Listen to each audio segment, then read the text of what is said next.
Ladies and gentlemen, good morning and welcome to the J&K Open 22 presented by J&K Tourism. We are live on the final day's action. I'm your host Shaurya Singh, joined alongside my co-host Rahul Bajaj as we bring to you the final day's action. Leading the tournament right now is Yuvraj Singh Sandhu at 12 under par, Khalin Joshi following at 8 under par and Veer Alawat at 3 under par. So Rahul, what are your predictions today? It clearly looks like a two-horse race. Absolutely does. In fact, Yuvraj Singh Sandhu has shown us what he can really do on even a tough golf course, and that really was one of the most amazing rounds that we've seen this week. And going forward, I think Colin Joshi will definitely try to, bring out his best today, as he's been in the hunt quite often. I think I would go as far to say probably the round of the season. Absolutely. In fact, looking at the scoring patterns at this golf course, the course is anything but easy. So, looking at that, I think Yuvraj has, really shown us how good his skills are. And 8 birdies and 1 bogey yesterday, that was just an absolutely fabulous round. And Khalin Joshi himself with 2 birdies and a completely bogey-free round yesterday uh, was absolutely fabulous. In fact, Mohammad Azar was another golfer who actually shot a bogey-free 2 under par yesterday. But absolutely amazing golf by all these gentlemen who were able to bring out the best on this track. I think, what are we to expect on this final day? I know there are going to be some fireworks. Let's see how the players can cope up with the final day's play. And we're just going to run you through the highlights now of yesterday's play.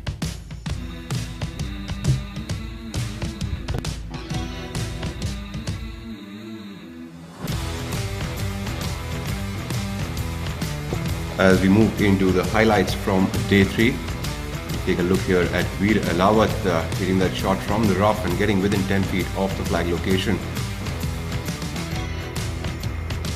Rolling that one in conveniently, no trouble for him there. Veer Alawat who got off to a good start yesterday, but really couldn't capitalize on that through the end of the day.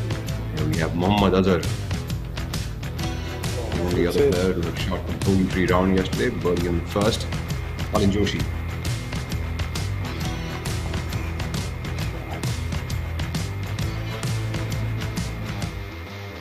Joshi did have a great field outing yesterday with his putter, but nonetheless, to manage a round like he did yesterday was quite commendable. Shows really on top of his ball striking. Then we have our leader, Yuvraj Singh Sandhu. Second shot on hole number 5. Brilliant day by his buddy. Firing on all cylinders. Absolutely, I think he's been going strength to strength over the last year or so, and we've been seeing a lot of good performances from him. Brilliant approach there on short par 4. Beautiful.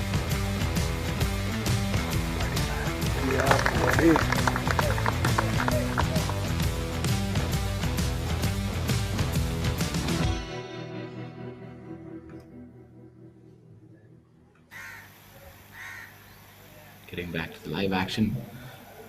Manu giving that a good whip early in the morning. Well, this is the 9 o'clock tea time. Manu Gandas playing alongside Machine Khan / Shamim Khan.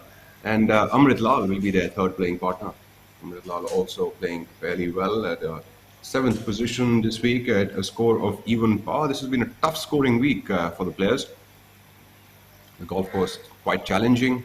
Has got a length of 7,251 yards with 4 par 5s and 4 par 3s. Traditional in that sense, but 7,251 with undulations and a mountainous region set in the valley in the region. So quite a tough golf course. Shamim going with the conservative approach again. Taking out the Absolutely. 3-wood. He's a smart player, doesn't want to add on or take on any stress when not required. He knows he can't race the green in 2.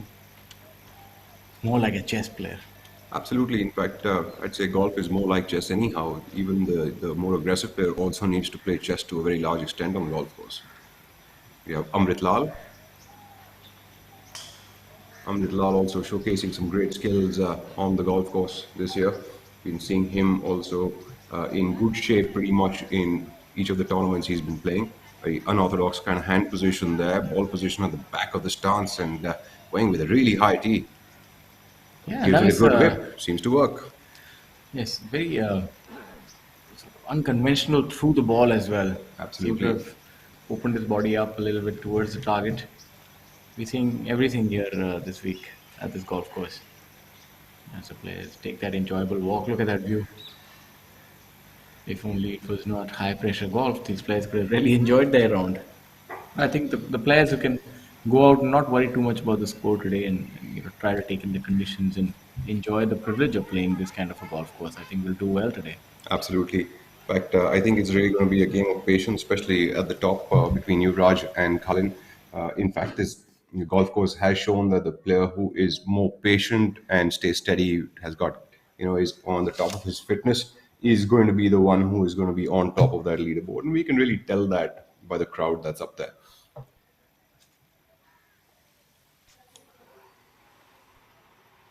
Cut was applied this week at a score of 8 over par, which is probably the highest cut that we have seen on the PGTI in almost a decade. It really goes to show the the toughness of the track that the players are on. Yes, high, very high degree of difficulty, of high scores, the kind of scores that we've not quite seen. And well, it's just a testament to the design of this golf course because the golf course seems to be in good condition. So it's not owing to the condition of the golf, definitely the layout.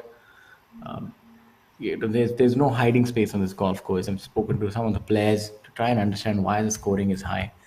And the general feedback is that you're forced to hit long irons here. You have to hit driver almost on all the holes. If you hit a 3 wood, then you're left with a very long iron into a very narrow shoot.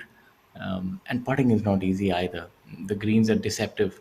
So let's see what Mari Muthu can do here. Mari Muthu also getting off to a splendid start yesterday, but really didn't capitalize on that. Pretty much like Veer, quite identical kind of rounds. Really did a lot of damage in the first 9 holes, and then in the back nine, the course seemed to damage them. So here we have Mari Muthuar there on the first hole, giving himself a birdie opportunity, and if he can crack that up, any player finishing in under par numbers is most likely looking at a top five finish this week. Yes. Also, I feel that the players from third position on, not all of them might finish in under par. Last day is going to be difficult. We're seeing that the wind is picking up, and normally you do expect the pin positions to get a little more difficult on the final day. So expect the scoring to be a little more restrictive today. Harshit Singh Sethi there. Very few center shafted putters that you will find on the tour these days, but here's one of them.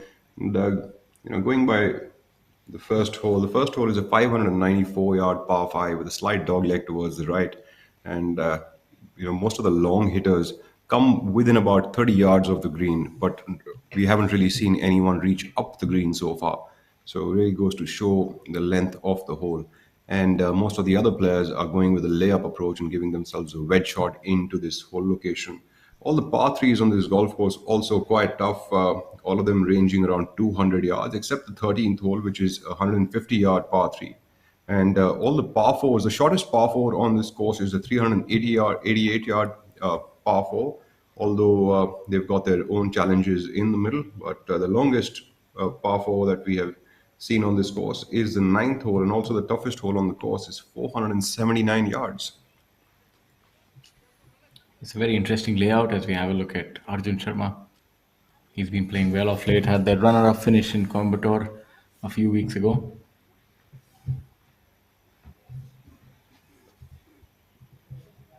Currently sitting at 3 over par, making that putt. So starting off well. Well, not surprised. Arjun Sharma has been showing some superb changes in his game, and we have seen him playing really well in the last couple of weeks. And that really taking that strength forward is what he's doing very well now.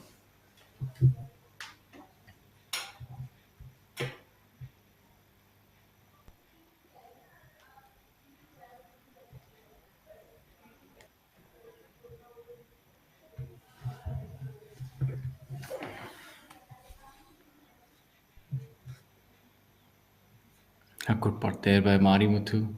Should be a birdie for him. Expect him to be there in two. He has par to reach the screen. Not too emotive.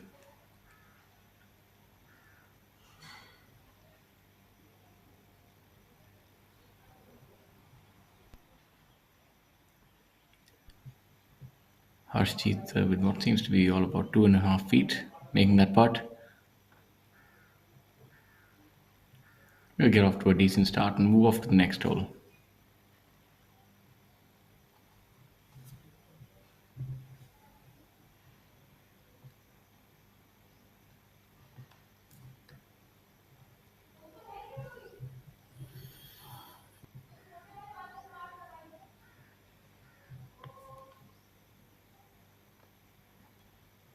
That's a good shot right there. A long shot showing us what the players have coming up for their second shot on the first hole.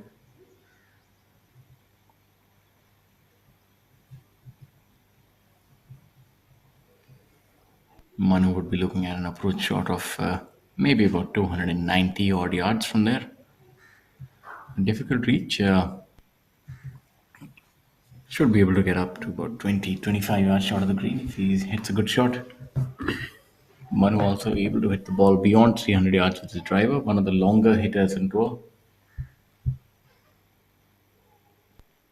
The game has changed so much as well over the years that there's a proliferation of long hitters. Short Absolutely, I hitters think and medium hitters are almost a dying breed now. absolutely. In fact, looking at the patterns, people have been working very hard on their fitness, and that has really contributed. Of course, that being one of them, technology in the clubs also has helped, especially in the woods. I think in the irons, players are still not looking for distance but accuracy, and that's why most of the players are still playing with muscle backs or with blade clubs. And unlike what would be thought outside of that, outside of the professional circuits, people would think that irons have also become longer, but the irons are longer predominantly for the club golfer, and those cavity backs are something that players usually do not prefer to put in their golf bags. So the technology part, as well as the fitness part, all of these things coming to the fore, and I think also the tracks getting longer and longer. Players also seeing other players hitting it longer. I think all of these things also play a huge part in pushing you to cross your own thresholds. Absolutely.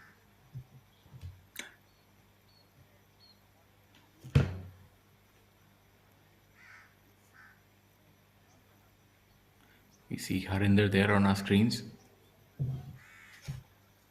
Shamim Khan waiting for his third, actually second shot, mind you. Seems to be going with another three wood. Brilliant camera work. It's a great angle to watch this shot. Absolutely, Shamim is a beautiful swing to watch. Very effortless, plays within himself. Seemed to have been his third shot, and he's done really well. You're seeing that he's hitting his third shot from almost, close to 200 yards. Seems like it's quite a far way out there.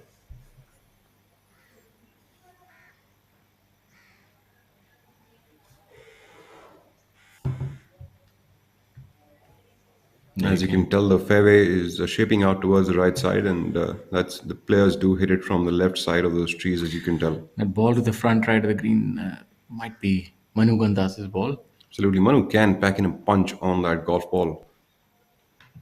He does whip that club quite well. In fact, if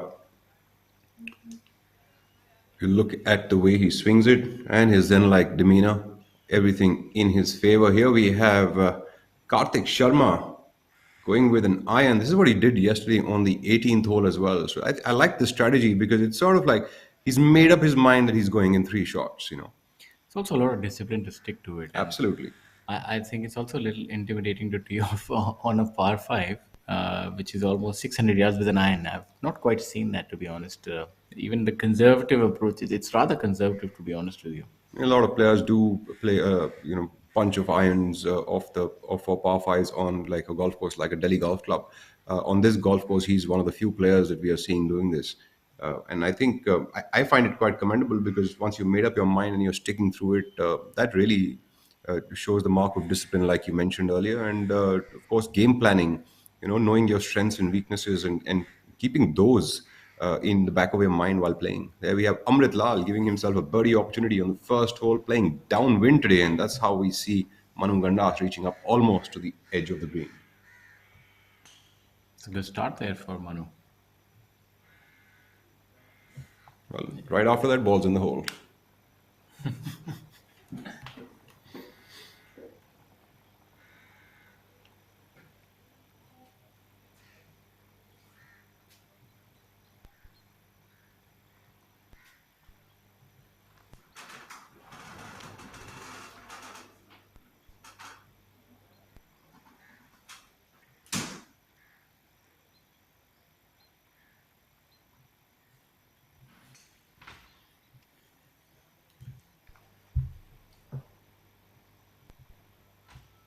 As we wait for the players to arrive on that first screen, a big thank you to all of the sponsors that come together to put the J&K Open together, which is going to be J&K Tourism and Amazing Jammu.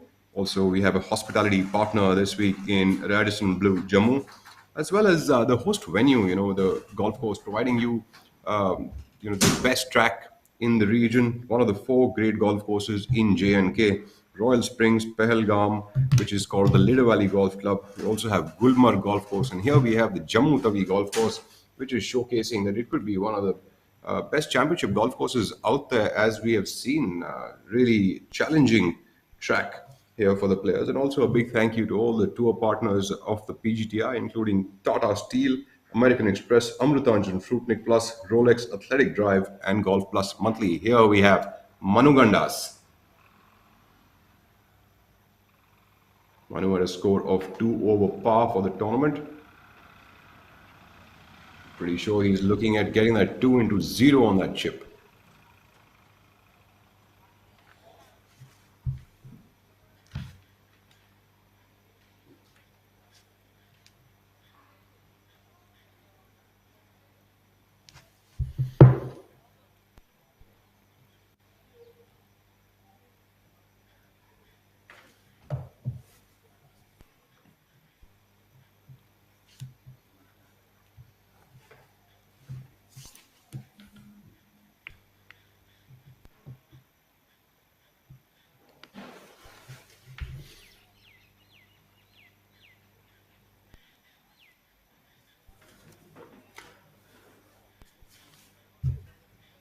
Opting to go with the conservative approach, using the putter from off the green. I think that's a decent decision. Grass seems to be closely mown. Look for this to be within 3 or 4 feet.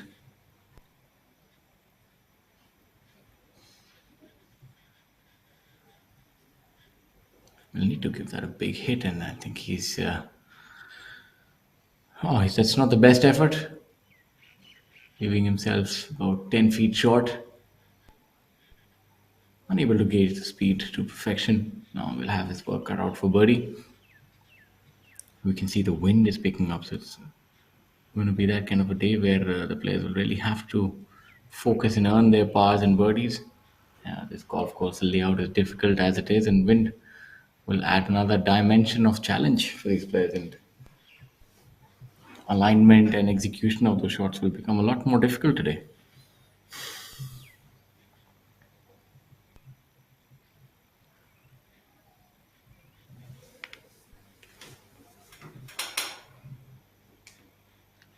Look at the disparity there. Yuvraj Sandhu at 12 under par, 4 shots ahead of Khalin Joshi, and a good 10 shots ahead of Mohammad Azar. So, I mean, it definitely looks like it's between Yuvraj and Khalin. Uh, but you never know. Looking at the patterns and looking at the nature of this game, you never know what is really in the offing. Absolutely. If Yuvraj is to even have a conservative sort of a day, he would still storm to victory. I feel unless Cullen is really able to turn on the afterburners on the front nine and put some heat in.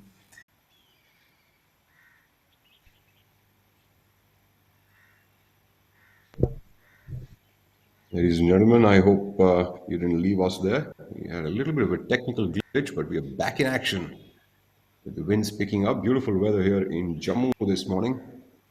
Me and Shaurya coming to you from the studios and our commentary box. Started to feel more at home now. As you look at the first hole, Veer Alawat going for it with his 3 wood from the fairway. exciting view of that ball. What a brilliant shot right there. That's what power can get you. You Well, can if get anyone onto. could have used that tailwind to get it there, it was Veer Alawat. Yeah, that's the privilege of having that kind of power. That unbridled length of the tee. You can get on these humongous holes in two. You definitely have a leg up on the competition. Veer also starting his final day campaign at a total score of 2 under par with quite a not so happy 72 yesterday. Pair of 71s to begin the tournament and a 72 yesterday. which could have well been one of the best rounds had he not gotten into some trouble as he did in the back nine.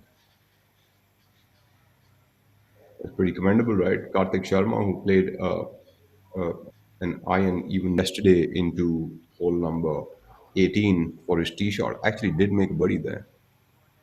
So clearly, his the strategy that he's using is benefiting him. There we have him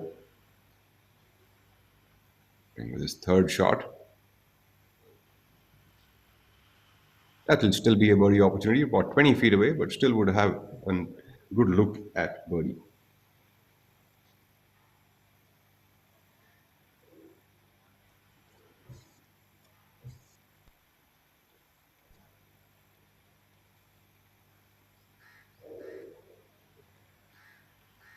Wind setting early in the morning, almost like a stroll in the park for these guys. I look here at the leaderboard. It doesn't seem much like a stroll in the park this week. Well, for you, Raj, it definitely seems like a stroll, stroll this time, but Well, incidentally, the interesting thing to view over here is that the only two players in the entire field this week who have actually shot three under par rounds, and those are Yuvraj Singh Sandhu and Kalin Joshi. And Veer Lawat does come in close into sub-par rounds because he shot two under par rounds and one even par round. So he's into the sub-par figures, but the only two players who have shot under par on all 3 days. There we have Jamal Hussain Mola from Bangladesh wearing jamun-colored pants today. yeah. What is that called in English? I'm sorry, but my knowledge about colors really goes just as far as that. I think you got me as well. I'm just trying to think what's this. Is it a burgundy or I'm not quite Wow, sure. you surely got more in your repertoire. It definitely seems like burgundy colored trousers, but yeah, he's a colorful character. Let's see if his pants can match his round today. Looking flamboyant and resplendent early in the morning. Jamal Hussain starting his final round campaign at a total score of one under par. Quite commendable. Even he has been playing really solid this entire year. We've seen him atop the leaderboard pretty much week after week. That's a decent shot. Another thing that I'm noticing on this hole that players who are laying up, they're almost more than 100 yards away. I've not seen anybody in the 50 to 60 yard vicinity. So if players are laying up, I think they're really throttling back and then sort of Well, that's getting to that yardage of 100, 120 yards. Well, that's always the modus operandi, isn't it, for players? They're always trying to put themselves at a place which is the most comfortable yardage for them, the yardage which they feel that they are good at attacking from. And for some players, that could be 150 yards, for some 120, and for some 90 yards. So you never know. Uh, but yes, your observation absolutely is correct. Most players would be laying up further back. The closer they get, the spin control on the ball reduces and attacking of the flags because on a full swing, you know that you can make a more aggressive swing towards the flagstick. But on a not so full swing, spin rates and also distance control can become a little more tardy. I think another thing to note is that when you are laying up, you want to eliminate some of that risk. So if you have the opportunity on your second shot on a par five to maybe lay up with a three iron or a rescue, as opposed to hitting a three wood. So three wood maybe will get you to 70 yards, a rescue will get you to 100, but a rescue will ensure that you hit the fairway. So they maybe weigh that those pros and cons and then sort of execute, and that's something that the weekend warrior can definitely take away from that. If you are committing to a certain strategy, then commit to it entirely. If you're being aggressive, then hit the floor running, put the floor on the put the pedal to the metal as they speak. But if you are playing safe, then you must ensure that you're in the fairway. I mean, just a thought. What do you think if an 18 handicapper was to play this golf course from the tee boxes that these professionals are playing from? What would they shoot, considering we see a lot of blue figures this week? I And think usually we see this entire leaderboard yes, peppered with reds. I think to start with their caddy and their colleagues, their co-players, And probably end up shooting them after 18 also. It's how going to many be dozens of golf balls do you think would be it's, required it's here? going to be a very treacherous affair. I think, in all due respect to all the weekend players, I think if it'll be quite the achievement if they can break 100 here. 18 handicapper, if he were to break 100, would be a good round on this golf course from these tees and the way it's playing right now. It's incredibly difficult. The thing here is there are no easy holes, and to top that off, when we play courses week in week out, we say there are no easy birdie holes on this golf course. Actually, there are no easy par holes, even for good professionals. So that is what we're dealing with right now.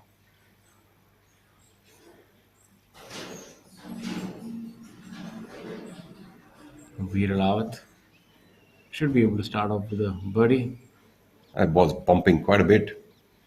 And Oh, it seemed like it was spinning all the way. leaving that about 4.5 feet short. Well, that ball seeming to be as short as long as drive is.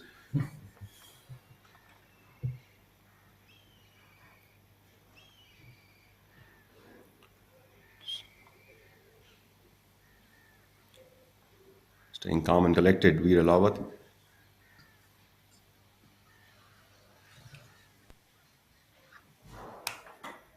Sometimes when I look at Karthik Sharma reading the line, I wonder how flexible must he be. Absolutely. Reminds you a little bit, although there was a golfer Camilo Villegas, is very athletic and had that whole Superman thing going on to read the line.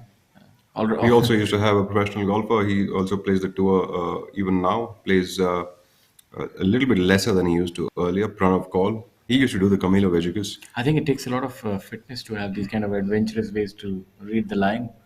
I mean, golf is an adventure in itself. I never really thought that I'd be reading the line like that. If I was fit enough, if that's a big if, and I was to do that, I think the players would throw me off the course. They said, we've had enough of your slow play as it is. When you look at Karthik Sharma now attempting for birdie on the first hole.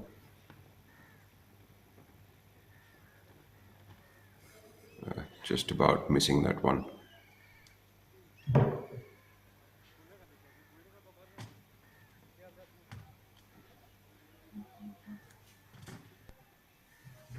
So Baba Ramdev could pick a cue or two from him.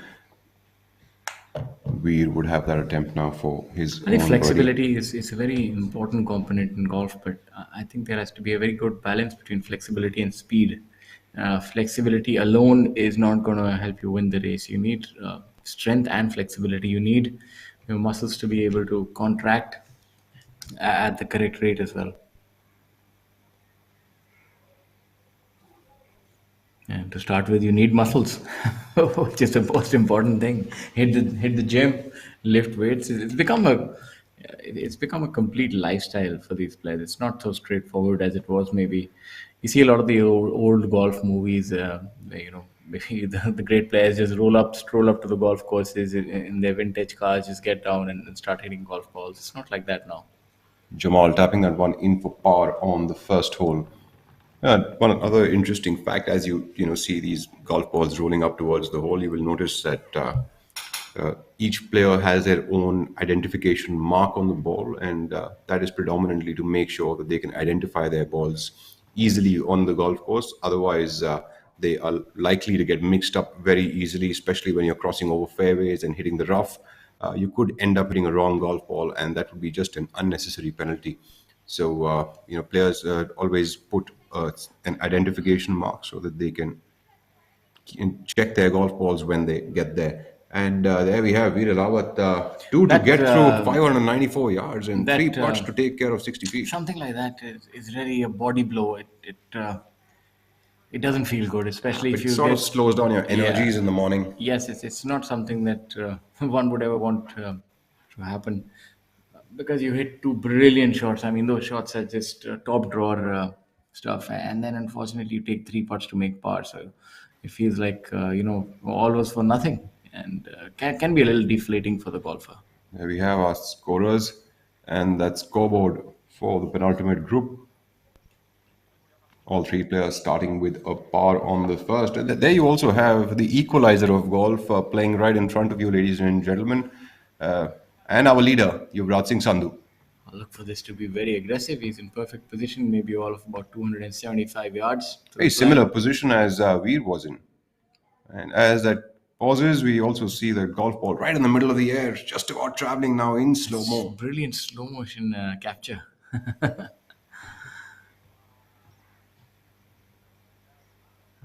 My apologies. We're having a little bit of bandwidth internet issues at this point in time. And usually the bandwidth issue is only with me and Shaurya, but this time we're having some with the internet. But stay put. I And think as that's things are getting better, Kalin Joshi about to strike it. really hitting a high towering three wood there. Let's see where that ends up. What a brilliant shot by Cullen there, leaving Ends up himself right a chip here. and putt. Absolutely. And ended up right where he would like it to.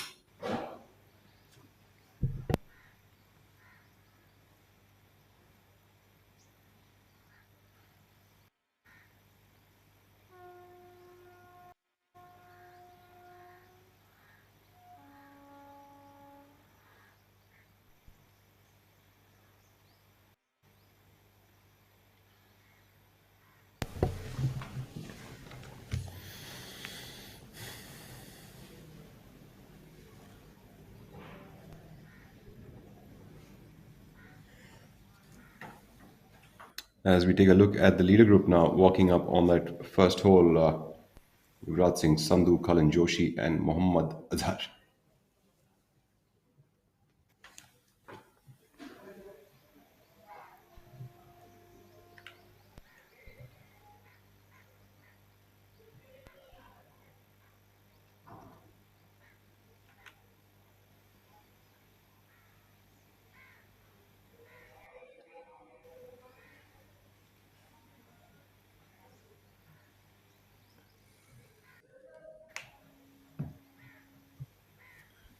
You see the players walking up to the first hole. Look at some of the scores.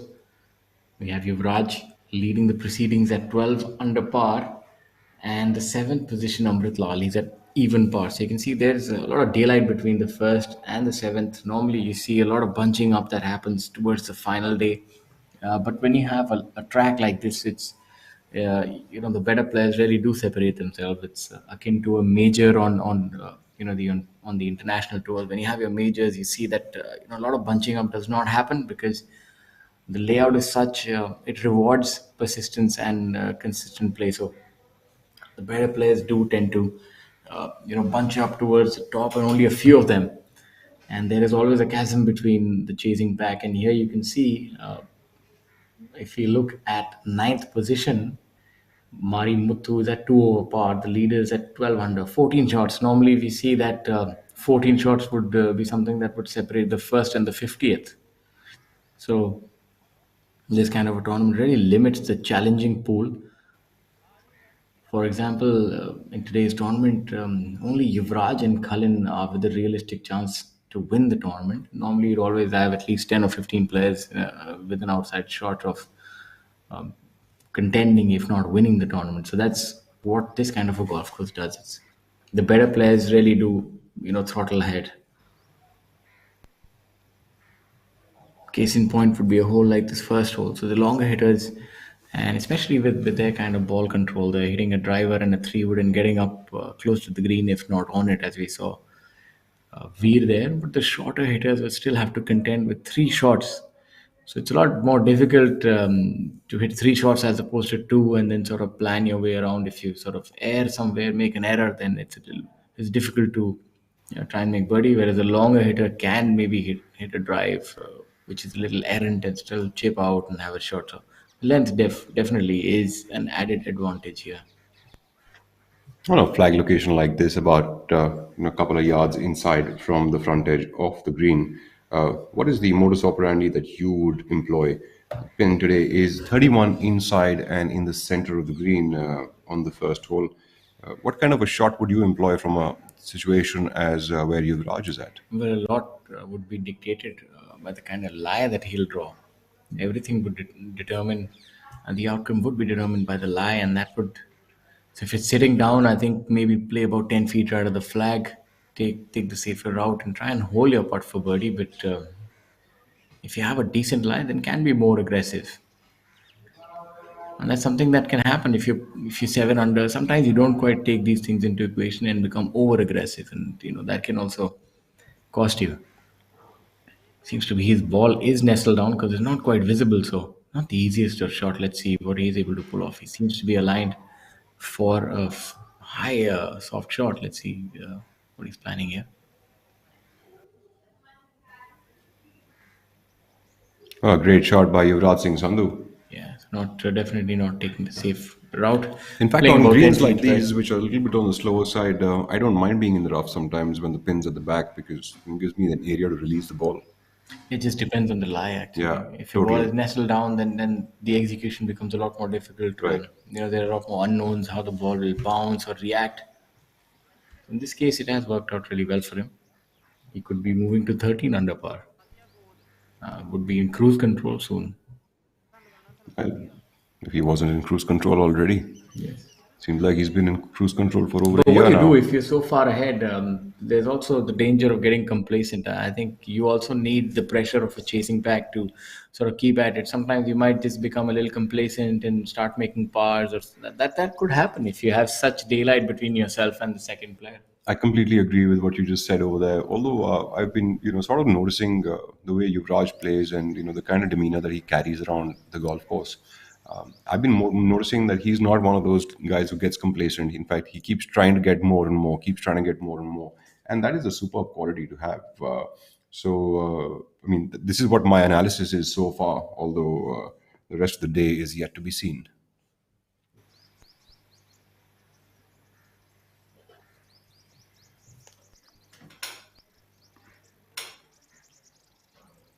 Colin Joshi getting ready for his shot now.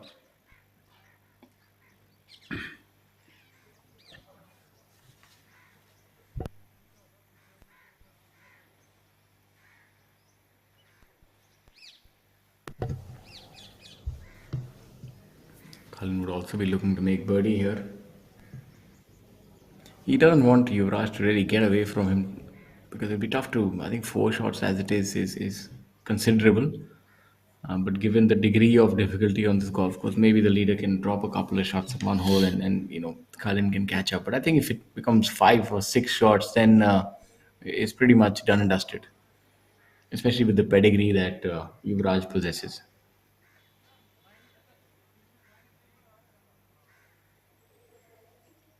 Mohammad Azar not putting enough juice on that golf Would ball. have given a good read to Yuvraj there.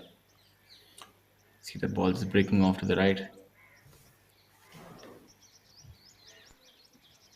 Recommendable start there by Arjun Prasad after having a tough day yesterday on the golf course. A nice little comeback that we are seeing. 4 birdies in the first 6 holes by Arjun Prasad.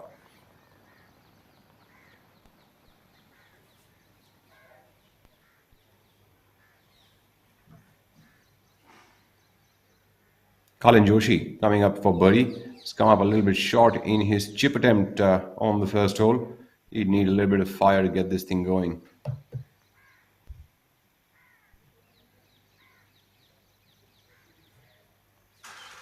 Just likes to juggle around a little bit before he finds his footing pretty much on all kinds of shots.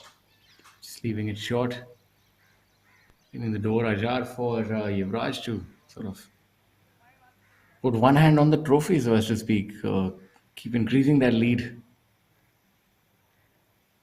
But it's been these two golfers who've been battling it out almost in every tournament when both of them are there. They have a very similar game, very aggressive, a lot of compression on the ball, make a lot of birdies.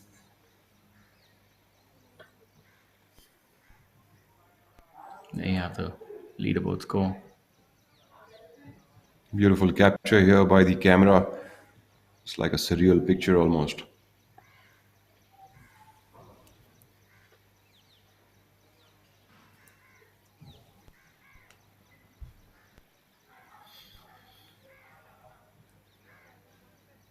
Look for this to break a little bit from the left and right. It's maybe a left in putt at most, give about a centimeter left of center. And he's already seen two players leave their putts short, so I don't think he'll be making that mistake. It's probably one of the most commonly used putters. Have you noticed the ones with these There you horns? have And it. the horns are not only on the putter today; it might also be Yuvraj on is also Yuvraj Singh bearing Sandhu's horns. head. So the rest of the field should watch out. I think they already resigned to their fate. The only one who's still hanging in there is Kalin Joshi. Here we have. I just saw Yuvraj Singh's father also following him with that camera in his hand. Follows a passion for photography. Yuvraj leaving everybody in his wake.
So my call is that this tournament is pretty much done and dusted. I know it's a little too early to say that, but seeing how Yuvraj has performed, Glenn really has to pull out a rabbit out of the hat to even challenge him at this point. I don't see Yuvraj making more than a bogey or maybe scenario double have a three shot. Cullen really has to maybe have one of those kind of miracle rounds like he had in Coimbatore on the final day where everything clicks for him. Well, to win any golf tournament, you definitely need things to click for you, and hopefully, a lot of things will today. And I'm actually hoping that over the next couple of holes, this action will get very, very interesting. Ladies and gentlemen, for all of you who are just joining us, you're watching the J&K Open 2022. This is the PGTI, the Professional Golf Tour of India, which is the apex body running professional golf tournaments in the country. We're at the Jammu Tawi Golf Course, surrounded by the Trikuta Hills. Back to the action here. I expect this to be within 20 feet. What's your call? Well, we'll know in a moment. Well, that's not really helpful. You're a commentator. Your job is supposed to make Assessments about things that we are not, nothing about.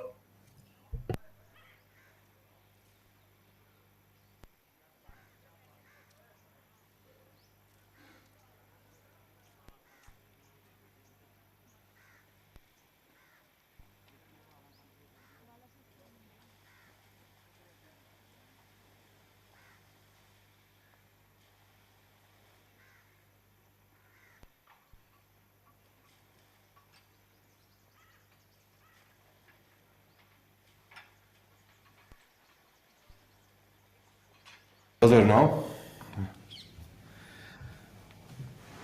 only going with a 6 iron with Mohammad Azar. Hole playing about 190 yards today. Seems to be perturbed by something. It's amazing how the first hole today is playing downwind and we see lesser number of birdies there than we saw yesterday. Azhar now. Strong left hand grip, strong right hand grip as well, and a strong swing.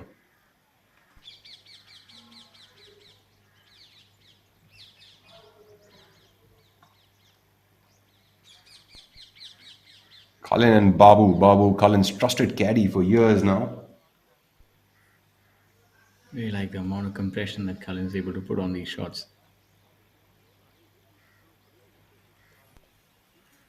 Very similar built, Cullen and Yuvraj, both tall, athletic. Very different styles of playing. Cullen plays a very different style of golf than Yuvraj does. Care to elaborate? Well, Cullen compresses the ball a lot, keeps it in a very penetrating trajectory, while Yuvraj has a higher ball flight and draws it a little bit more. So that is one thing, and the other thing is, you can tell Cullen's emotions. It seems like more of a cool and composed kind of a person. You can tell when Cullen's not feeling very happy, as you can right now. Called it out really well. Look at that dense foliage all around. Yeah, not too bad. Two shots out there from 197 yards out, giving yourself opportunity for about 25 to 30 feet. Those are not bad shots at all, even by PGA Tour average standards, if we look at. Yes, I think some of our better ball strikers, if you look at their average statistics, they would be right up there with the global players. I think the only thing is getting that sort of a platform to play on. We've seen Anirban Leri, what he was able to do on the Live Tour in his first attempt. That's really fantastic. You've seen Gaganjeet Bhullar, what he's doing on the European Tour and the Asian Tour. You've seen obviously all of our legends, so as to speak, like Jeev Jyoti. There is talent. You just need the opportunity. You need the backing. You need somebody to trust you and send you out there, a sponsor or a benefactor, and then these players can sort of take that trade abroad. I feel like players like Mukesh Kumar and Shamim Khan in their heyday. Not to say that they are. Shamim is still relatively young, but in their heyday, if they had traversed and made a long trek to international tours, I think they could have done a lot for themselves. Interesting numbers coming up here. Birdie leaders for the year 2022. Manu Gandas leads the way at 166 birdies. Averages, makes the most number of birdies in the third round, which is 51 birdies so far this year. One that follows him is Karthik Sharma with 159 birdies. And we go into who is leading our Eagle pack. Manu Gandas leads the way here as well with 10 Eagles. And there we have Manu Gandas on our screens with that putter. It's a very interesting statistic. So Manu Gandas, not only does he make birdies in droves, he's also making eagles. Yep, that's right, sir. And for a player who's not emotive at all, these kind of numbers are Well, unfortunately missing that putt. yep, unfortunately, you don't come to know whether he's made a birdie or an eagle, Exactly, yeah. Could be or an whether eagle. you saw him miss that putt. You never know. And we have Albatross was made by Adil Bedi at the Tata Steel PGTI Players Championship 22 at the Torryganj Golf Club in round one on hole number 7. That's quite phenomenal. I don't think I've ever seen an albatross in my life. No, probably I have. Uh, a hole in one by Rahil Gangji back in the day when he was playing the the Confetti Tour, was it? Yes, I thought you were referring to an albatross, the bird. You've never spotted an albatross. Well, that's basically, well, you can say both of them actually. I haven't really seen an albatross in person, whether be it a golf albatross or a bird albatross. Yeah, even for Are me, you done with your bird. voice tracks for the day? No, I'm just starting up. Warming up with that coffee, are you? Yes, absolutely.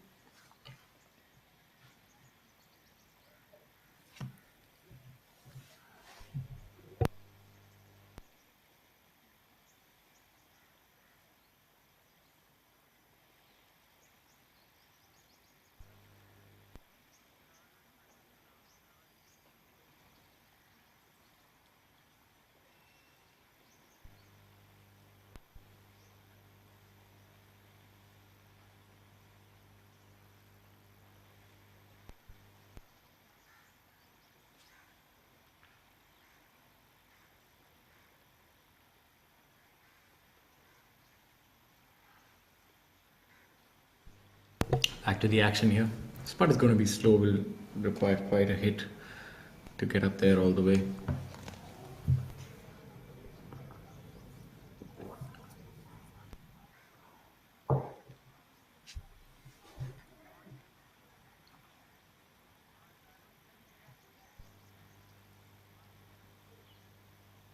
Give that a good run. That's a good putt by Cullen.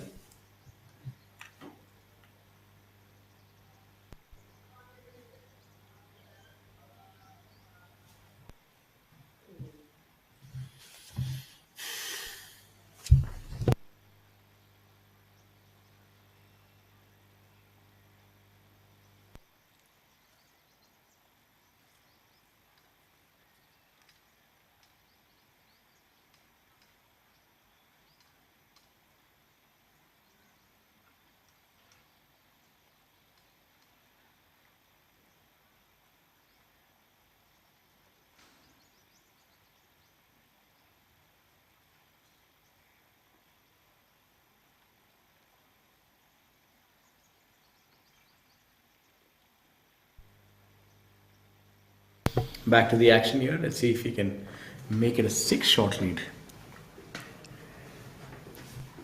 I think your call of about 20 feet wasn't too far.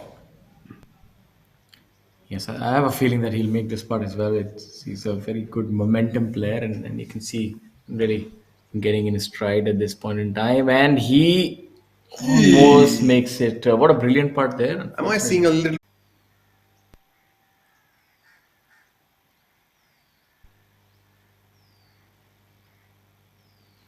Back here to the action after a little bit of a technical glitch.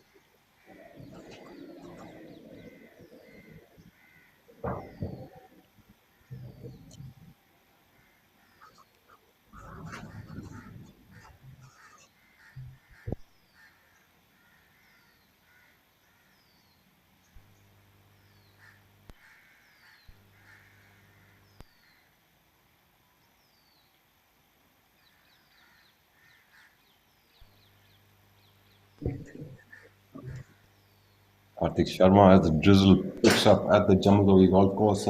Picturesque location this week for the tournament. Tawi is actually the river, and the golf course is located situated on the highway from Jammu to Srinagar. Valley. So quite a picturesque location this week and a lot of archaeological history around this place. Karthik Sharma going up for birdie on the second. My apologies, on the third. A pretty good putt and probably a tad bit of an extra line there for him.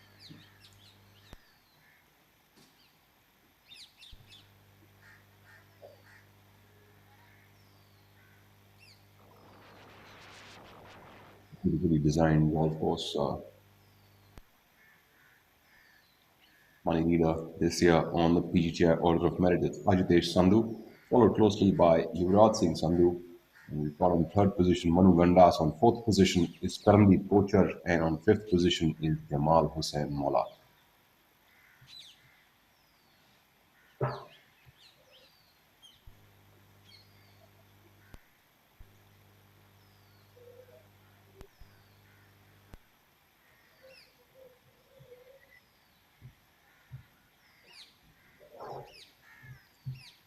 Look, some of the other players also starting well. Badr Hussain at one under par for the day after three. Yeah, Abhinav Lohan one under to three as well. And you have Ravi Kumar who is two under after six. Akshay Sharma two under through six holes. Arjun Prasad is four under through six holes, having a fantastic run. If he can keep that form up, might well be contending for the round of the tournament. Jamal coming up short of that hole. This is an interesting list that I've just opened up here. The PGTI earnings list, sort of like lifetime earnings list. We have Shamim Khan, who actually leads the way over there at a total prize purse earned so far at 4 crore 30 lakh rupees, followed by Mukesh Kumar at 3 crore 85 lakh rupees. So interesting statistics coming up over here. And interesting to see Ashok Kumar sits on sixth position with 132 played events, and he's earned 2.5 CR He on the was tour while he's not been playing for the last couple of he was a years. very devastating player. Absolutely. I was a very devastated player.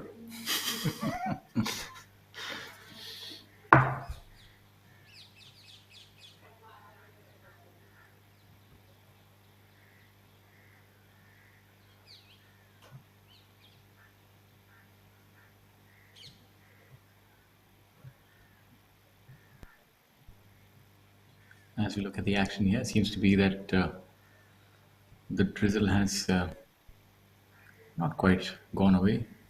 Hence, you see the player with his umbrella open. Maybe others are going to follow suits now.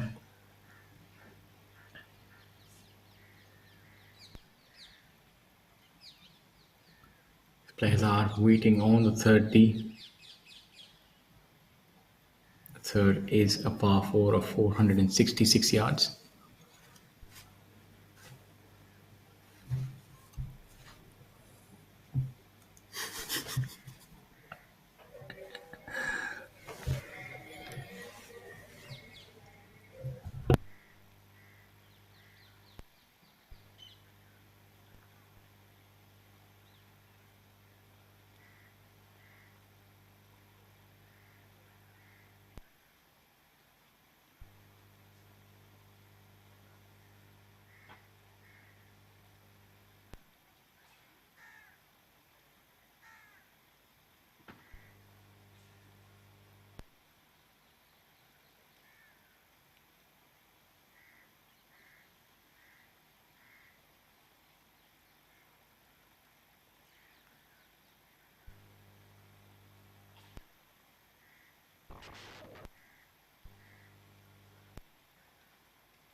For those of you who are just joining us, we'd like to tell you that we're live at the J&K Open 2022, presented by J&K Tourism. This tournament has a prize purse of rupees 40 lakh being played at the Jammu Tawi golf course. The tournament is being led by Yuvraj Singh Sandhu, currently at 13 under par, 5 shots clear of Kalin Joshi. Both of these players are Asian Tour regulars. We also had many international players in the field. Currently, the top ranked player is Jamal Hussain Mola, who is in for a tie at 7th position. He hails from Bangladesh. Mithun Pereira, Sri Lankan, is at 21st position. Badal Hussain is at 42nd, and N. Thanga Raja rounds up the international contingent at 42nd position.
Quick look at our leaderboard with Yuvraj Singh Sandhu still leading the way at 13 under par. Kalin Joshi sticking around at 8 under par. Veer Rawat and Mohammad Azar far way away. One of the toughest scoring weeks that we have seen on Pgti probably in a long time.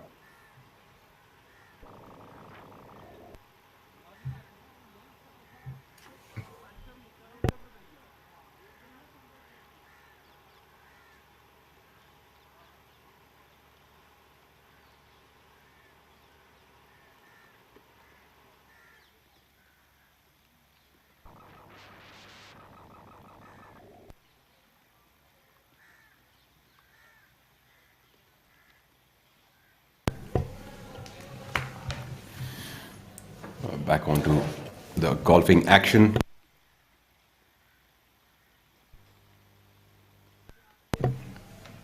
As if the golf course was not difficult enough, we have the elements also bearing down on the players now.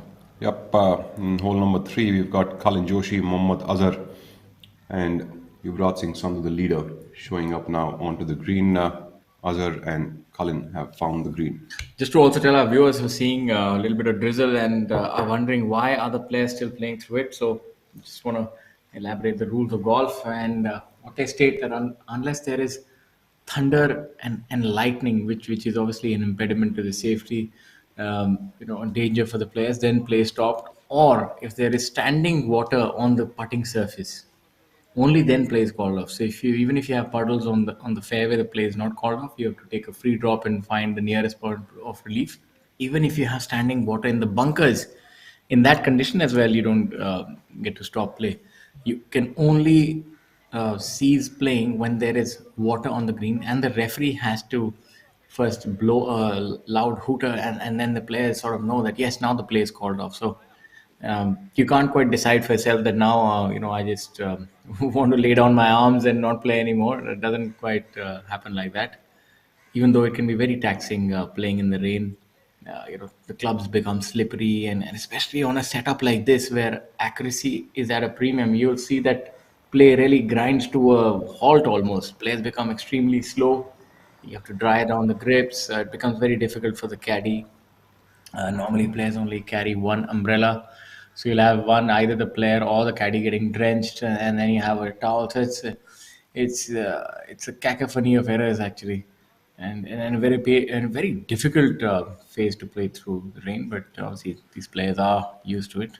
As you're seeing, he's trying to keep the ball dry, but he can't. The caddy cannot keep that umbrella while the player putts. So the rules of golf are such now. You'll see when the players will be close to hitting the putt, the caddy will move off.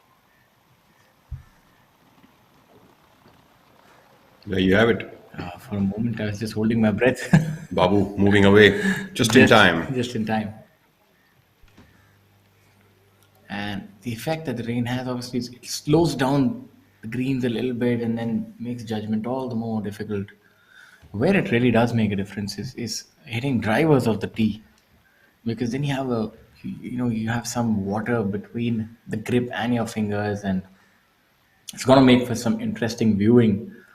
But I'm certain the players would not quite want this kind of a downpour on this golf course, especially given the degree of difficulty. This could really spiral out of control than a lot of a lot of high rounds. But for somebody like Cullen, he would not mind the rain Seeming it because, looked like a natural calamity, which it is, but not that far yet.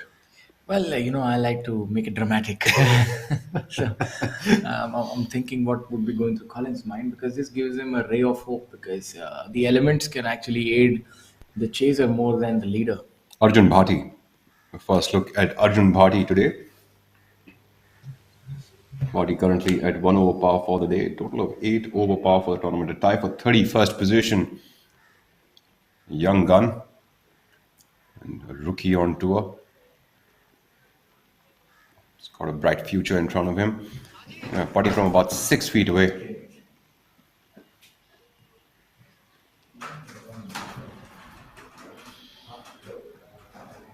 That's that just about right. Catching the corner of the hole and making it in.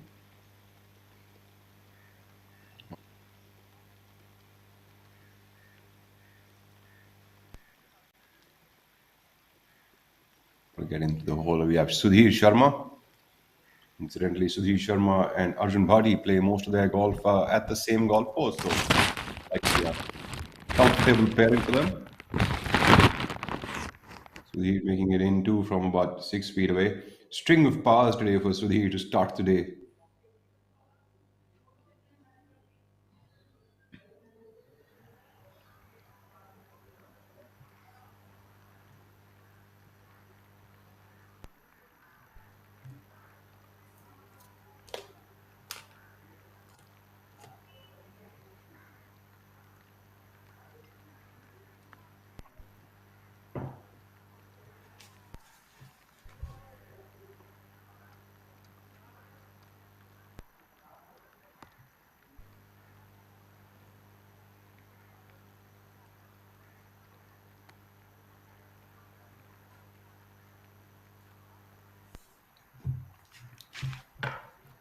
Live leaderboard on the golf course.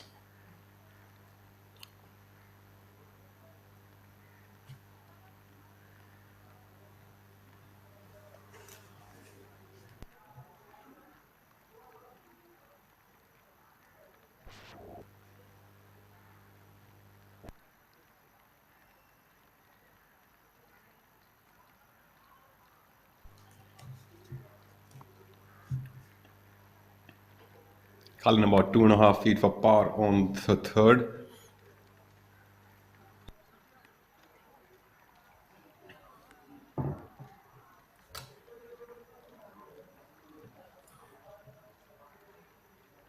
Harinder Gupta also into damage mode today, jumping up to tie for 7th position with 3 under par through the first 6 holes of the day.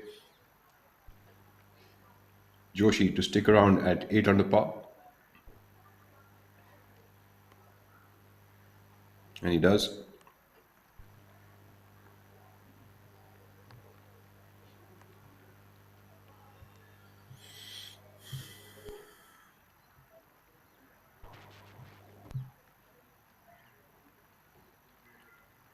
Players will be making their way now onto the fourth hole. Fourth hole is a 357-yard par 4.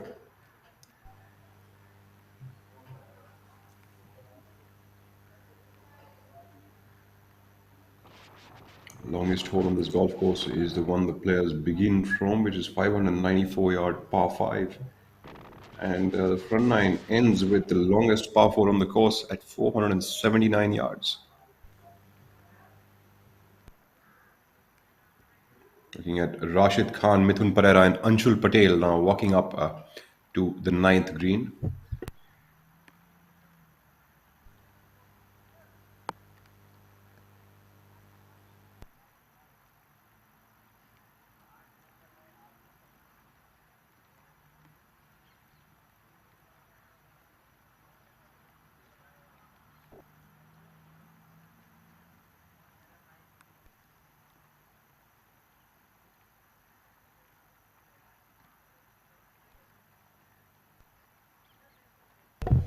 Apologies there, that's the eighth hole.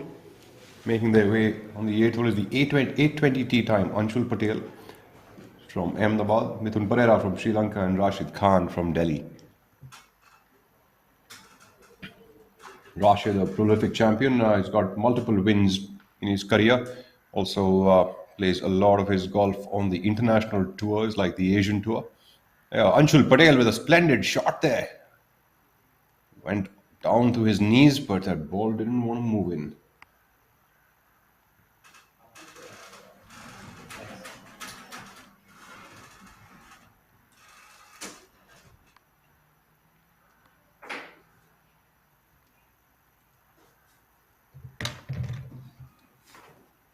First look at hole number 8. Hole number 8 is the 519 yards par 5.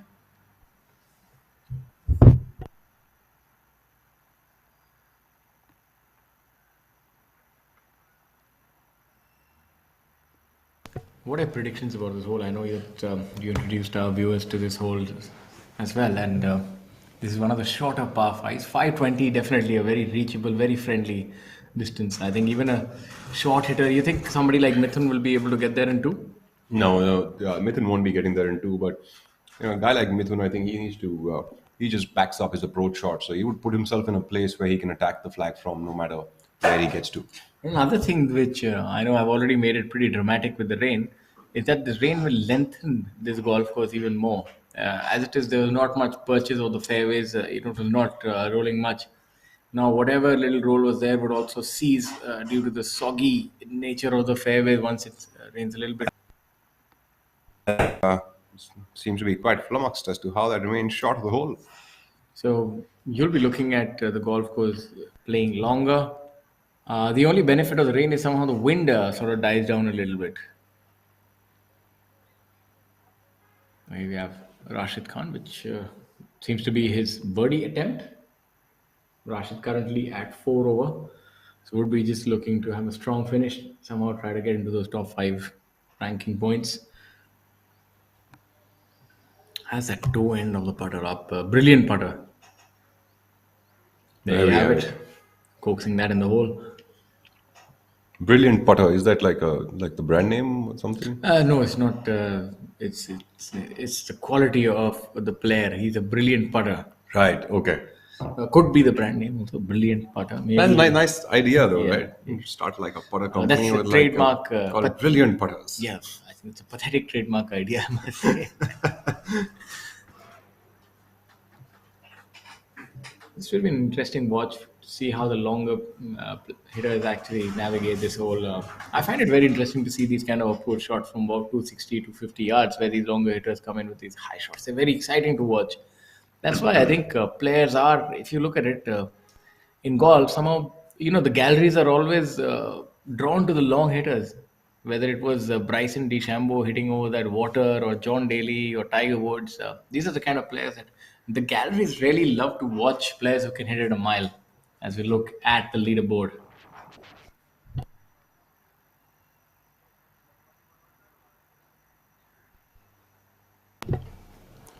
Yeah, the money leader, all-time money leader, right at the bottom of that leaderboard as we see it, although he's not at the bottom of the leaderboard really. That's Shamim Khan at 2 over par. Yuvraj Singh Sandhu leading the pack at 12 under par after a stumble bogey on hole number 3. Kalin Joshi stays 4 shots adrift. Veer Lawat sticking around at 2 under par after a bogey on the second and a birdie on the third. While Karthik Sharma making some inroads there and joining Veer Lawat at 2 under par with birdie on the fourth. I think that's the reason he is a money leader. He's always there and thereabouts, top 10, doesn't quite let go towards the last few days, and really knows the value of each shot. That is so important for a player to have that sort of an outlook.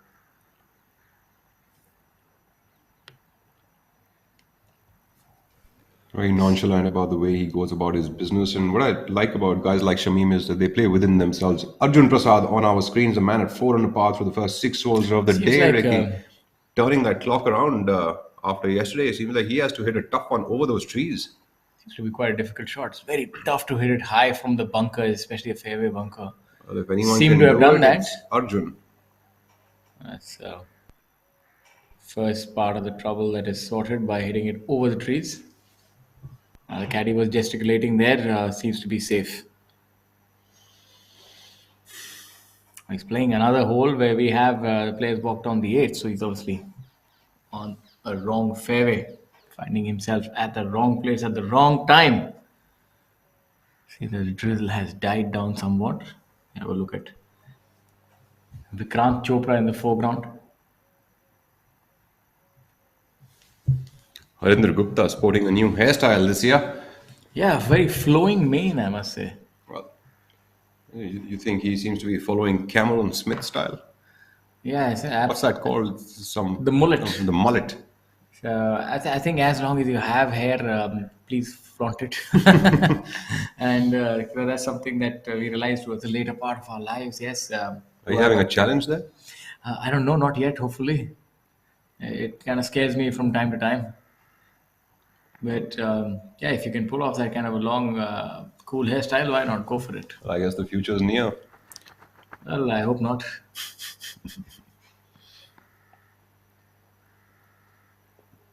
Brilliant view there.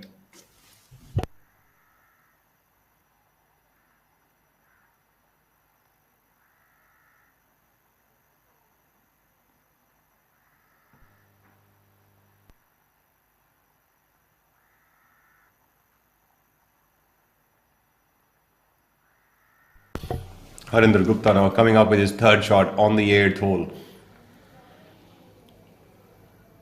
Harinder, someone who had been struggling with some injuries. Pretty decent shot there. Would give himself an opportunity for birdie from about 14 feet away. Not struggling on that shot for sure. Well, he's been battling some injuries for the last 2 years almost with his shoulder. In fact, he has had to change the shape of the shot that he hits because the earlier one was not allowing him to, get through the ball. So he's been working on actually changing his swing. He's also changed his putting stance a little bit. So a lot of big changes for him. And a person who's been on the tour for around almost around 15 or 20 years, those are some really big changes. Yes. Playing alongside another person who's been around for quite some time, Shankar Das, former India number 1. I think this is where Shankar Das is at his best. From within 25 feet, 25 yards, my apologies. He's very good in and around the greens, that unconventional sort of method. A lot of loose, languid arms, generating spin and control. It's similar to Shamim in a way that the hands are really soft and not getting too tensed up, and that's how they're able to create that magic around the greens. On the contrary, you see people who struggle with the short game, they seem to be very stiff. Interesting for our viewers to know that Shankar Das actually gets within 50 yards of the green and actually chips and pitches cack-handed. Earlier, he used to be like that with all his shots, but he switched that around, and now he only does that for within 50 yards. I think he's not doing that even this time. Yeah, but That's a big change, and that's probably over 50 yards anyhow. I never knew he reverted back to the more conventional approach, and I think he's better for it. That's a good shot there. Leave it about 10 feet from there. Incidentally, I've had a couple of my run-ins with Shankar over the last couple of months. I've had a few trips to Calcutta for some work about 4 times over. And Shankar is one of the first people to be out there working on a short game. Okay. If you were there at 7 o'clock in the morning, I'm just wondering why I didn't and get he'd any. always be I'm just there. wondering why I didn't get any sweets if you went to Kolkata.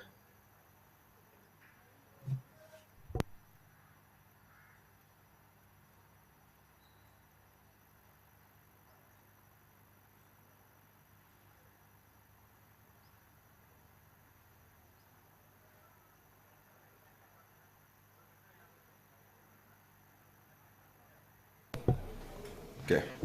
So three decent shots, but Vikrant, unfortunately, not getting any purchase on that, and I think he was expecting some spin because he tends to generate that with that out to win sort of short game swing that he has, but Well, not getting any spin on that. I guess after that little drizzle with those droplets on the grass, you'd also see a little bit of skid that comes up.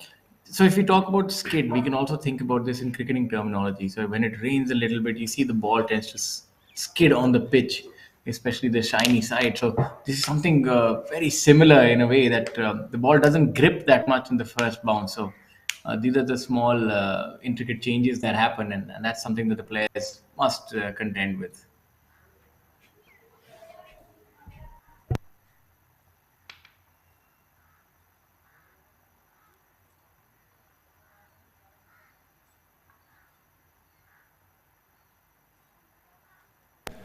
So, one thing interesting for our viewers to notice over here that even though from the camera and from your screen, it might seem that all these putts are very similar in length. Although you will notice that when a ball is hole high, that will always tend to be slightly closer than the other ones that you see.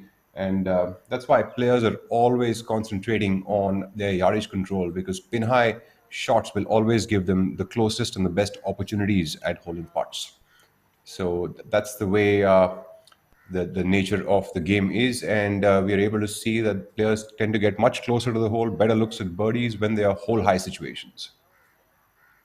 Vikrant Chopra will have a little bit of work there for him to do, putting from about 20 feet away for birdie.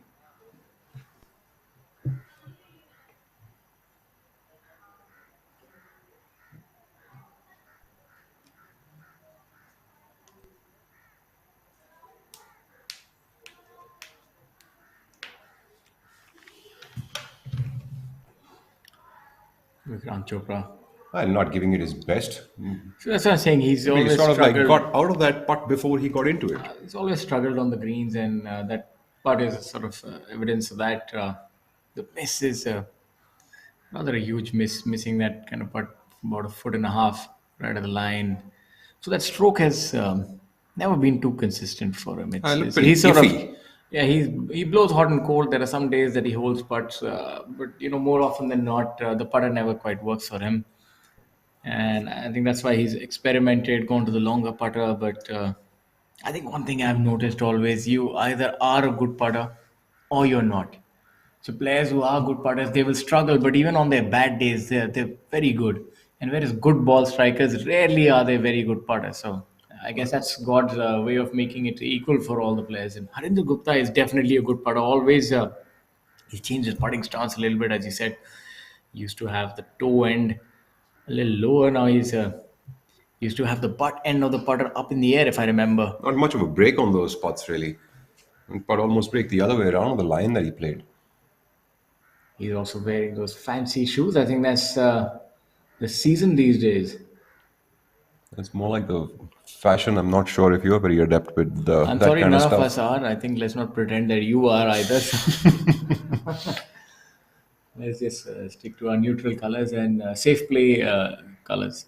Potting is more of an art. I think a person has to be of a sort of creative mindset and very feel oriented. Those are guys usually make I've very good always, putters. I've never really seen a player who has not been a good putter change into one. It happens with hard work, but generally the players who have feel, they have that feel in the wrist and the hands because eventually that is the part that is closest to the putter. And you see a lot of mechanical putters who try to use a lot of technique and maybe ensure that there is no hinging of the wrists and try to eliminate all that. They do putt well on certain days, but consistency I've seen is with the kind of players who have that touch. Like if it's Mukesh Kumar or Rashid Khan or even Shankar Das for that matter, you see how the ball will roll. Now it's very good for our view for our viewers right now. You'll see the ball would roll end over end and end over end right in the hole. So that's the difference. It's one of those kind of superpowers that they have. The ball rolls on line. It's always true towards the line, and they read it better. You'll also be able to discern that when a player is within 3 feet, you'll always know who's the better putter. You see the confidence, how they align, the time that they take to hit that putt, and the authority with which the putt goes in the hole. That is a very telling sign. In fact, I noticed that most of the good putters in the world and world over, I mean, I'm including all international tours into it, actually have some amount of wrist work involved there. There's a lot of closing of the putter face that happens. There is a little bit of wrist usage that happens. Vikrant Chopra not very happy there.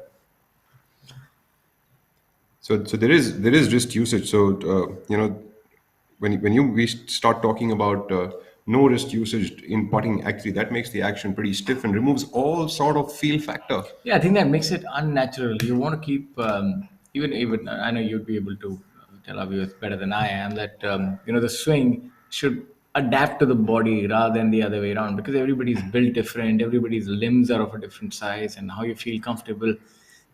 Some people like to maybe slouch a little more, some don't, and so your technique and everything else has to adapt to it. So my one key takeaway would be that it should feel natural. The swing should not produce stress on the body, and neither should putting or chipping. So, A hundred as percent. You couldn't have said it better. And I was just thinking about this while we've been chatting about this whole putting thing. India's Arjun Atwal used to be the number one putter on the PGA Tour back in the day, the year that he won the Wyndham Championship, and you know, so that's an interesting statistic for all of our and, viewers to and he know of. and he I remember he also used to bend over, and the toe end of the putter used to be up in the air. Absolutely, So absolutely. and you see Very field-oriented and putter. you see something similar with Rashid Khan. So it's very different. And if I remember, Harinder used to be the other way around. He used to have the butt end of the putter up in the air. So there's no one way. Whatever works for you, stick to it. But it's not to say that if you're not a good putter, you can't improve. I think if you're not a good putter, you really need to spend a lot of time, maybe do a lot of, also visualization is something that can help improve your reading. But one thing you need to eliminate from putting if you are to make more putts, and I know this from experience because I used to feel the nerves from within 4 feet. You really have to eliminate that. If you're feeling any kind of nerves, you have to practice a lot of those kind of putts that you don't like. Like, for example, a right handed player, on the whole, does not prefer a left to right putt because it requires perfection on that putt. So just practice that more and try and emulate the kind of players that you like as we go back to the par 5 8, and this is going to be one treacherous shot, a difficult shot, the 50-yard bunker shot. We saw Udyan yesterday from this bunker leave it short, and Yep, it's a tough one. I'm not wrong. That appears to be Ranjit Singh in the background. yes, I think you're right. Yes, that's Ranjit Singh playing alongside Chandrajit Yadav and Maniram and Sharma. and and the rain would have affected the density of the sand as well. It'd be a little heavier, so a lot of these things, not too discernible to the naked eye, but they make a lot of difference when it comes to execution, and actually increases the guesswork involved in something like bunker play, because mind you, you're not allowed to ground your club in a bunker. You can't place the club in the sand. You can't test the conditions. So it is sort of almost like flying in blind. Obviously, the years of experience helps a player. I'm not too sure if he is in the bunker. Yes, he was on the edge of the bunker, it seems, and he's done decently well. He's about 30 feet, it seems, 30 feet or so, 35 feet. I think from a situation like that, if he can find the dance floor and give himself still a putt for birdie, So we that's a never pretty good one. might just do the tango and get it in the hole.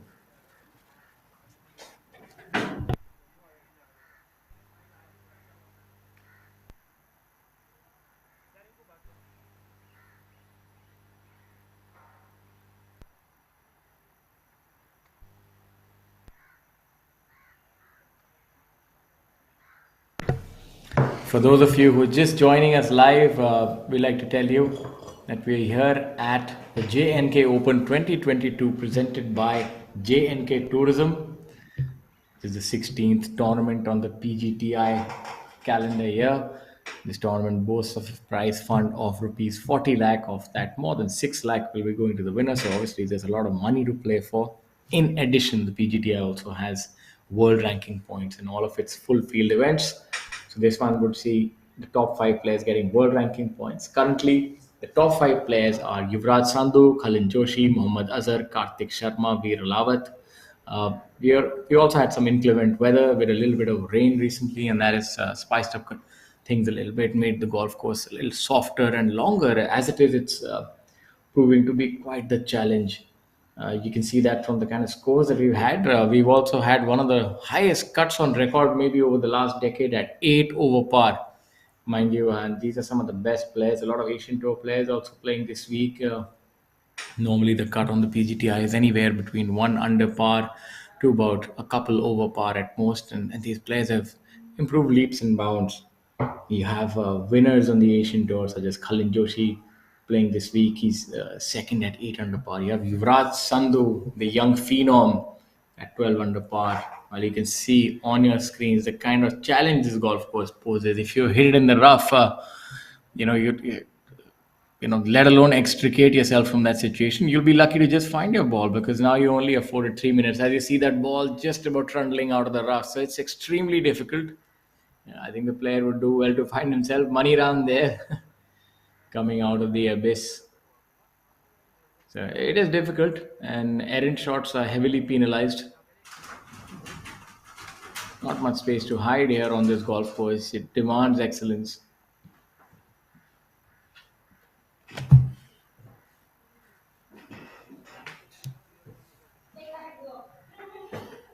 Chandrajit Yadav. The rough would get a little more difficult to play from after this rain. It's a pretty good shot. I think Chandrajit went there in 2 shots and now would have a good look at birdie. Must be just about Money 5 or 6 feet away from the flag. Maniram would have got a little bit of an idea about that hole. Now he'd be playing his fourth here. Very quick to get off the blocks. Doesn't take much time, and that's the reason why he doesn't need to. He's so would be able to save his par here. Maniram, brilliant shot there. And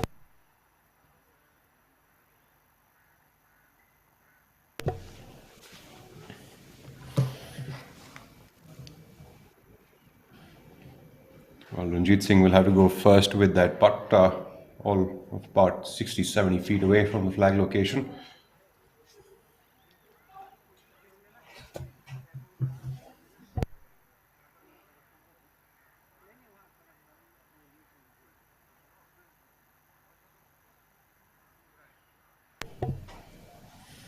Ranjit Singh will have a good look at his putting stroke over here. He's one of the steadiest players on the tour, long-standing career. He's given it a bit of a whack, a little bit of a body turn required there.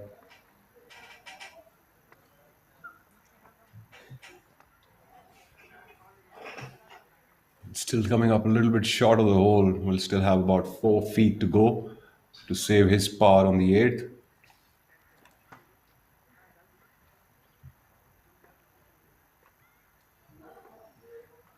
Mohammad Azar has made another birdie on hole number 4, has taken himself up to 3 under par to be solo at 3rd position.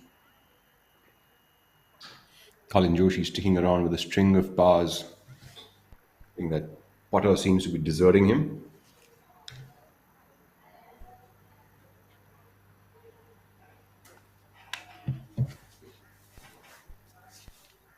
Azar about 6 feet away for birdie. My apologies, Chandrajit Yadav. One of the advantages of hitting a chip beyond the hole is that it sort of removes the mystery of the line coming back, and that's why good coaches always say that try and hit your chip shot maybe a little bit ahead of the hole, so that the putt coming back it's actually an advantage. First, you give the ball a chance of going in the hole. Second, you are able to know the line coming back. So look for him to make this putt. There he goes. Brilliant putt there. Ranjit Singh now.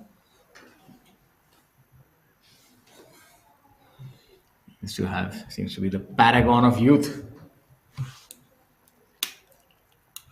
In 3 years, he'll be able to be eligible to play on the senior tour and still very much in the mix on the Pgti. You see him in the top 20 almost every week.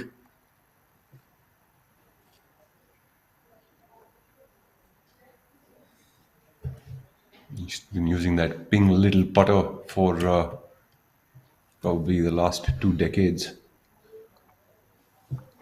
Center shafted putter. His putt would have a considerable amount of break from the left.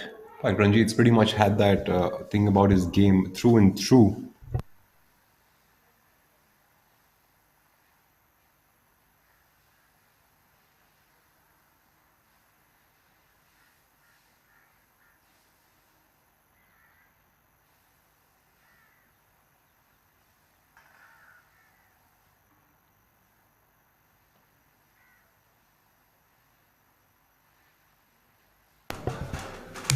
Maniram now collecting himself to make that par. It'll be a super par once he makes that one.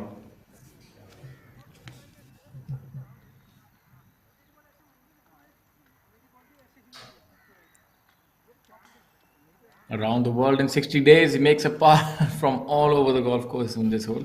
Well done there.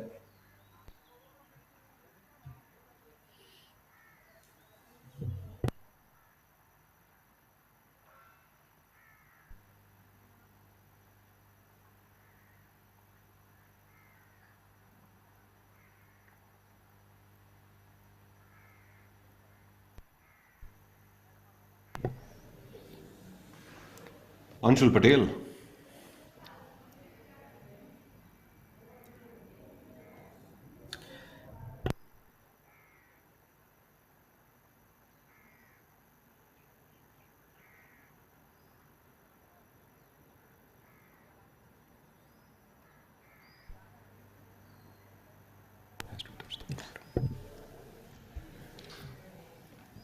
Mithun Pereira, all smiles like always.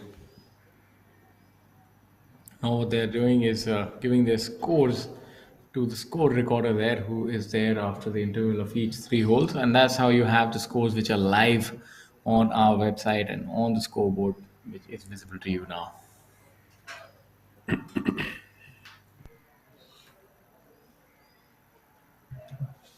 Karthik Sharma currently at 1 under par. So is Mohammad Azar. Harinder Gupta at 3 under par. And Harshit Sethi at 1 under par. Arjun Prasad carrying on with that good form at 4 under par through 6 holes. Tough day yesterday for him, but seems like he's out there to make some damage happen today on the golf course and make amends for yesterday. Akshay Sharma, 3 under par for the day, 4 birdies and a bogey on the front line. Solid start for him. Vikrant Chopra, 1 under par for the day.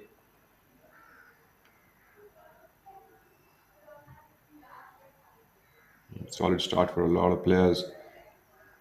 Adil Bedi finishing the back nine in 1 under par.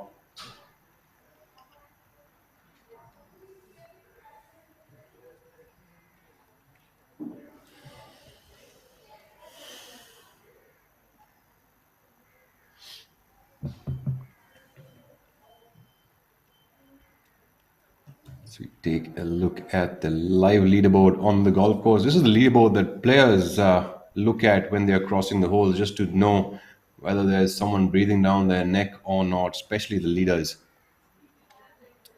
I got the par 5, the 8th hole.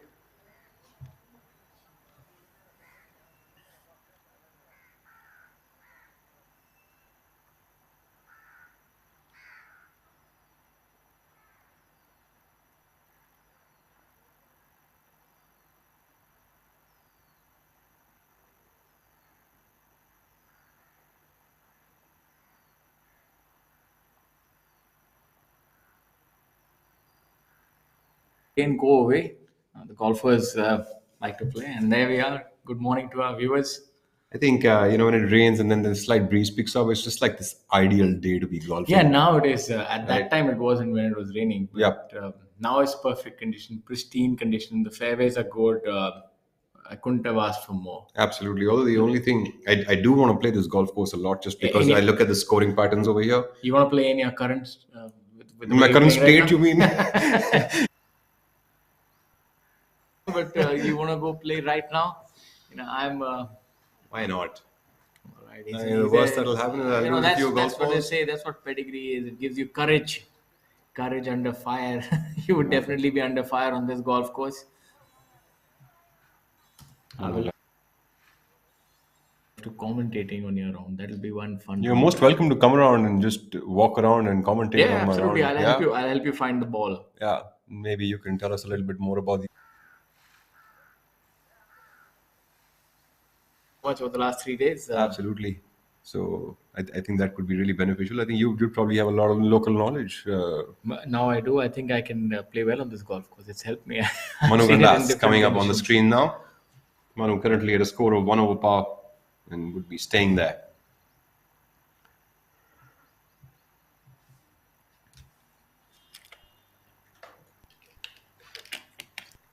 Manu's playing alongside Shoaim, who's also at 1 over par in total score. Both are tied at the 8th position alongside Arjun Sharma and Harshjeet Singh Sethi. Arjun Sharma also starting off well. Currently 2 under par for the day through 6 holes and a total score of 1 over par. Sharma also putting up a good show, taking his form from one week to the next, which is great to see and commendable. Playing on different golf courses with completely different natures and still being able to keep up your game, that really is the true test of a professional golfer. Mithun Pereira having a little bit of a chat with Anshul Patel. They seem to be rather serious, really discussing like world politics probably. I don't know. Could be anything. Maybe it's his golf course or the next meal. It could be some anything. I'd love My to guess discuss is the that- next meal as of now. Yes, absolutely. I think we should be served the next meal shortly. Should be some wonderful sandwiches. Rashid Khan means only business today, going only with a black and a white, as we no grays in this round. Rashid Khan really makes the game look easy. It comes very naturally to him as a game of golf. He's also a very avid cricketer. The great scorer, man. He's one of the best scorers that I have ever come across. Even while he's been working on his golfing, in fact, he's changed his swing from a draw to a fade. I didn't quite know that. When yeah, was this? he's been working on this for the last couple of years, in fact. And even while doing that, see, that's the whole purpose. That's the whole thing about his scoring ability, that no one comes to know that he's working on something. You'd not really know because he's still in red numbers pretty much in every tournament and in contention. I think also he's a player who's been able to maximize everything in his game. He's able to hit it as far as he can, given his physical stature. He still gets it out there. His putting is exemplary. His short game is phenomenal. His mental game, I would say, that's his real talent. That's a facet of his game which is the strongest. He doesn't get perturbed. He's been able to take on the most difficult shots without a second thought and execute them. So I think he's done well. Maybe sometimes I feel he needs to switch up one gear to really get to that international level of dominance that maybe somebody like Gaganjit Bhullar has done, Anirban Lahiri. He's maybe just one notch below them because he needs to push himself a little more to maybe perform on that level on the international stage. Otherwise, he's a great player. He's won on the Asian Tour. He's been good enough, but maybe try and venture onto the bigger international tours. Well, I guess sometimes it's also a matter of time, and be resilient and just stick around there and keep putting in your hard yards and keep putting in a couple of under par rounds here. Week after week after week, and one fine day you will switch the gear and most likely be at the top of the leaderboard. And I've seen that with tremendous number of players. If you consistently stick around red numbers, one day you will be able to change the gears, and that's the day that pretty probably sure. your putter gets hot, or probably your wedge gets hot, something or the other. That's the one that really I think pushes you to the top. what's also important that our viewers must understand is not all tournaments are the same. It's also very important that you peak at the right time and you're able to perform in the bigger events. It's so important in golf because there's a lot of discrepancy in terms of prize fund. How golf is different maybe from another game. Let's say if you are to compare it with football or tennis or even like you have these tournaments that give you a certain number of points and so on and so forth. But in golf, as we go back to Arjun on hole number 8, with a putt that would break from his. It'll probably be a pretty straight putt. Yeah, I was thinking from the left, but somehow that doesn't quite seem the case. It might be a straight putt. Yeah, Well, somehow it's not straight in the hole. there you have a little birdie. Whether you make the putt or not, the viewers still get a birdie. Exactly. So coming Going back back, to that conversation that you were having, I think I've got a media and I've forgotten what I was talking about. Can you please remind me because you cut me off halfway?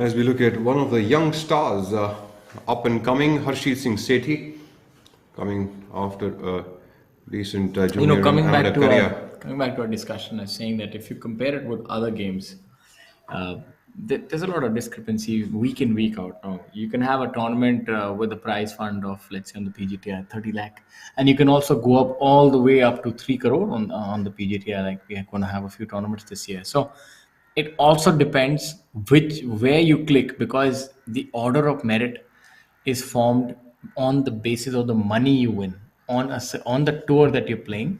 The world ranking points are for world ranking purposes. So they're two different things. So you can be the number one ranked player on the PGTI with a lot of money, but the number two player might have amassed more world ranking points but a lower prize fund. So these kind of things are to be noted. So the order of merit on each tour in the world is based on the prize fund that you win. So it's very important for the players to perform in the weeks when the prize fund is high. That'll help them secure their card, place themselves higher on the tour so they can get more exemptions. The world ranking points help them to get more opportunities on international tours. So they're two different things altogether. And obviously, if you play well in the bigger tournaments, the weightage of the world ranking points is also higher owing to the quality of the field. So it goes hand in hand. So a lot of players have done really well. You saw Shubhankar Sharma win that European tour tournament in South Africa, and Yeah, back-to-back two events, I think. One that gave him such an opportunity to compete on the European tour, and then he was able to take that opportunity with both hands. And obviously, you have to win, and you'd be lucky if you win at the right time. Chandrajit Yadav seems to have found the wrong fairway, going over the trees Yeah, here. quite a few players actually missing it on this side of on this fairway. If we have a look at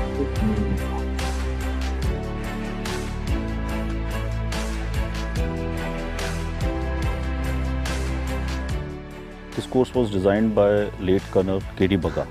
He was a renowned designer and he has designed this course beautiful, I would say. And as the feedback is also coming from the professionals who are playing, this is one of the toughest courses of India. The standout features are this layout is beautiful. Everybody is praising. It is surrounded by all the monuments, all the designated places, all the landmarks of Jammu we can see from while standing, while playing on this course only. If we start from the left side, you can see Mubarak Mandi, Mahamaya Temple, Gandola, then Harki Podi, Amar Mahal. Even you can have the darshan of Mata Vaishno Devi, Trikuta Hills also, while playing and while standing. And I think this is one of the courses, I don't know any other course of India, where you can see the train passing by. That is the standout feature of this course.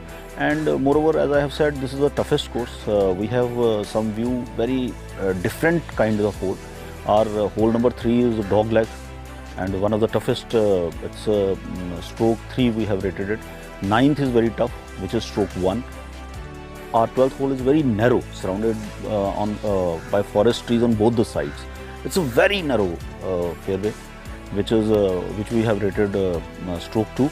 And 16th, because of its layout and its green, that hole also becomes very tough.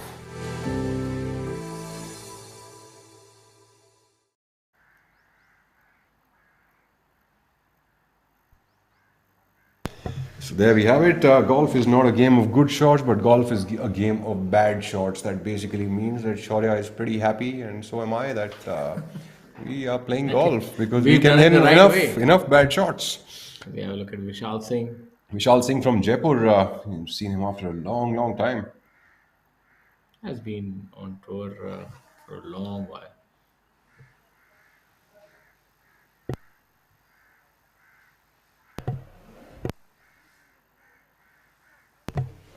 He's a former champion. I remember he's won a tournament maybe 5 or 6 years ago. He won the Jaipur Open itself, if I'm not wrong. No, he's had a very long-standing career now.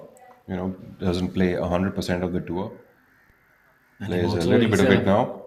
he would. I think he's also a senior professional I now, if think he's I'm the not wrong. same batch, if I'm not wrong, as Ranjit Singh. No, I think he's elder than Vijay. Have I think he's almost going to turn into a senior golfer, if not one. And given that fact, I think it's just a good achievement to have made cut. another It's young not gun on our screens, Shravan Desai. not so easy to compete with the young lads who were probably not born when he was a professional.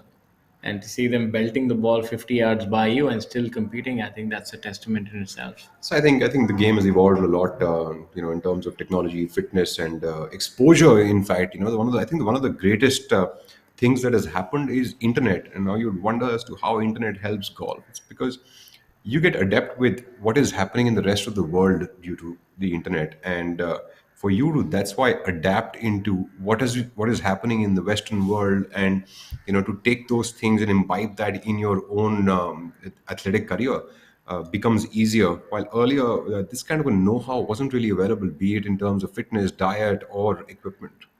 Are we allowed to use Instagram while playing? Can you tell our viewers?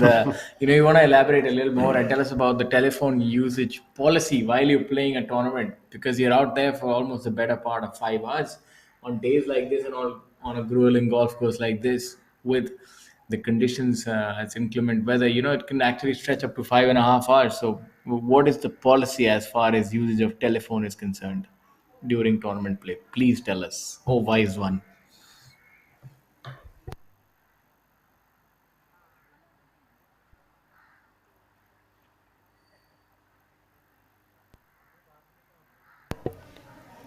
Yeah, so the players are not allowed to use their phone in terms of allowed to use them as audio visuals, but the players are allowed to take out their phone in case they need to call up the referee and ask him for a ruling. So, in case of an emergency of a sort where a player is unable to spot a referee around them or a marshal around them, they are allowed to take out their phone and give a call. Other than that, the usage of the phone is not allowed on the tour. Obviously, And I think no. it shouldn't be also. So no posting selfies and stories while you're playing. Focus on the game at hand. Let's look at that shot. This is where Shamim Khan is really good. You'll see his buttery approach, very soft and easy. Look at that. It's a little hot. Well, coming out of that kind of a rough, ball tends to come out as a flyer with no spin at all on it. So it becomes difficult, especially for a front flag. You can't be really too cute with That's that not flag the location. yeah. That's not the kind of effort he want to write home about. Not his best. Let's see what Amrit Lal can do from that location, about 20 yards short off the green. Can he spin it up to that front flag? That seems to be well executed, but again, rolling a little bit too much. Obviously, not being able to get any spin on that shot is difficult because the grass is a little thicker this week. The fairways, the grass is a little different than what it is normally, so players are not able to impart much spin.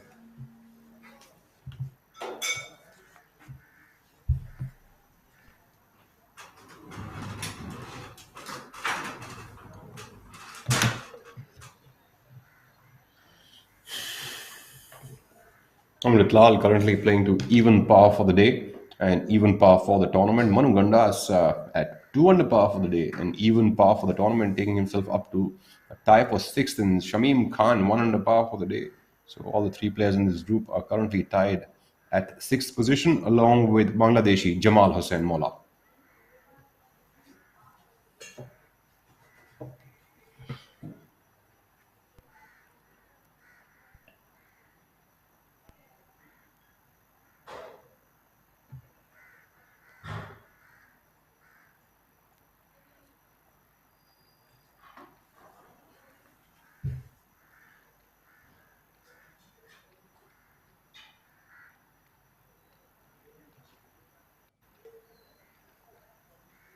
It's going to be a putt of maybe about 30 feet, breaking about a foot and a half from left to right.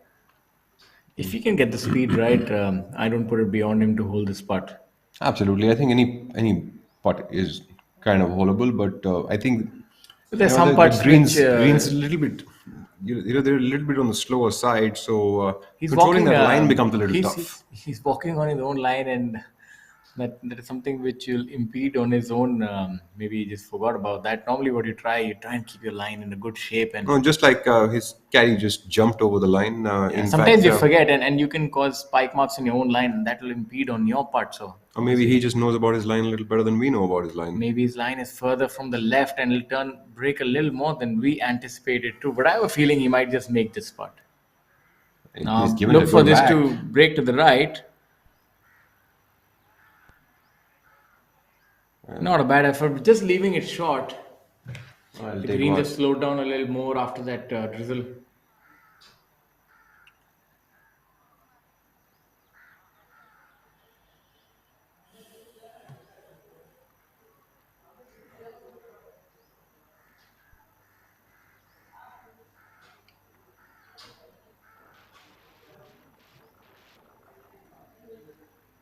Vikrant Chopra on the 10th hole, par 4, 417-yard par 4 here. Chopra going with a driving iron, most likely a 2-iron is what he's hitting here.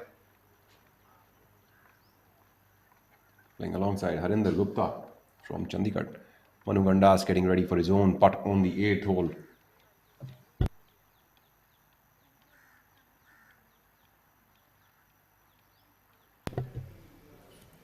We'll apprise you on the scores very soon. Manu Gandas from about 25 feet away. A birdie and eagle leader.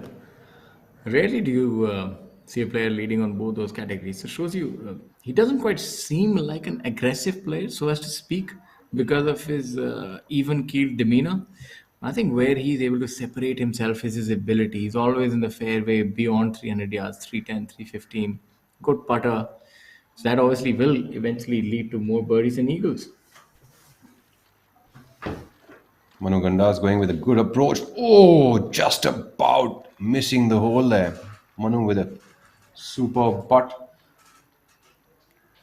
And it'll knock it into the hole from there. Leaving it just on the edge. Khalin Joshi has dropped a shot on hole number 6. And that would take him 5 shots away from Yuvraj Singh Sandhu, who is staying steady at even par for the day.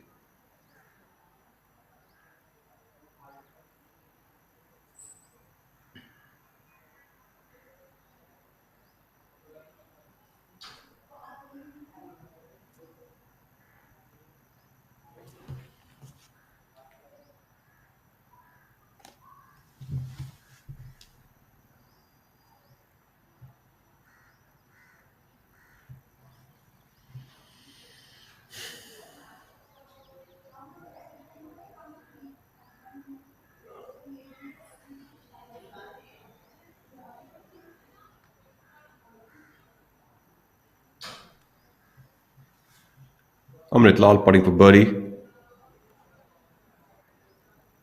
Oh, Amrit Lal just coming up, tad bit shy of the hole. Almost looks like another roll could have got him in.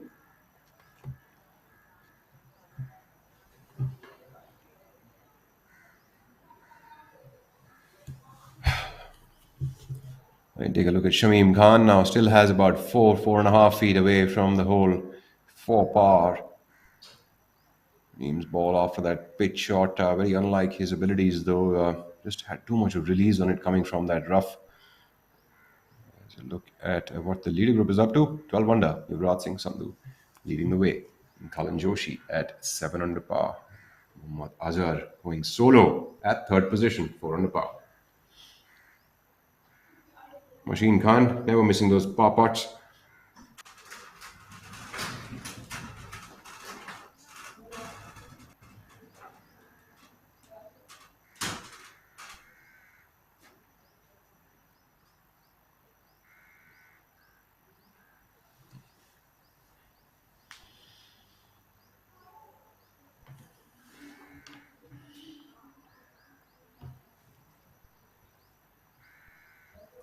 Approaching the 8th hole now will be Jamal, Hussain, Mola, Karthik Sharma and Veeralawat, our penultimate group.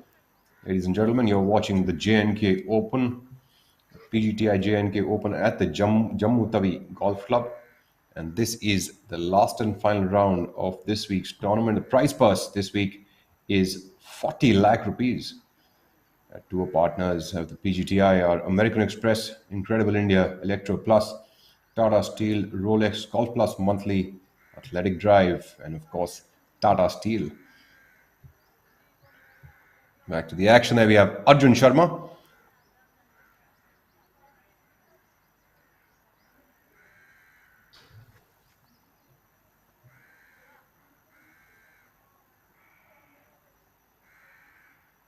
Arjun Sharma almost making that putt, wouldn't be. I think putting has become a little more difficult to judge the speed after the rain. The sun has come out now. Quite a few different conditions that the players have to go through during this course of this round. Very still conditions now, no wind, so as to speak. Harjeet Sethi on the 9th. As you can tell, there's a big slope at the back of the green. He'll have to really hit this one up. Did he hit it enough? Not really. Seemed like he didn't quite give it the requisite hit even when he hit it. It came off pretty slow off the putter face. Yep, I would agree with that. In fact, I was kind of surprised it reached that far. It looked like it didn't quite have the legs.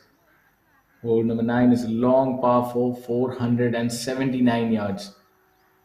And as far as stroke index goes, this is the toughest hole. And just to tell our viewers what is the stroke index about. So you might open a scorecard and see that each hole has a different stroke index. What does that tell you about the hole? As we go back to the action.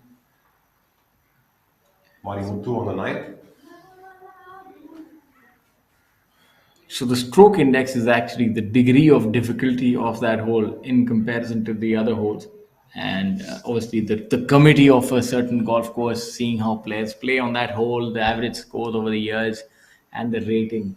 So on this golf course, the 9th hole is supposed to be the most difficult hole, followed by the 16th, and then the 3rd, and then the 12th. So the stroke index would tell you which hole. So if the index is 18, that means that is the easiest hole.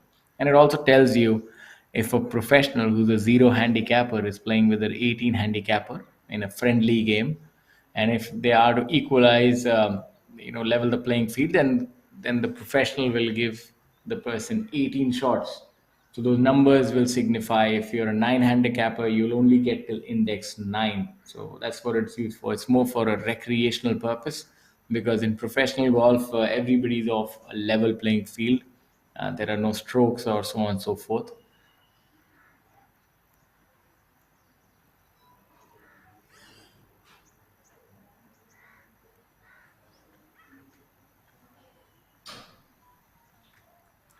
We have Arjun cleaning up on hole number 9.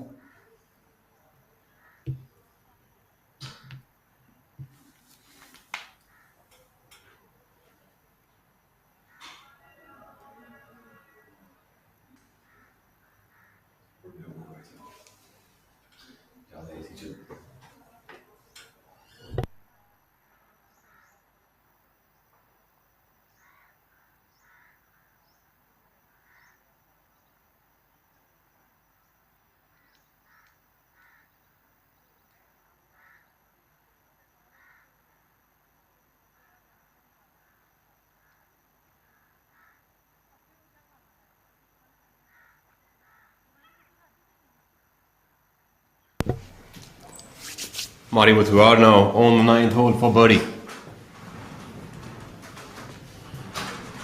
Marimuthu are today having a 1 over par on his scorecard to 6 holes, and that would be a splendid attempt for birdie. That should help him save a shot on that scorecard. Will he come up with a smile finally? Or does he?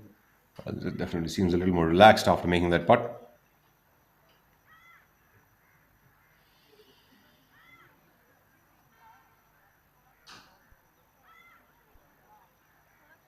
Action atop that leaderboard, Manu Gandas is now at 1 under par for the tournament, 3 under par for the day, We take a look at Karthik Sharma, Veer Lawat, all walking up now to the 8th green. Karthik seems to have left himself out there in the rough.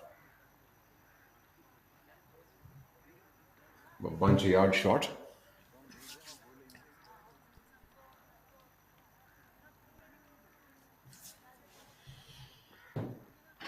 There we have our leader, Yuvraj Singh Sandhu.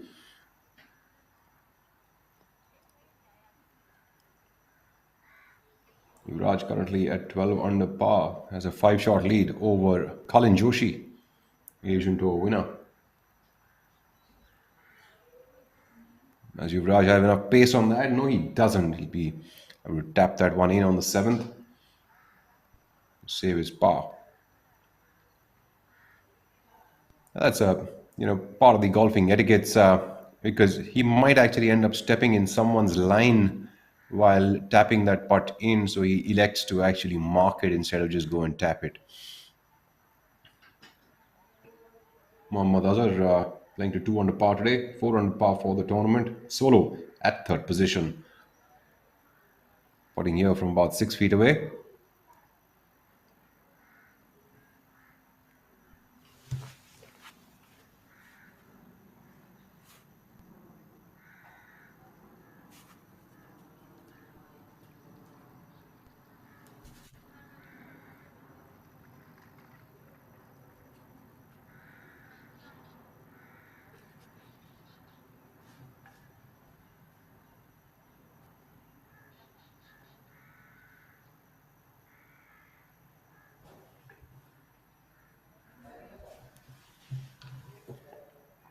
Mohammad Azar will be missing that one. Seems like a tad bit of a push out that he had over there. That ball sort of started right of its line pretty much from the get-go. Colin Joshi needing to do a little bit of aim point, finding out what the slope is with his feet. That's probably one of the best methods to use in terms of finding out the slope. Just best feedback can come from how your feet feel. Your center of body kind of sways off to one side or the other. And you sort of understand, especially on a slope which is not very well visible from the naked eye. It's when you put your feet down together and sort of try to get an even weight distribution, you kind of figure out where that slope really is going. Very useful when that slope is teeny tiny, not really visible to the eye. Colin Joshi from 4 feet away on the 7th. Knocks that one in nice and firm.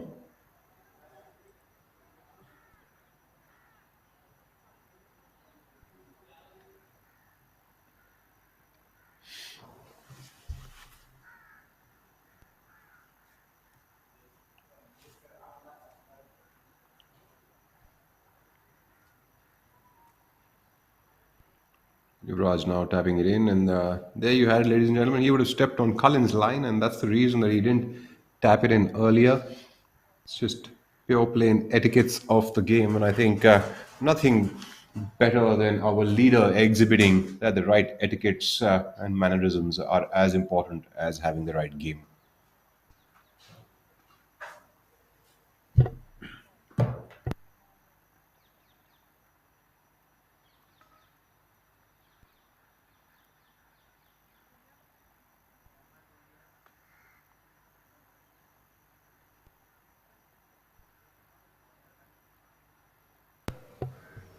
And like a little bit of an uphill battle even for the viewers out there at the golf course. Veer Lawat coming up from just short of the green on the par 5.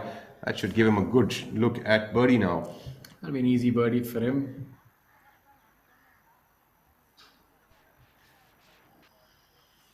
Yuvraj and Cullen both have dropped a shot, and Yuvraj's at 12 and Cullen at 7 under par. Mohammad Azar is third at 4 under par.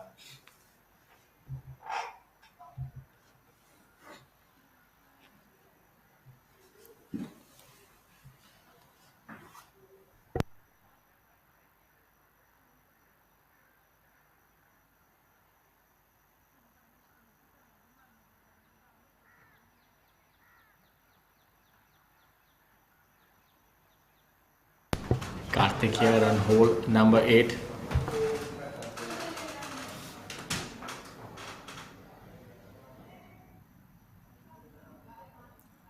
From our screen, this putt looks like it might turn a little left right, but the slope of the green would also take it a little bit from right left in the end. So, all in all, should be a straight putt for Karthik.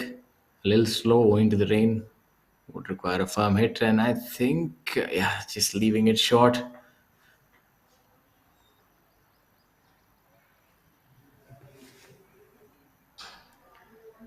As you look at some of the scores, the best round on the course at this point in time is belongs to Arjun Prasad, who is 3 under after 9 holes, and Manu Gandas, who is 3 under through 8. So there are a few good rounds going on. You also have Mohammad Azar at 2 under. You have Arinder Gupta at 3 under as well for the day. Most of the players, though, are in blue numbers over par,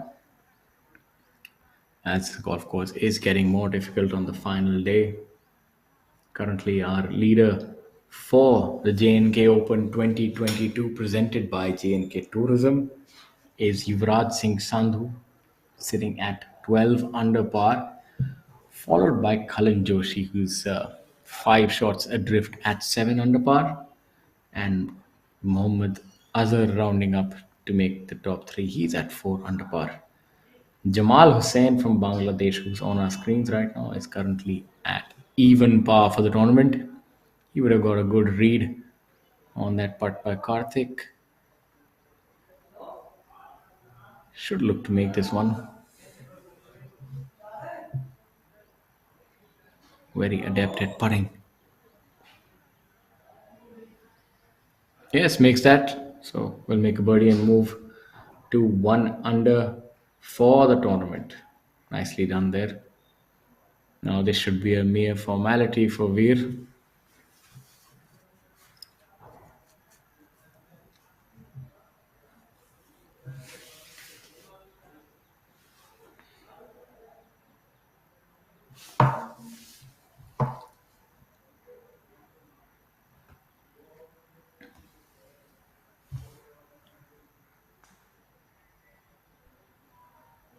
Yes, makes his birdie.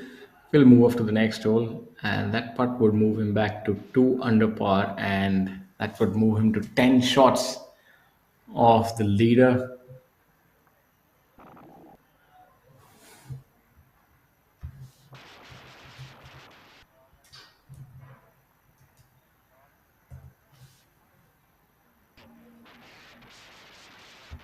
Seems like that would be an insurmountable hill to climb. 10 shots is too much, given that he hardly has about 11 or 12 holes left. As we have a look at Mari Muthu on hole number 10. Doesn't really waste much time, just gets up to the tee and hits it. Now Arjun Sharma going with 3 wood.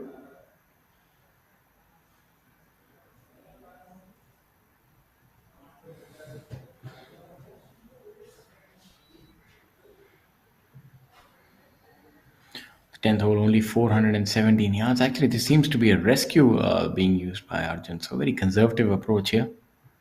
One of the straightest hitters off the ball on tour. Very good driver. Hits it a decent distance and also very straight. And that's enabled him to have some good finishes on tour.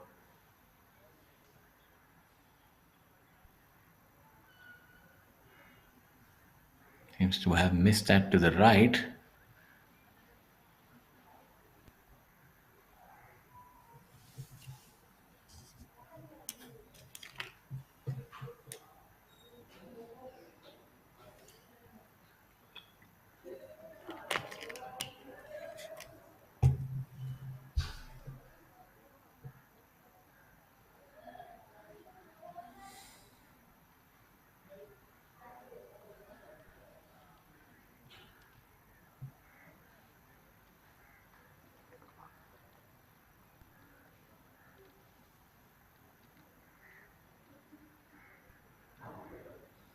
I'll look at hole number 9, the most difficult hole on this golf course.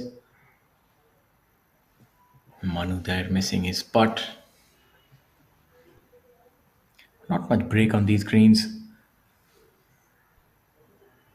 Going to the flat sort of surface and E greens. Very subtle breaks which sometimes are tougher for the golfers to discern because there's not much to go by. Spoken with a few of the players, they say the grain is not that perceptible, so you have to rely a lot on feels. That's why they're getting a lot of the lines wrong. As we have a look at some of the scores, Jamal, Karthik, Veer, all three of them in red numbers. I think finishing this week under par is a commendable effort. As we have a look at the updated leaderboard, Cullen making a move on the leader. He's made a birdie and moved up to 8 under par. So now only 4 shots separate Yuvraj Sandhu and Khalin Joshi. Both of them are back where they started at 12 and 8 under par, respectively. So Khalin trying to keep this tournament live and interesting, not letting Yuvraj out of his sights just yet.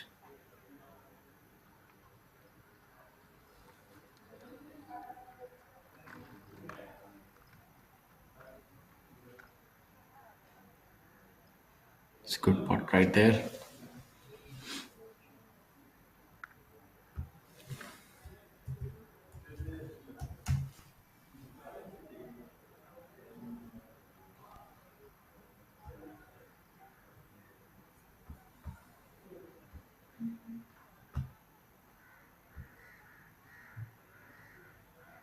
Manu playing alongside Shamim Khan and Amrit Lal, who we just saw hit that putt with his unique putting style. The left hand below the right.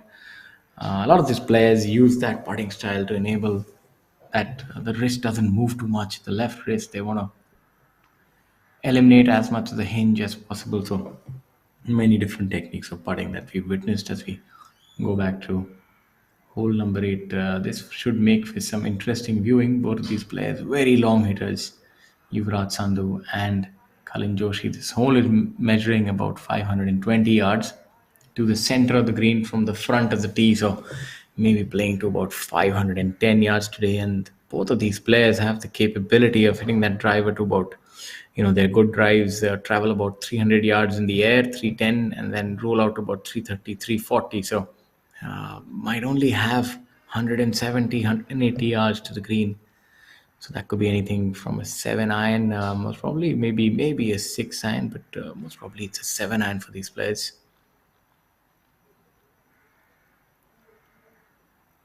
They have the ability to hit these towering iron shots.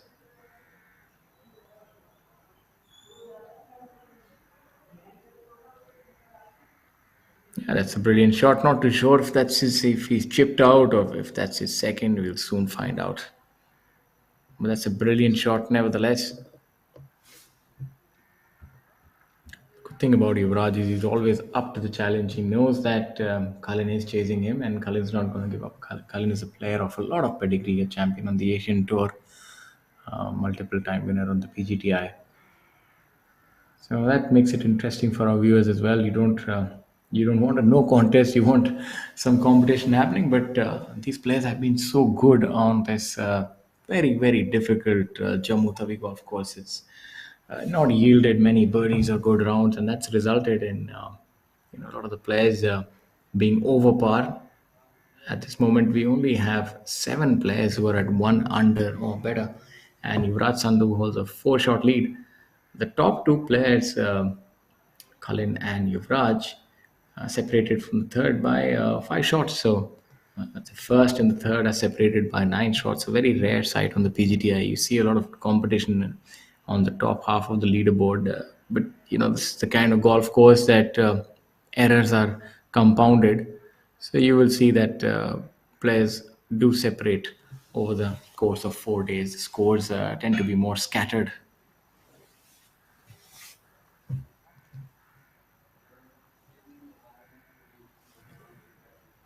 Azar there on your screen is also playing really well and holding his own amongst these 2 champions.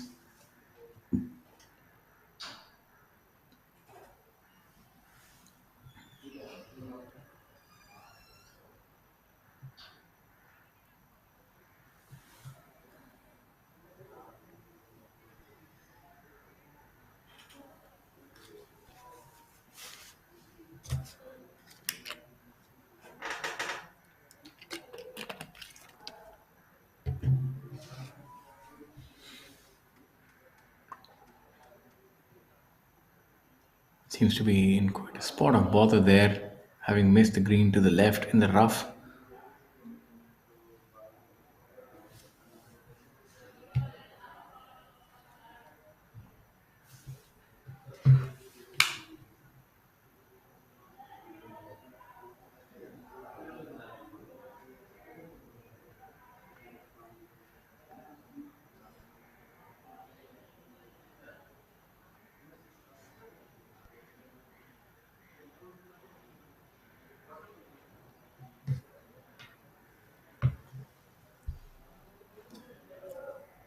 Giving that shot a lot of thought is other.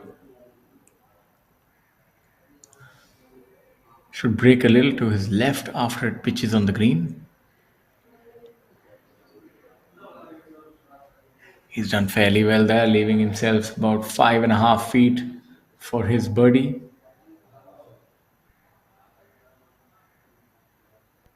Perfect weather conditions have also drawn out the gallery, which is nice to see. We're seeing patrons back on the golf course.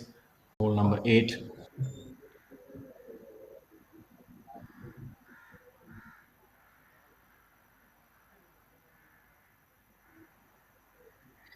That is very important for Kalin Joshi to make.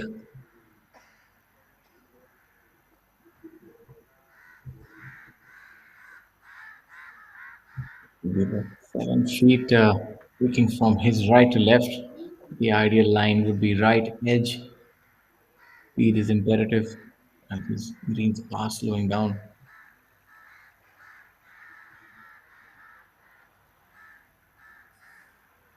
He's left it short, and as I had stated, it's very important to give it a firm hit on these greens. They're deceptively slow at this point in time.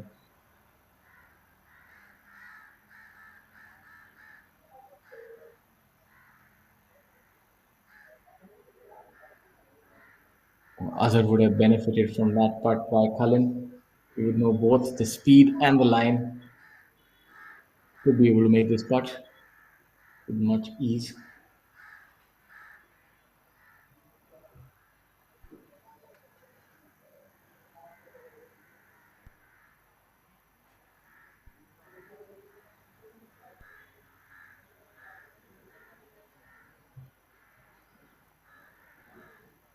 Has given it a firm hit. You saw that was a considerable effort by him to hit it that firm. Happy to have made his birdie.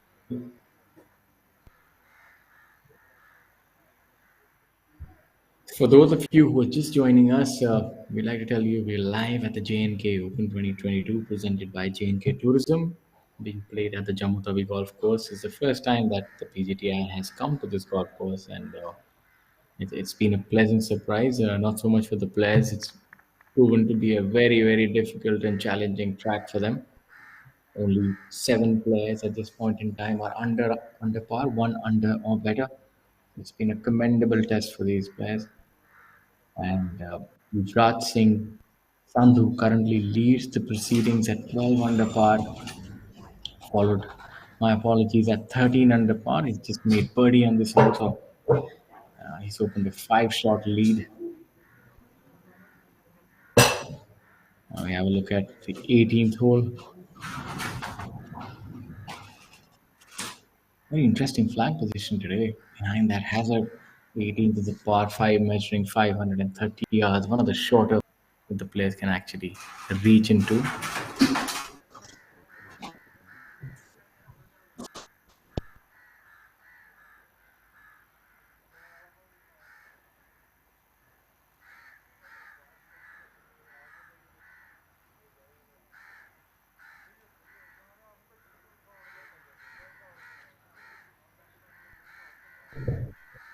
As we start telling our viewers about the golf course, uh, track 7,001 yards. And the course is like about 7 to 8 kilometers. This one probably 9. All of you who golfs out there who like to get right on your wrists, playing golf could be the best thing for you. You get that count right day in and day out. And moving up to the par with that birdie on the hole.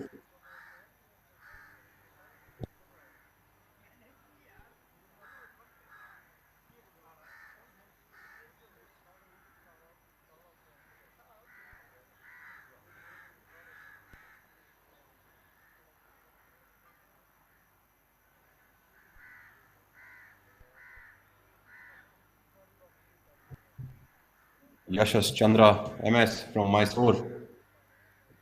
A peculiar kind of a pre-shot routine that he has really gets likes to get into that setup absolutely accurately. That ball wasn't as accurate as this was.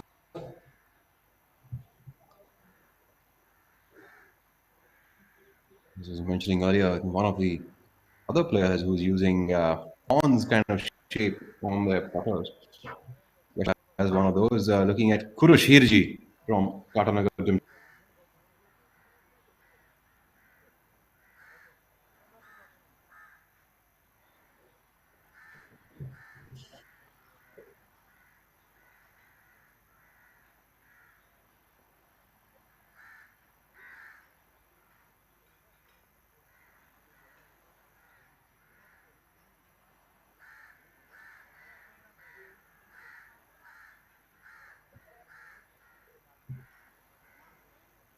Nice look of his putting stroke there, Kurush Hirji. Coming up short of the hole. Lots of players coming up short of the hole this week. Not getting used to the speed on these greens for some reason. Don't take much more, probably half a practice round to get used to these greens. And giving them a little bit extra. Usually, players kind of find their ways uh, on the putting green itself before the start of a practice round. We have Yashas Chandra. He's got a long way to go to save that two putt.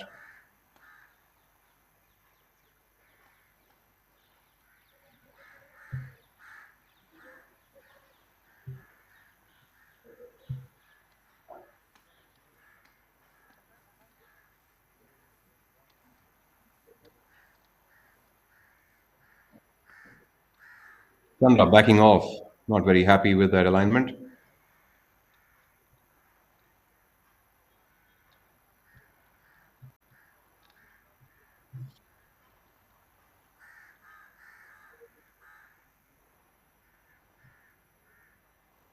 The firm one out here. Does he get it? He gets the hole. Nice save for Yashas Chandra.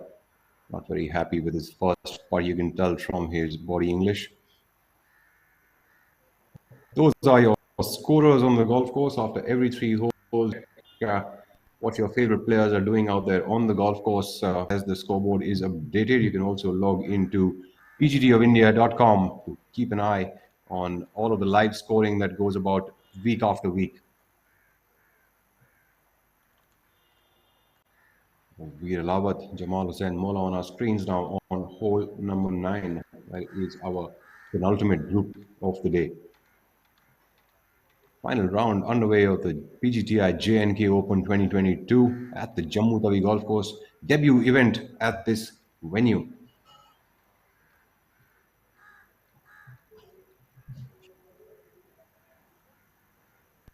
Veer Lawat with a superb attempt for birdie there, but that wouldn't be. You have to tap that in for his par. And he does. We're also using one of those stability shots on his putter.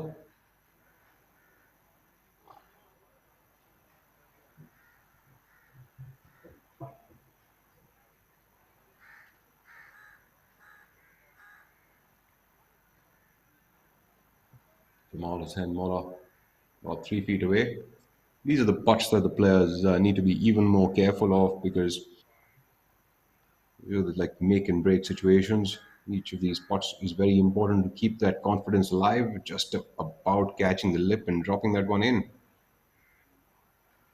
It looked like it turned around India and fell in from the other side. Jamal having a little bit of a friendly chat with our referee there, the H.S. Kung, a top amateur in his days. We have Karthik Sharma.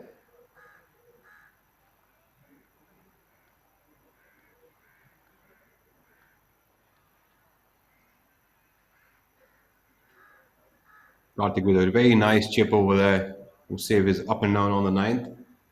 Like a little bit of trouble that he had. That's why he was the last one to play, even though the players on the green had finished. Maybe a prize of his score very soon.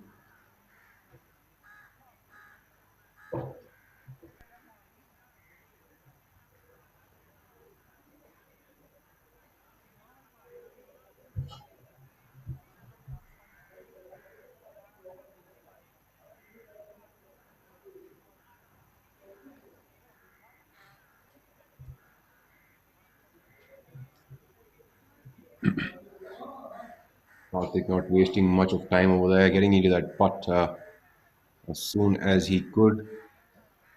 Doesn't waste much time off his fellow playing partners as well.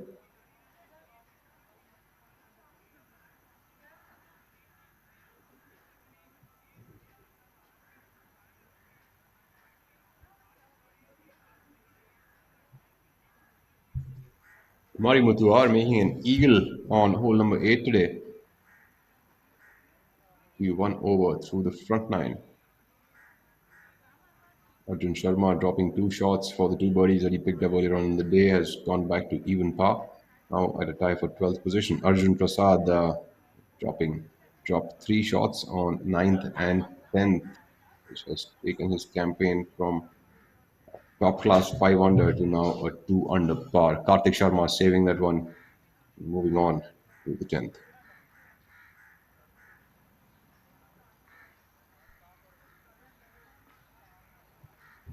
Other good scores on the golf course. Ravi Kumar at 4 under par for the day, taking his total score to 4 over par for the day. For the tournament, my apologies.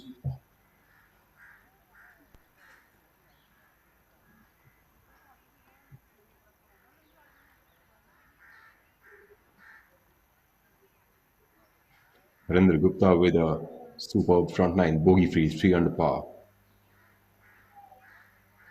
Going into the 18th hole, we'll take a look at Vishal Singh from Jaipur, coming up with his third shot, like a little bit of a wedge. That pin today in that tucked up left side space. Vishal Singh hitting a shot there, drawing it around those trees. You could see his wrist in that club, shaping that ball out. Perfect shot.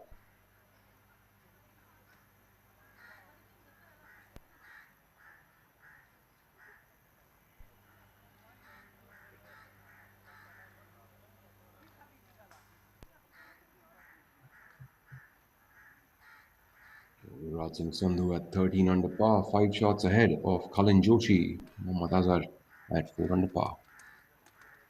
Take a look at Shravan Desai, Vishal Singh walking up to the 18th now, their final hole of the day.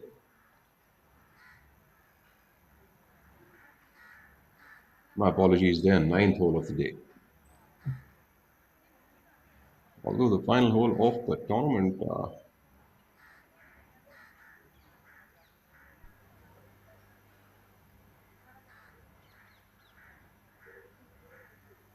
Tamim Khan, Amrit Lal, Veer Lawat, and Jamal Hussain Mola sticking around at even par to be at a tie for 6th position. Karthik Sharma at a tie for 4th position at 1 under par alongside Manu Gandas.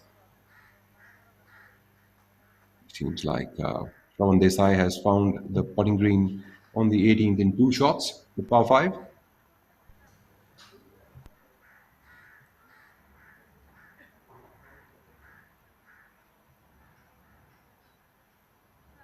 Playing alongside Divyansh Dubey. This will be our first look at Divyansh Dubey this week.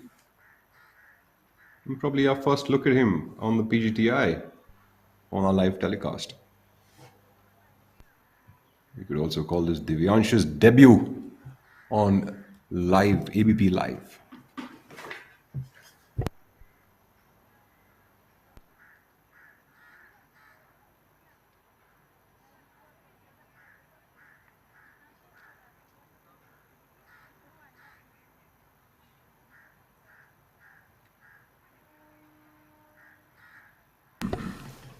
So what is your prediction now that it's 5 shots? Am I going to be proven right again? As I said, this tournament was going to be over from the time that lead became 5 shots.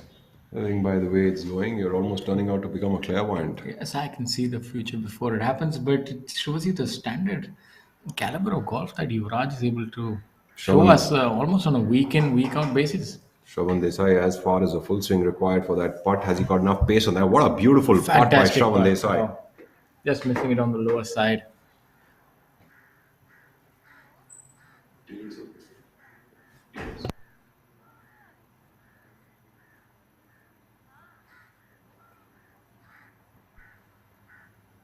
A look at the leaderboard there.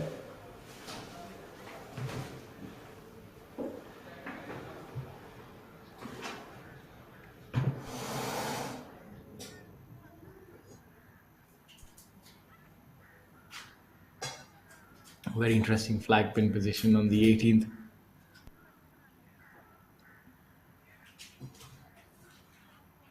Would make for an interesting final hole if the proceedings are to become that tight at that point in time. Yuvraj has no such intentions at this point in time.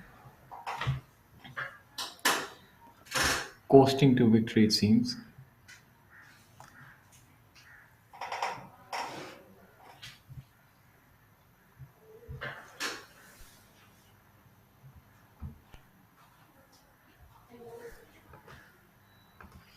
Look at some of the statistics and where these players actually lie and how the order of merit could look after this week.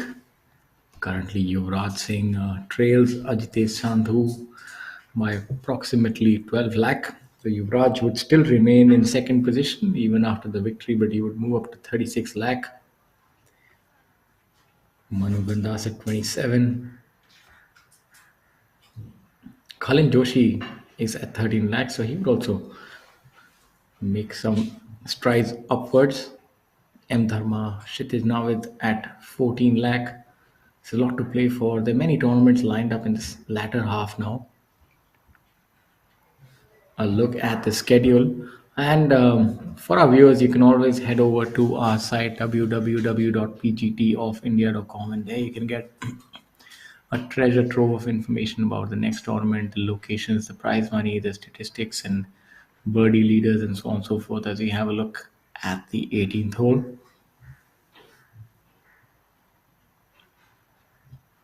That's a good putt right there.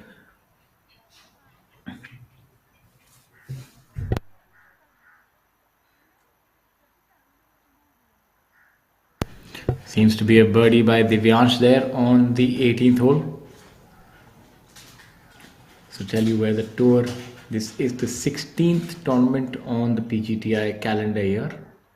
After this, the next week, the tour moves to Jaipur for the Jaipur Open 2022. And that tournament will also have a prize fund of 40 lakh.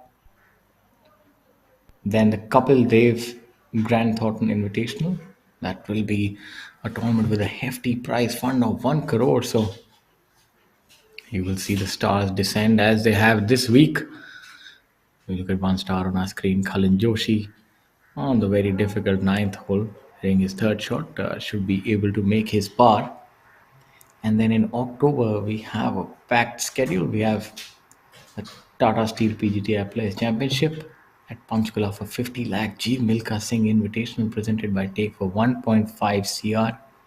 Pune Open Championship for 40 lakh. The MP Cup with the venue and prize money yet to be decided. So there's a lot of golf, and the Golconda Masters in November. Indian Oil Silver Masters with a prize fund of 60 lakh. Dream Valley Booty Masters for 1 crore. And then another tournament to be decided. And capping it all off in December, you have the SSP Chaurasia Invitational presented by Take, another event for 1 CR. And then the crown jewel that all these players are vying for, the top 60 and sponsors invites, get a start in the Tata Steel Tour Championship 2022 being played at Golmuri and Beldi Golf Club with a prize fund of 3 crore. And there is no cut, mind you. So when you tee it up in that event, you know that you're taking a paycheck, a handsome paycheck indeed. So these players have a lot to play for as we go back to the action on hole number 9. And just for our viewers to know that even though you don't have a cut line at the Tour Championship, the cut line for the Tour Championship actually happens the week prior to that, when the top 60 players on the order of merit have finished the penultimate tournament of the year. Those are the players who make it into the Tour Championship. So unless and until a player is in the top 60, he does not earn his way into the final tournament, which is a no-cut event.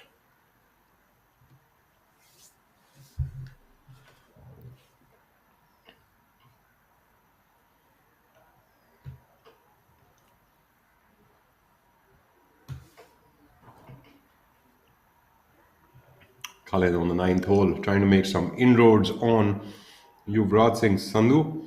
Well, Yuvraj seems to be gliding steadily on his way to a victory. A quick look at Mohammad Azar coming up on the ninth. Mohammad Azar almost securing his third position, although the back nine is yet to be played. Just slipping by. I like to call it the lower side. That's a good putt.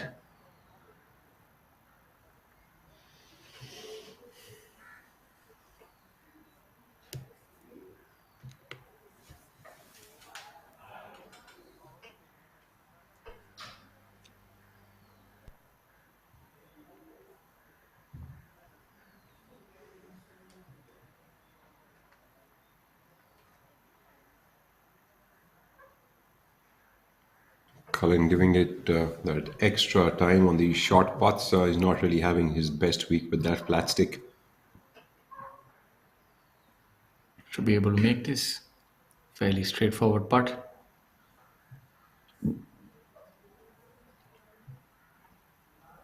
Likes to stand pretty square to the ball.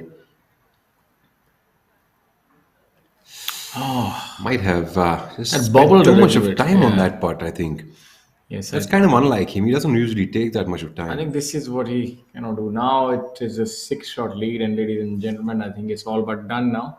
We'll just have to see the margin of victory. Very unfortunate for Cullen to have dropped a shot in that manner. It was a short putt, but I do, the players do echo the sentiment that short putts are very difficult on the screen. As you saw that, unexpectedly bobbled up a little bit on him. Line reading, speed reading, it's not easy. As it is, the layout is very difficult. You add to that the unpredictable nature of short putts. It's making it very difficult for the players this week. And you're seeing that in in the scoring, but no such troubles for Yuvraj. It's a beautiful shot right there of the 18th hole. With the flag where it is, it's right tucked behind the hazard. The 18th hole, although a fairly straightforward par 5, so about 534 yards, very reachable for most of the players, but that hazard and those trees on the left side uh, are going to add to the challenge for today's flag location, perched up on the left top of the green. And also the bailout area on the right side is also marred by a water hazard on that side. So uh, players have to be careful. It's not the easiest of holes. It's challenging in its own way.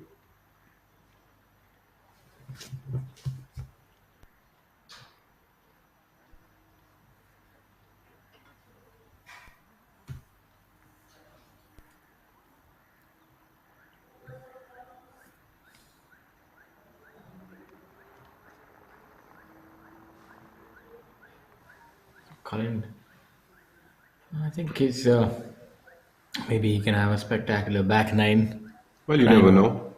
I mean, he has the luxury of his position being almost cemented at second place because third place position at 4 under, so he can freewheel and try a few things there. Maybe try the more aggressive approach. Yeah, the way I'm seeing it, Colin is being aggressive with his shots, but that Potter is not listening to him. I think that's where the challenge really is. So I guess it's easier for us to sit down in a commentary box and say this, but yes, probably be a little more aggressive with those putts will help him. They're not going in the hole anyway. Might as well just try to knock them a little bit Yeah, harder. it's very difficult on these short putts when you're Yeah. not able to gauge out of the things that are imperative to hold it. Then you tend to spend a little bit more time, and that sort of a snowball effect. It's not really helpful, especially for somebody like Cullen now. Although the gap between the two players still remains at 5 shots, as both the players have made a bogey on the ninth. Look at that free flowing, strong swing. This fantastic action. Very good sequencing. He's looking at it very intently. Seems to have gone slightly sideways.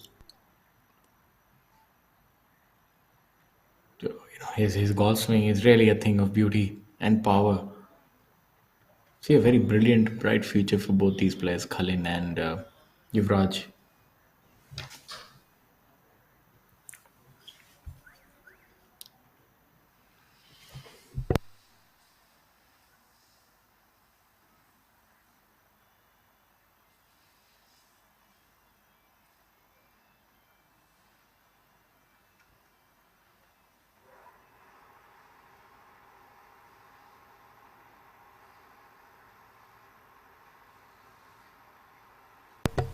All three players in the leader group making a bogey on the ninth hole. So the gaps between the players remains the same. I guess that's It was a very tight swing. going with a fairway wood here for Azhar. Not much wasted motion there. What a wonderful shot there of the background, the scenery. I think this is a good golf course for just a relaxing, fun round of golf. I don't think that round's really going to be relaxing. I mean, unless and until you're carrying a picnic box with you and decide to park yourself up next And to the best view and around. honestly, at least get a dozen golf balls because you definitely lose them by the dozen. Colin Joshi needs to get some firepower into that game. How quick that transition is! It's just a lot of power and very quick hands. Absolutely. If Colin could just get some stuff going on this back nine, get a couple of birdies in, add some pressure onto Yuvraj Singh Sandhu, things could look very interesting.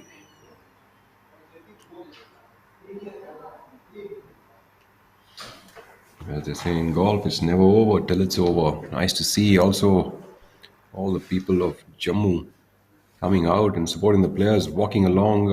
Always nice to see the patrons out there.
There we saw professional golfer Sudhir Sharma and Arjun Sharma giving a clinic to the junior golfers at the Jammu Tawi golf course.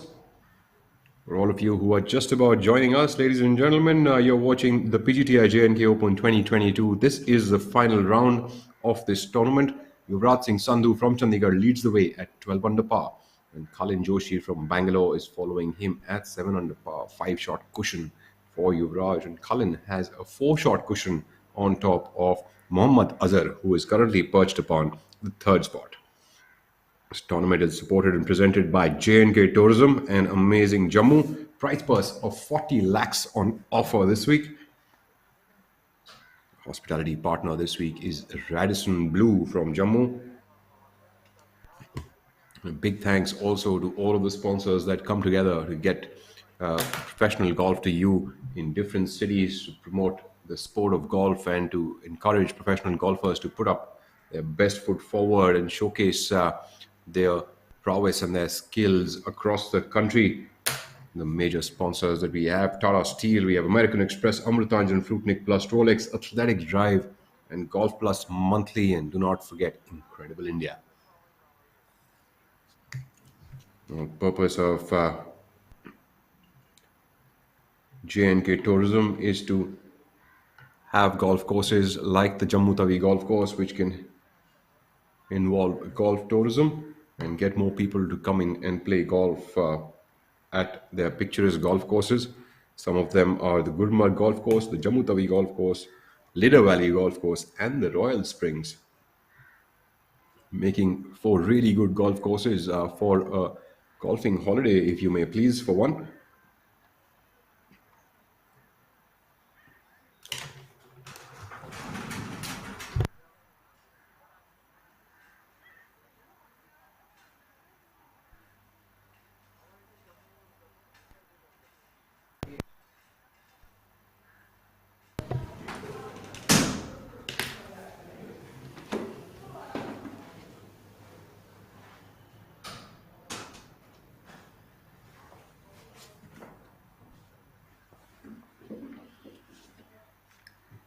J&K Tourism and the golf course management over here trying to encourage and promote the sport of golf and encourage more and more junior golfers to come up and take the sport, make a profession out of it. There we have the man who gave those junior kids a tip.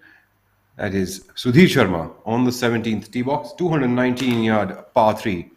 Sudhir Sharma playing alongside his mate from his city, Arjun Bhati, and Akshay Sharma from Chandigarh.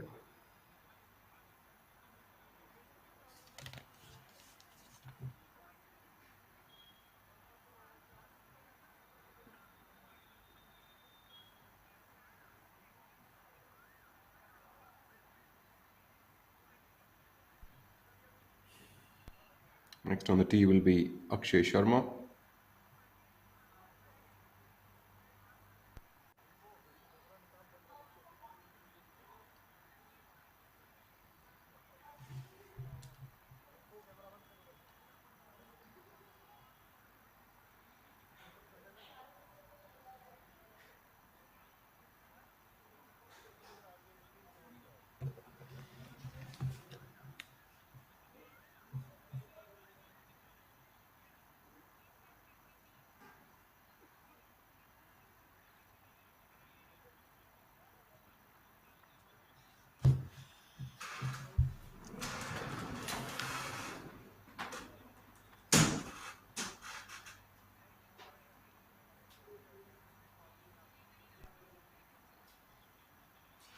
Harinder Gupta still going bogey free, currently at 5 under par for the day through 12 holes. A total score of 1 under par, jumping up to a tie for 5th position. Superb shot there by our Olympian, Udayan Mane.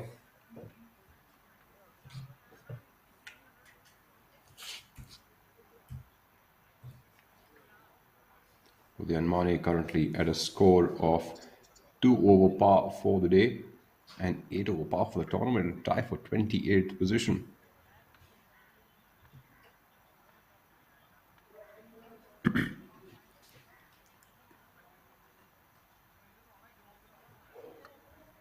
That's Arjun Prasad on the 15th hole, playing alongside Mane, currently at 2 under par for the day and 4 over for the tournament, staying at a tie for 14th position alongside 3 others. Apologize, 4 others. Apologize again, 5 others. A lot of players on 4 over par, sticking together.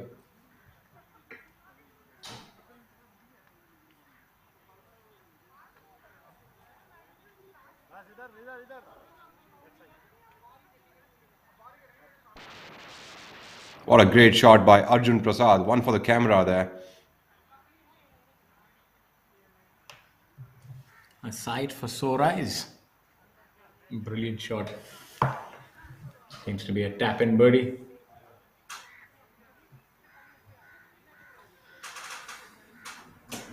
Mane will have an attempt from about 12 feet away to the hole. Again, great yardage control. This is what great players exhibit.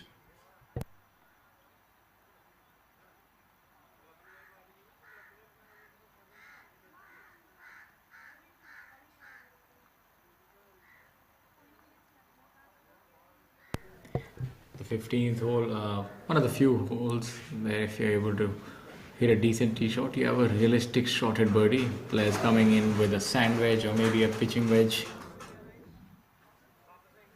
Not a difficult hole.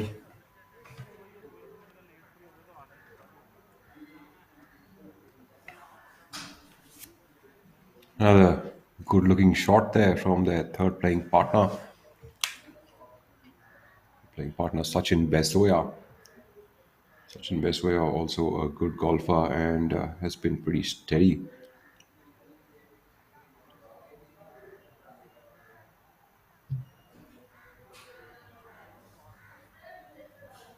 Besoya currently at a tie for 21st position. Currently playing to even par for the day and 5 over par for the tournament.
Back to the action. Uh, which way is it breaking at all? That one's going to break a little bit from his left to the right, enough slope from that side. Let's see if the Unless the Olympic. golfing gods are out there to prove me wrong. Well, they did prove me wrong. That ball actually turned right to left and Oh, left a shot. I'm seeing that a lot. That the ball just about hanging on the cup, about an inch or so more. So the players are just not able to get it all the way, and that's something that's been consistent throughout the week. We've seen all the players leaving the putt short. Rarely have you seen players hitting it fast and making a three putt, but they're really leaving these putts short. What could be the reason that they're unable to get it till the hole? I think, like at least on this putt, one can tell that the putt appears to be a downhill putt, but the speed isn't as much. So hence, the player's always careful. So Udain must have thought of that as the ball will roll a little bit more, but clearly it didn't. So I think that's what leaves the player slightly baffled. I think they're also really deceptive. So, like you rightly said, on a downhill, you expect the ball to sort of trundle on, but it doesn't do that. If you don't miss a shot, you miss it on the left or the right. That's what happened here. So, it's proving to be very difficult here for the players, even after those brilliant shots. Let's see if Arjun is able to make his putt.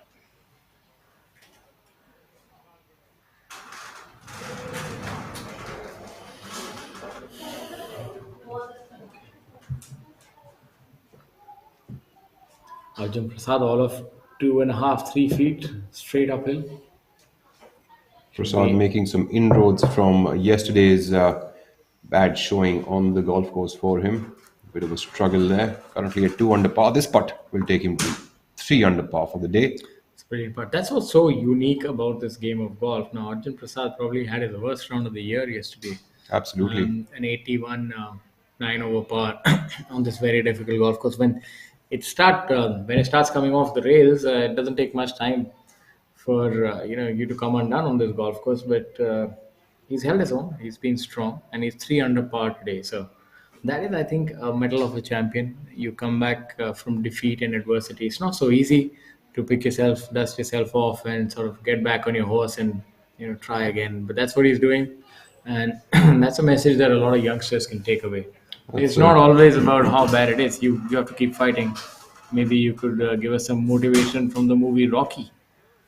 A couple of lines by Rocky Balboa. It's not about how hard you get hit; it's about how hard you get hit and keep moving forward. So it's basically about moving forward, and that is what Arjun Prasad is.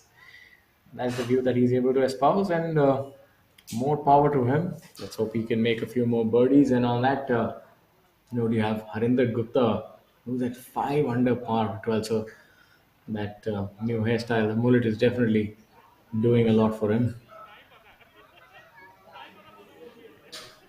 Mithun Pereira here.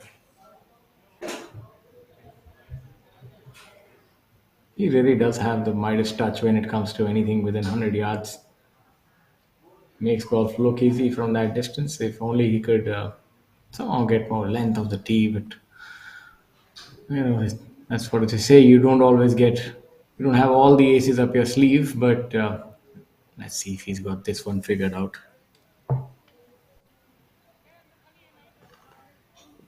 Look at that! What a brilliant shot! That's what I'm saying. He's devastating from that range, and that's how he makes his living,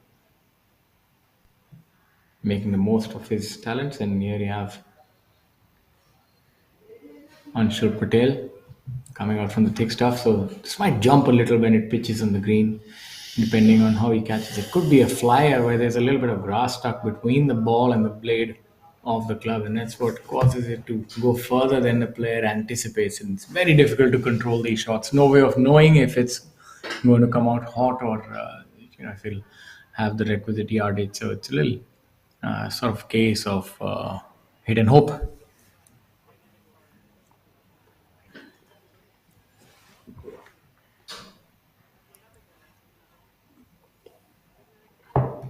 Very strong field this week. A lot of the good names didn't quite survive the weekend, unfortunately, owing to the tough conditions. We had the cut, which is applied at 8 over. We had the likes of Trishul Chinappa.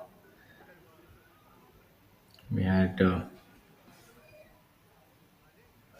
M. Dharma also missing the cut. Aruna Rohana, who's been playing very well of late, unfortunately, he couldn't make the cut. The Indian Open champion C. Muniappa did not make the cut. Amardeep Malik, a regular on the top 10, top 20 on the leaderboard, couldn't quite make the cut.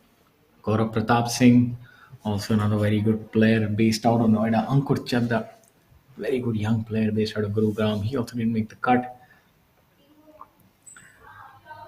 Vikram Rana, Harmeet Kalon, two veterans also not surviving the cull, so as to speak. So it's been very difficult this week for the players to navigate this golf course.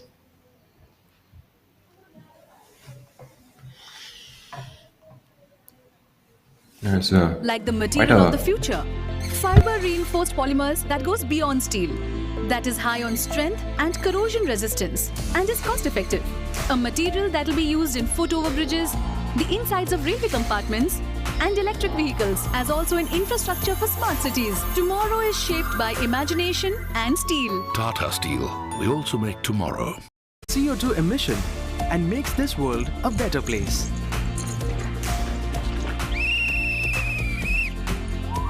Tomorrow is shaped by imagination and steel. Tata Steel. We also make tomorrow.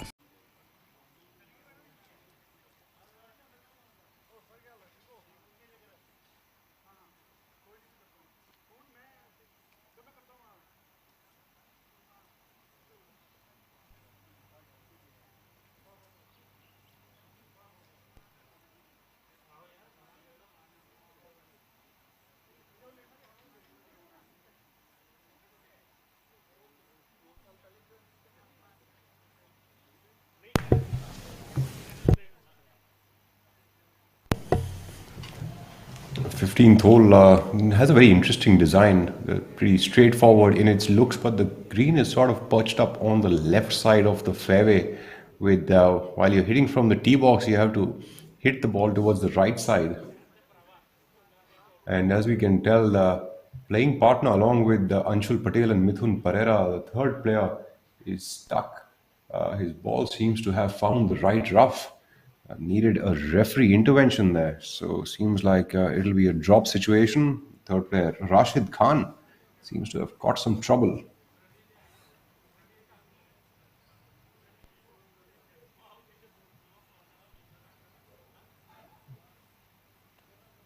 It's interesting that the tee shot has to be aimed a little bit towards the right side, and then the player has to then angle himself towards this left side flag location. We saw a couple of players not being able to get that direction right yesterday. Today, with this front flag location, we've seen some really good yardage control from the players. For this kind of a flag location, if you don't have good yardage control, you would be, too far, and you might even miss the green. In fact, from that location, Mithun Pereira probably overreading that putt, seems to be a little bit baffled having that discussion with his caddy.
Rashid Khan finally it got seems, a decision from the referee. The ball really nestled down there when he dropped it. He's going to have a very difficult shot, it seems. Almost got burrowed, it seems. This will come out like a knuckleball. Very difficult to judge this, but if anyone can, Rashid is the man. So let's see how he's able to navigate this shot. Would really have to head down on it. Have some roll when it pitches on the green. Yeah, it's gone That's over the green. That's what I'm saying. difficult to judge Very these kind of difficult shots. this week. The rough is thick, a little bit inconsistent at places, and that causes the ball to really nestle down. Not easy. And this third shot coming up, mind you, is is no easy pickings at all. It'd be a very difficult chip shot coming back to that narrow green.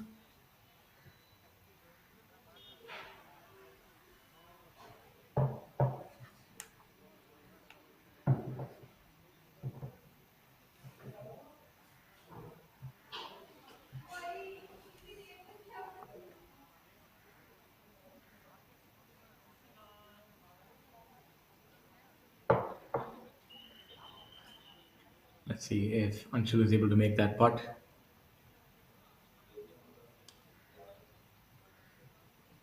Yeah, well done there, Anshul Patel. All smiles after making that putt. Mithun also clearing the way for Rashid. This is one of the things that has changed in the rules. You try and encourage players to play ready golf, even though it was not Mithun's putt. If you look at the honor and the way that the players have to wait for the other one to hit, the playing honor is decided by distance from the cup. So in that case, it would be Rashid, then probably Mithun. So, but obviously they want to save time, and Rashid is going to take a little bit of time. First, he'll have to contemplate his lie, then look at his shot. So that just saves time by other players getting out of the way.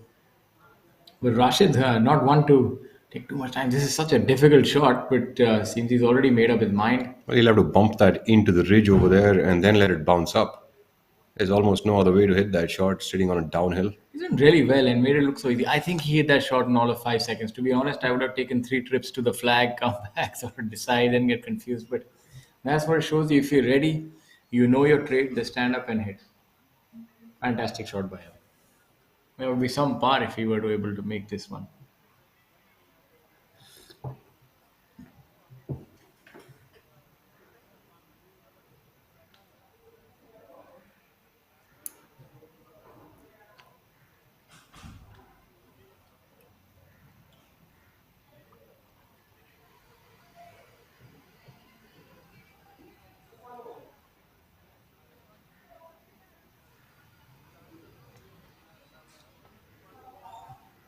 Look at that. That's the pedigree of Rashid Khan. Took maybe all of 30 seconds to hit that chip shot and that par putt. Now he's all smiles.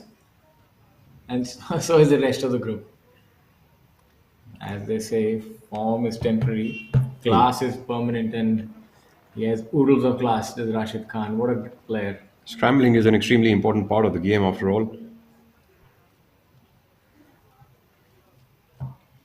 There's no player who's hitting every fairway and every green, so good scrambling is as important as hitting good shots and good putts.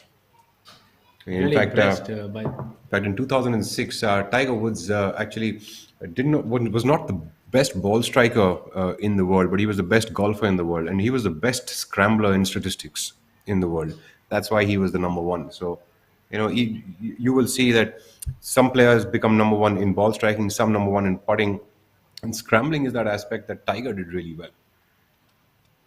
Yes, Rashid was definitely Tiger-esque on that hole. As we have a look at Arjun Bhati, hailing from Gautam Budh Nagar. We are at hole number 18 with a sand wedge in his hand. Look for this to be close.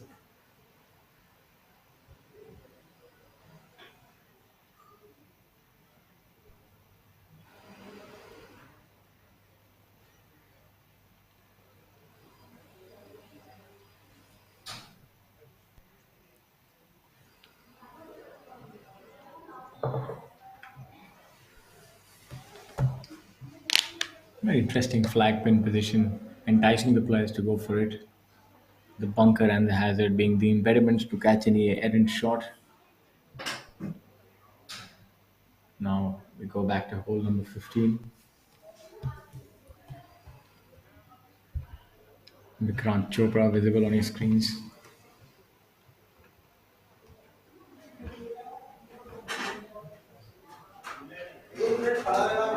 Vikrant Chopra currently level par for the day and 4 over for the tournament. Another terrific shot for that flag location, getting up and close with whole that whole location really reminds me of the Royal Calcutta Golf Club ninth hole, left up in position. Yes. Got a similar situation, hazard at the front of the green, then a bunker right at the edge of the green. I think it's one And of if those. you had to, if you had to hit a shot towards the left side flag location, you had to either draw it in, and that ball also had to be dropping. It could never be. It had to be soft dropping always. Otherwise, you would clip the trees. Yeah, but I think on that whole, a lot of the players would be having maybe mid to shorter, longer hitters, maybe shorter irons. Most of the mid players, maybe 7 irons. So you could sort of maybe play There's 20 almost no spot over 20 there to feet, be 20, able to. 20 feet right of the flag Yeah. and play safe. Exactly. But here, the players are coming in with a much longer club and maybe bumping it up to the green as opposed to pitching it on. Yep. Maybe only the longer hitters would be having something like a 4 iron or something like that. Absolutely. And even they would not be going for that flag. I think they would aim to the right side and try and make 2 putts from there. Akshay, we saw a short while ago. Also a very good short game player, hailing from Chandigarh.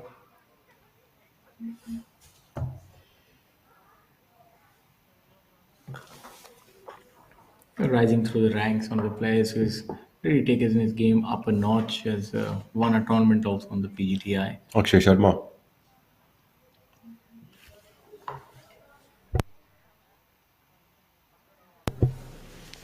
Coming up with a chip from the back of the green. Akshay is really good at these shots. Fanning that club face open. 2 bounces and There, does he have it? Perfect. Just a little tap in left for him now.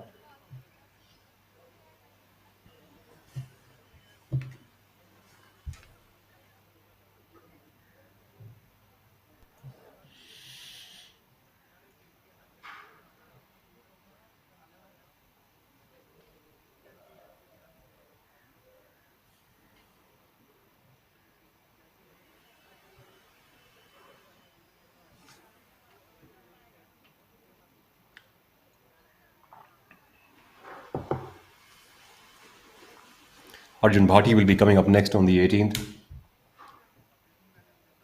Bhati is spending his first year on the PGT of India, his first year as a professional golfer.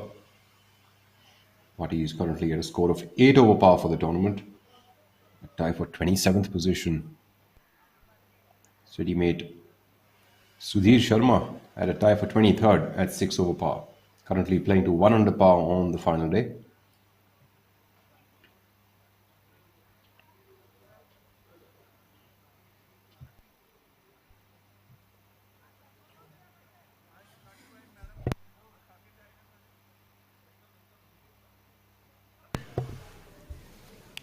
Sharma's almost had that one. He had the right line as well. Maybe just a ball extra than he required. Superb effort by Sudhir Sharma. B. Sharma, also known as one of the better ball strikers on tour, especially with the irons, very consistent strike. Has been a professional for over a decade now.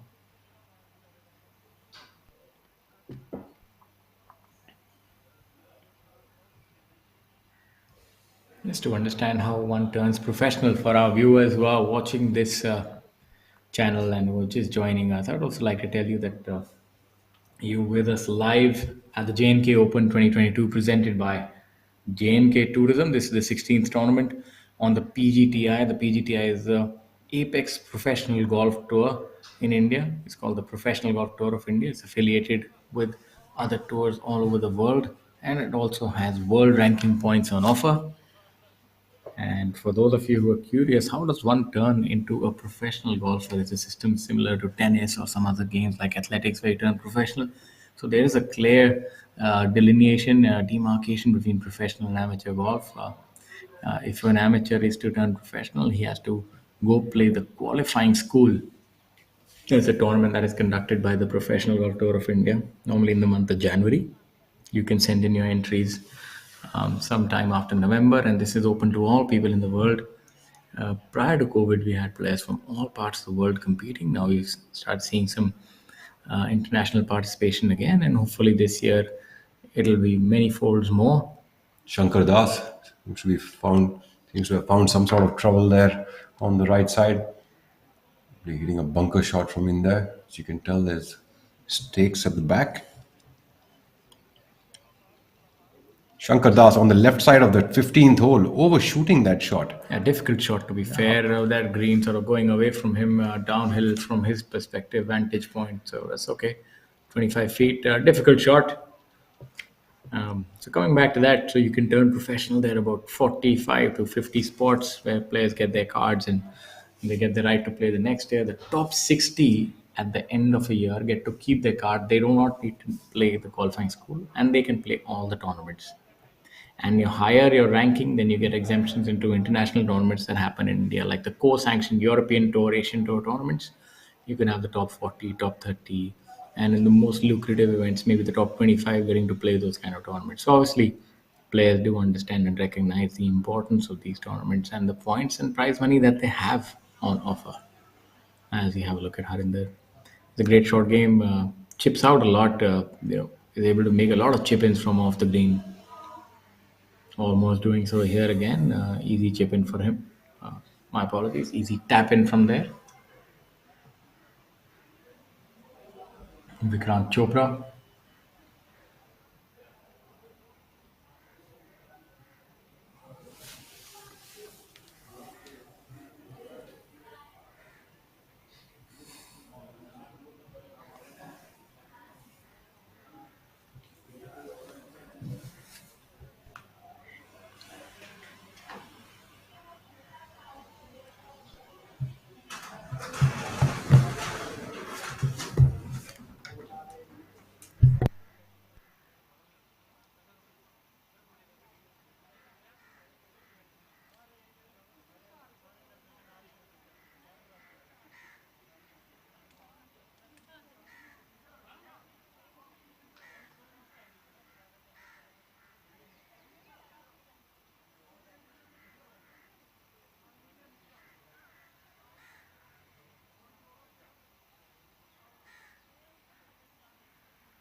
Vikrant Chopra here assessing his putt. Let's see if he's able to make this one. The dynamics of using a longer putter are quite different. The way you hold it, the weight on the putter, judgment obviously takes a long time to get used to one of these broomstick putters. There you go. Finally, Making a putt. So Vikrant Chopra making birdie there. And moving to 3 over par for the tournament, Shankar Das with his bogey putt. Interesting choice of trousers there. Camouflage. Dark stripes. Definitely out for action today. Let's see if he's able to make a few more birdies going ahead to counteract the damage done by this bogey on this one. Just a little off the green, maybe about 15 yards left. You see this thick bush. So there's not any room even on the first shot or the approach shot for a player to miss it. And that's what adds to the stress while playing, because there are no easy shots. You can't let up. You have to always be on your guard, plan your shot, see which angles to go on, how to attack. So it is as scenic as it seems. It's a pretty stressful experience for the players to navigate 18 difficult holes. There's no breathing room. And speaking of breathing room, there's ample between Yuvraj and Cullen. 6 shots with 6 holes to go.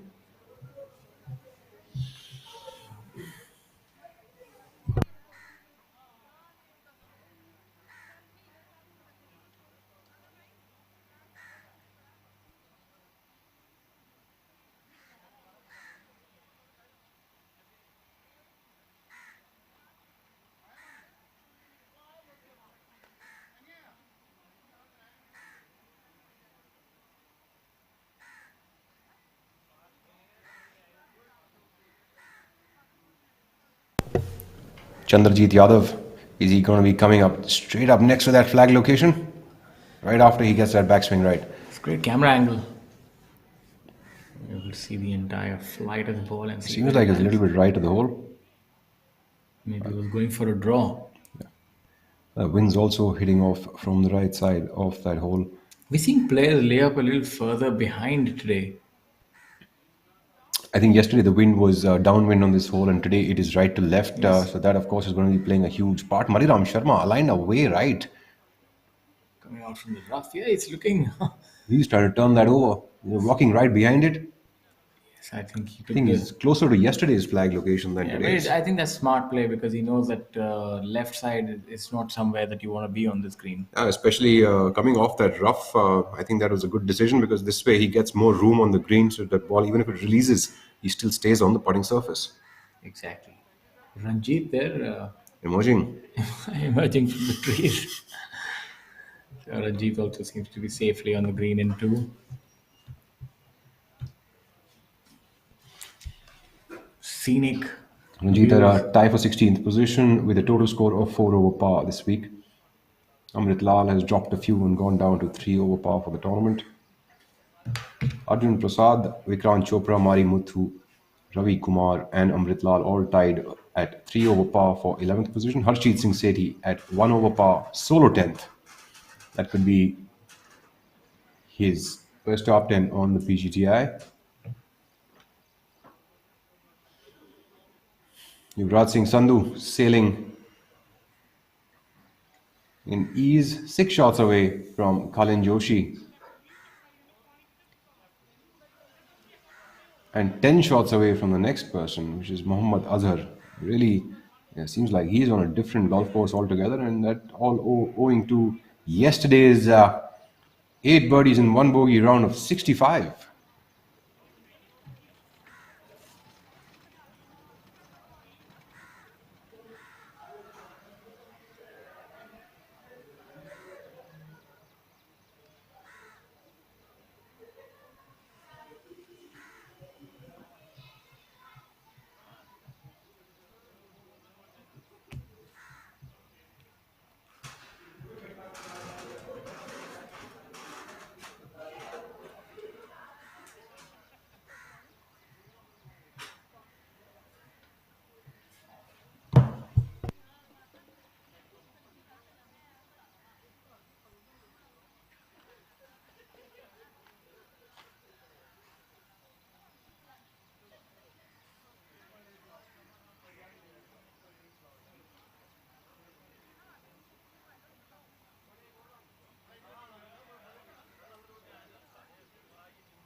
For those of you who are just joining us right now, we'd like to tell you that you are here with us on ABP Live, watching J&K Open 2022 presented by J&K Tourism. We're bringing to you the action from the Premier Golf Tour of India, Professional Golf Tour of India, Pgti, which is an internationally affiliated tour. We also have a lot of international players in the field this week. Top amongst them at this point in time is Jamal Hussain from Bangladesh at level par. Enthanga Raja and Badal Hussain are in a tie for 37 and 39 respectively. Mithun Pereira tie for 27, the player hailing from Sri Lanka. And unfortunately, the rest of the international players have missed the cut this week.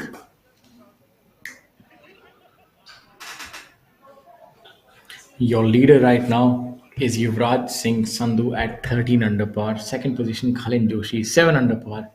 So a massive 6-shot lead. Third is Mohammad Azar at 3 under par. So the top 2 players playing considerably better than the rest of the field. It seems like the competition is now that who is going to finish third. And obviously those top 5 world ranking points is something that these players are going to compete for. Victory seems to be a foregone conclusion. Since we are here for the first time, we should also apprise you of the Jammu Tawi golf course, which was designed by internationally renowned designer Colonel Keri Bagga.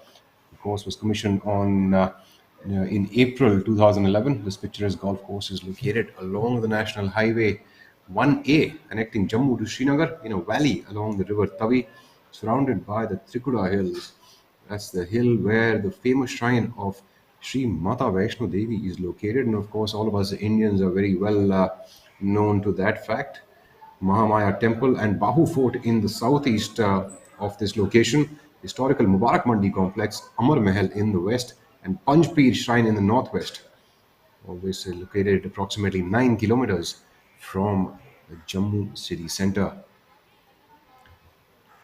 This golf course is an initiative of the Jammu and Kashmir government, which was developed with the intention to give a boost to the golf tourism industry and groom young boys and girls to become golf professionals. So that is, of course, something which is a very, very important thing to do, with the understanding that sports has now almost become a mainstream kind of a career option for a lot of people. Things have changed immensely in the past 2 decades. What do you think, Shaurya? Hasn't it? In the past, like especially when you and I were mostly in school, sports was not really the first option that each one of us had. We were mostly of a doctor, engineer kind of a spot location that we were on at the time.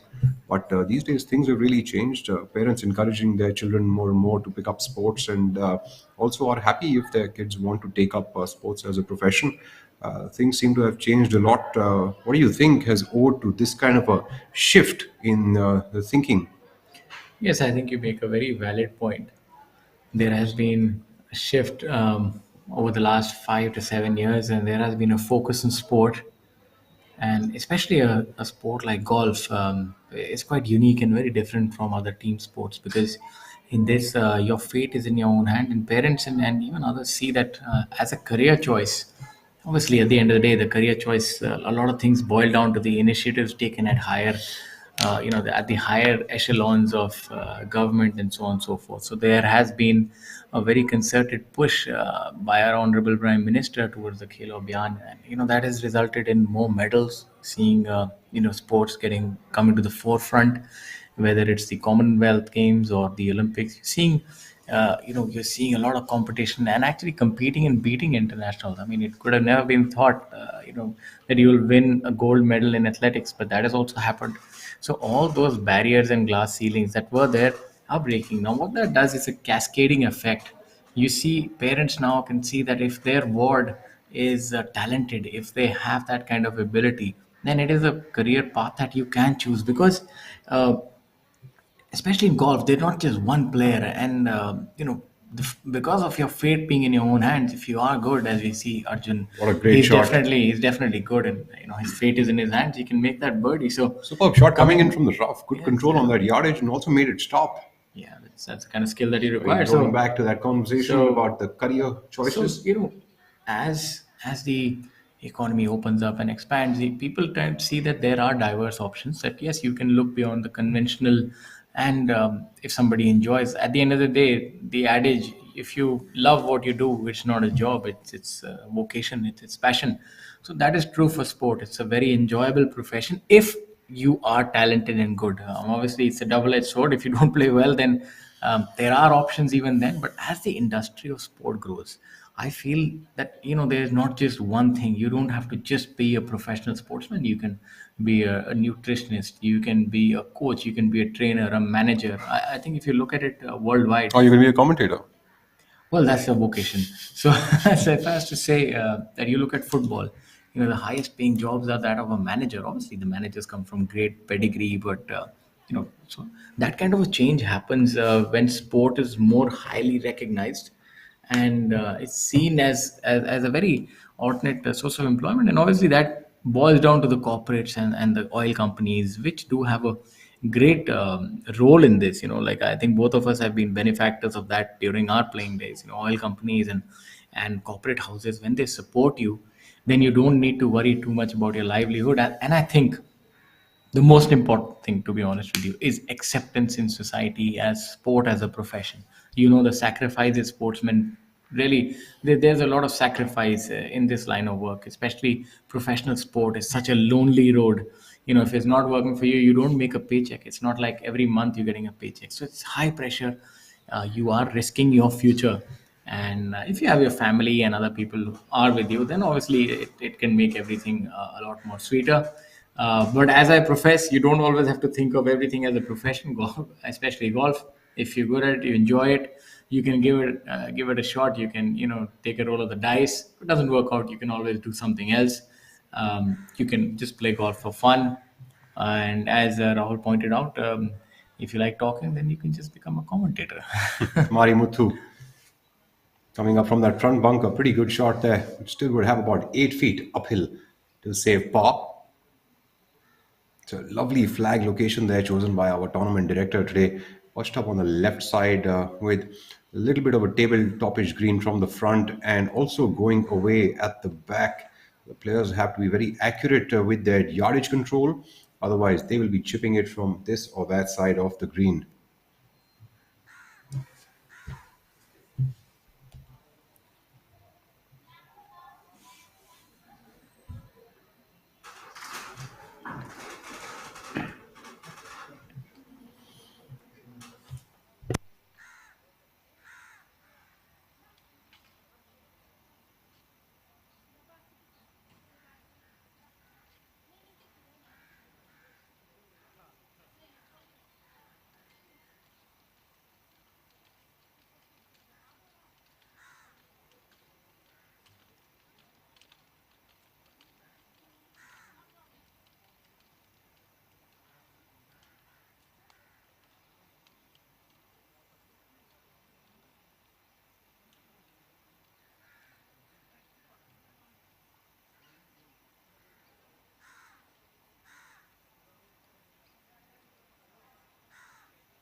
Just another misread. Harshjeet Sethi, person who's having a few troubles with that flat stick today. Sethi currently at a tie for 9th position at 1 over par for the tournament alongside Veer Alawat, who is tumbling down that leaderboard, currently at 3 over par for the day. Very unlike him. I would have thought this course would really be up Veer Alawat's alley. Mari Muthuar now a little bit of work to do to save his par on this hole.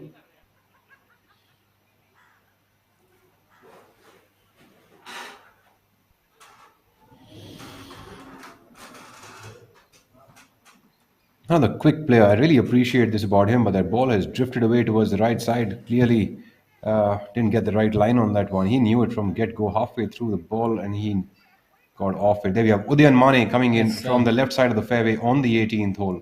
It's a very interesting camera shot. He's been obfuscated by that tree. Seems to be going for the green. Coming in blind. You would have thought that he'll camouflage himself from us, but I would have recognized him nonetheless. Seems to be... it's done decently well. Smart play towards the front right of the green.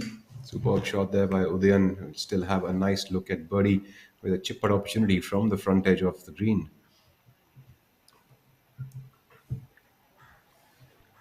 Udayan today playing alongside Sachin Baisoya and Arjun Prasad. 18th hole. Prasad with such a superb comeback today. After dropping off with that 81 on the scorecard yesterday, today at 3 under par, getting his total score to 3 over and a tie for 11th position.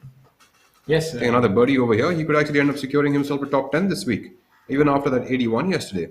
Yeah, so it shows you, as they say, you're only as good as your last performance in sports. He's hell-bent on changing his last performance and making it a brilliant one, which he's done successfully. In other news, we have Harinder Gupta at 5 under par, so he's probably threatening that 7 under par score that Yuvraj shot yesterday. Playing beautifully at this point in time. Manu Gandas 4 under par, so they are the top of the leaderboard. There's some good rounds. We also have Ravi Kumar, I think, who we've not mentioned so far, but he's at 5 under for the day, so he's also produced an electrifying performance today. Having And as said we- that, as news flows in, Colin Joshi has made 2 birdies on 11th and the 12th hole to be back to 8 under par for the tournament. Still 5 shots away from Yuvraj Singh Sandhu.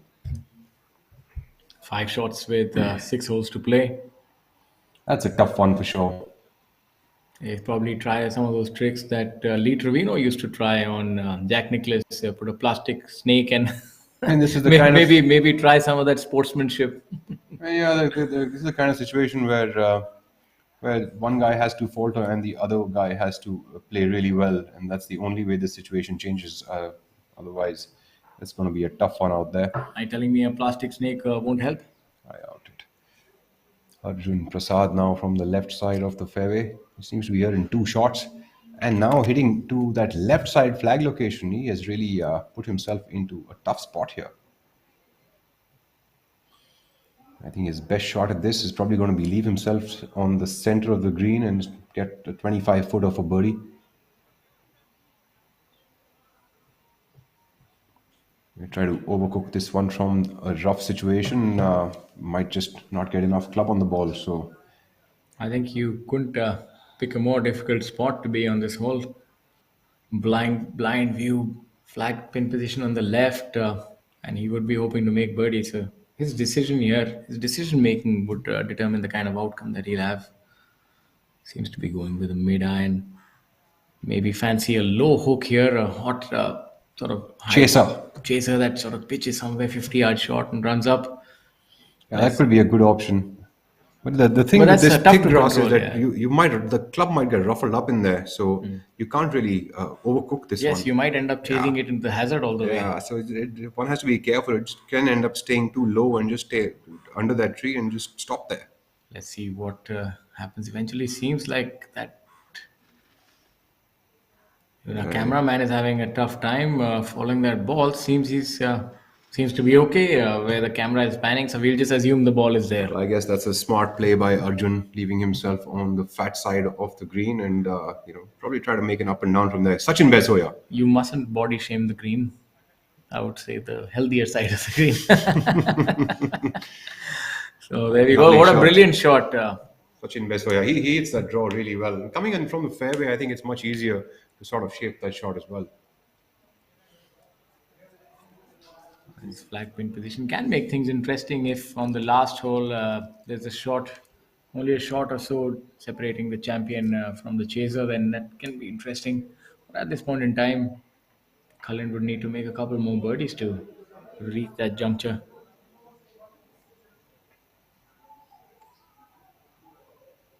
The caddies of this group would be happy carrying the carry light bags.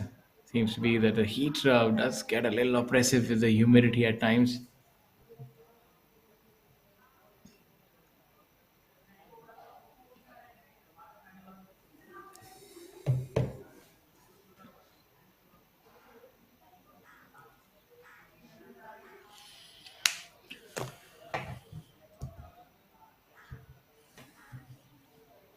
So for those of you who are joining us, we'd like to tell you you are here with us on ABP Live, and you can watch ABP Live on YouTube, Facebook, and you're live at the J&K Open 2022 presented by J&K Tourism.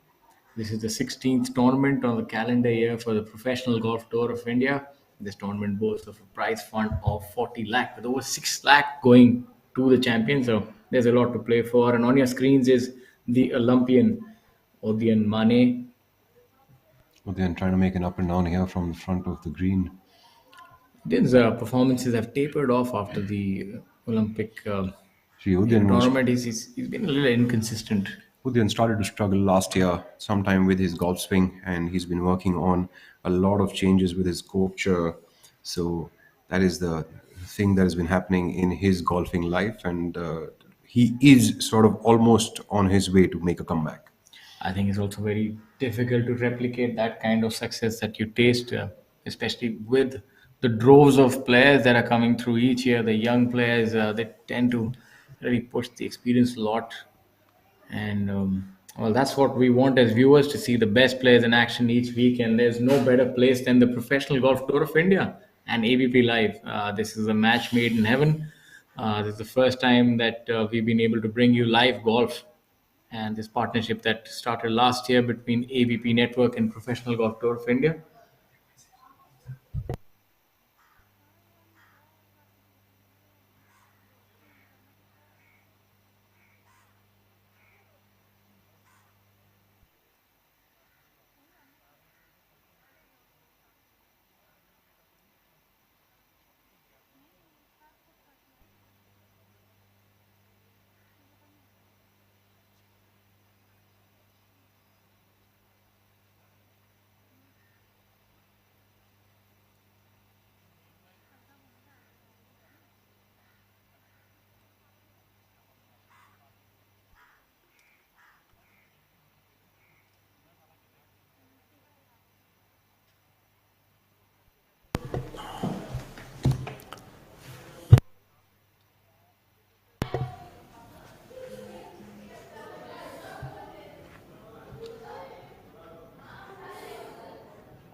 That probably is the most common putter on the PGTI, with the horns on the putter.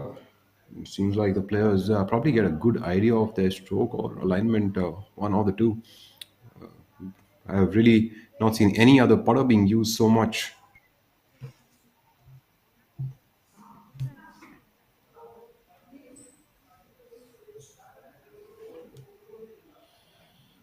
Sachin Baiswaya coming up for birdie after that superb shot from the fairway, drawing that ball up towards that left side flag location.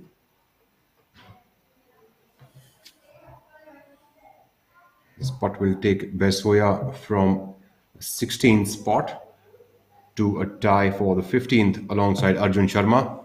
And yes, it does. Super birdie for Sachin Baiswaya on the last hole. Positive end to this long week.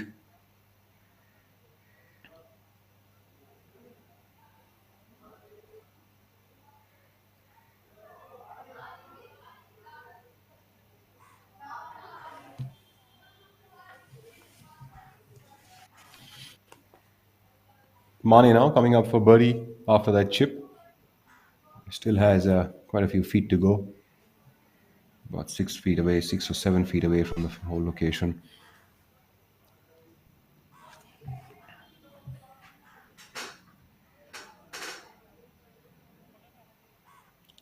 This putt will take Mane from a tie for 27th to a tie for 25th position.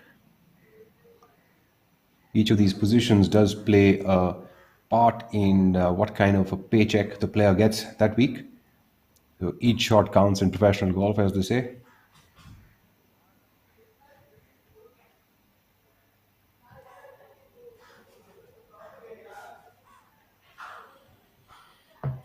Mane quite surprised with the way that ball broke. Really didn't expect that, did he? Arjun Prasad now for par on the last hole after playing that safe and secure shot onto the right side of the green from the left rough. Straight up, shouldn't be much break in this one. Right in the hole. Good five for Arjun Prasad to finish off that day. Arjun Prasad giving it a positive finish after a little bit of a blemish in round number 3. Currently a tie for 11th position is where Arjun Prasad is at. Customary handshakes and taking off the hat and showing respect to your competitor. That's what golf is about. Etiquette is such an important part of this game.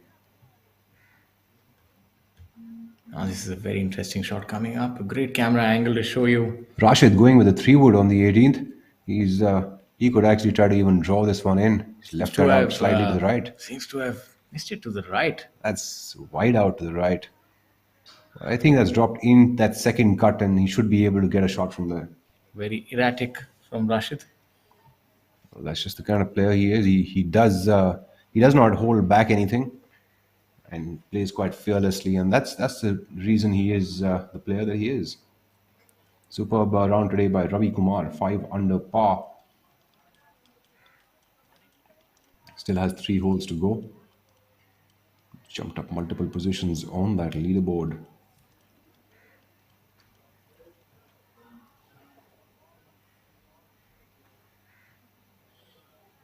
Oh, there we have our defense forces making sure that that leaderboard is accurate. Yes, obviously we owe them a lot. Safety and security of the nation holds in their hands as we. And also the leaderboard, sorry. Absolutely. That's leaderboard is paramount in this setting as we Anshul Patel, going through that chute of trees. Patel electing hit an iron from that side of the fairway. Ideally, you have to be in the I think you have to be in the right side of the fairway. half of the fairway Yeah. if you are to attack this. I think this probably green. anywhere in the fairway. Probably being on the left center of the fairway is also not a bad idea. As you get But a then- line but towards the then- right side, Yeah, but then you have to be disciplined that you don't want to quite attack that flag. you'd know a thing or two about discipline coming from an army background, wouldn't you? Yeah, it kind of ends there. My discipline, my discipline only works under the barrel of a gun. When I know that the viewers are there at certain time, I scramble and try and reach there. But if you tell me it starts at 11 a.m., then my friend, I'll only see you at 11. Yuvraj Are you an Singh, early riser? Oh, you seem to be a very disciplined man with your pupils. Well, I'm an early riser. There are many lives depending on you that you have to churn out the future champions of this country. I'd like to think that I'm disciplined, but I'm really probably not. So, the ladies most and gentlemen, we disciplined can tell person you a out thing there. or two about golf and how to go on about it. But for discipline, I think you would look at the champions like Yuvraj Singh Sandhu and Kalin Joshi, who are going on about in a very disciplined fashion. And Yuvraj is breaking character and discipline and now taking a 7-shot lead. So he's not making it interesting at all. I'd have to say he's not behaving himself, is he? Exactly. Yeah, He's not 7 making shots it, ahead now yeah. of Kalin Joshi. I think you have to keep it interesting, and he's done his best to not do so. I think he can just waltz down the We last might 6 want to holes. have a word with him. Yes, I think so. 7 shots is too much now, but this shows you the brilliant run of golf that he's having. Really, a purple patch since the last 1 year. When he wins in a very dominant fashion. Shankar Das clearing up there. Shankar Das, the 8:30 tee time, playing alongside Harinder Gupta and Vikrant Chopra. Are on the 17th hole, cleaning up. As we take a look at Chandrajit Yadav now on that tee box, 219 yard par 3. The players going with a 4 iron or so.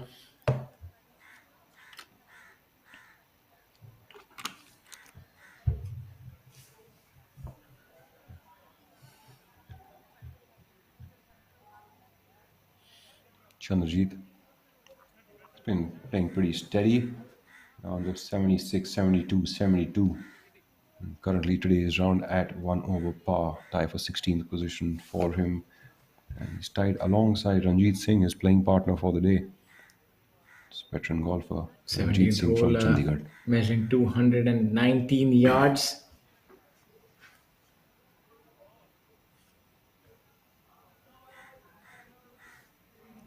Ageless Ranjit Singh on our screens.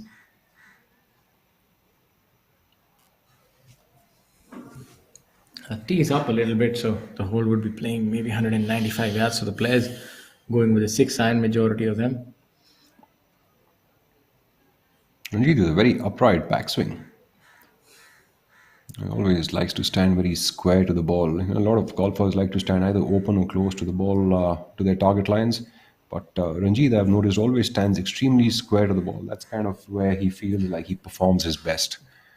Maniram, I think he expends a lot of energy. His golf ball just goes vertically up. If he could lower his ball flight, might be able to hit it further. As- Really balloons each shot. So he's left our camera frame also very early. And he's talking to the ball as well. That is just Maniram for you. The final day when you're not really contending and you He's walk quite a down the personality though, huh? 17th, you're walking down the 16th, 17th, 18th, the fatigue and the cumulative fatigue can hit you that time and you're like, I don't want to falter now, let's just get done with it. He's quite a personality, Maniram.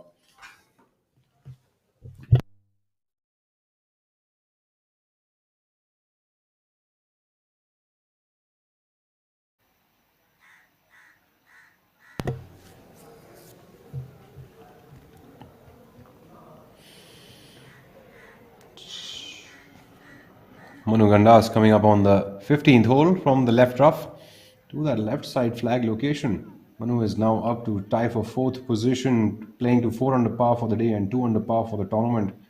The only person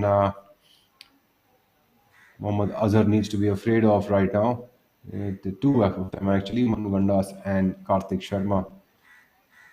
Manu, of course, firing on all cylinders, currently at 4 under par for the day. Rounds of 75, 71, 72.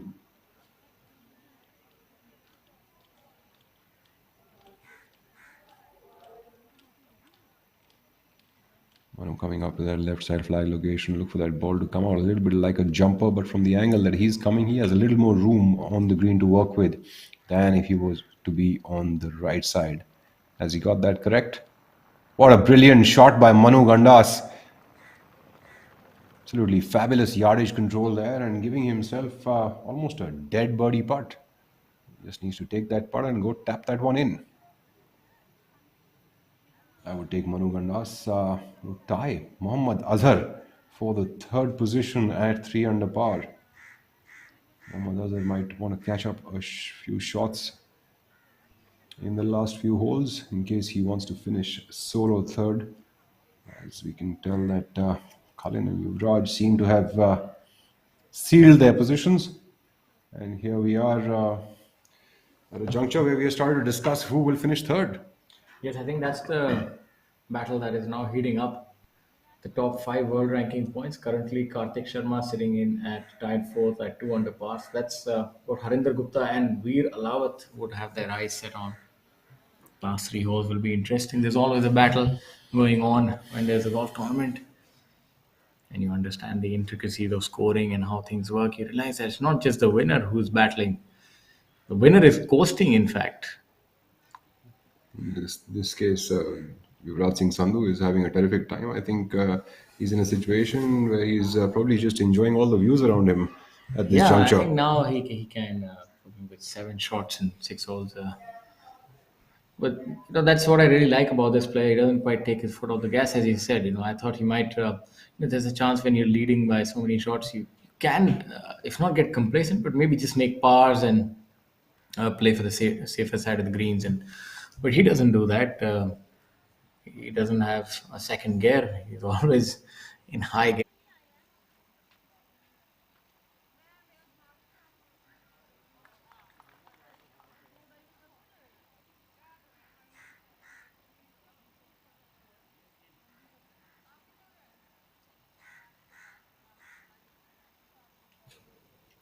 Pereira, Anshul Patel and Rashid Khan on the 18th hole. Mithun making a birdie there. Rashid also finding his way into the hole for a birdie on the last hole after hitting that aggressive shot to the right of the fairway. That will get Rashid to finish at a tie for 14th position alongside many others. A total score of 4 over par.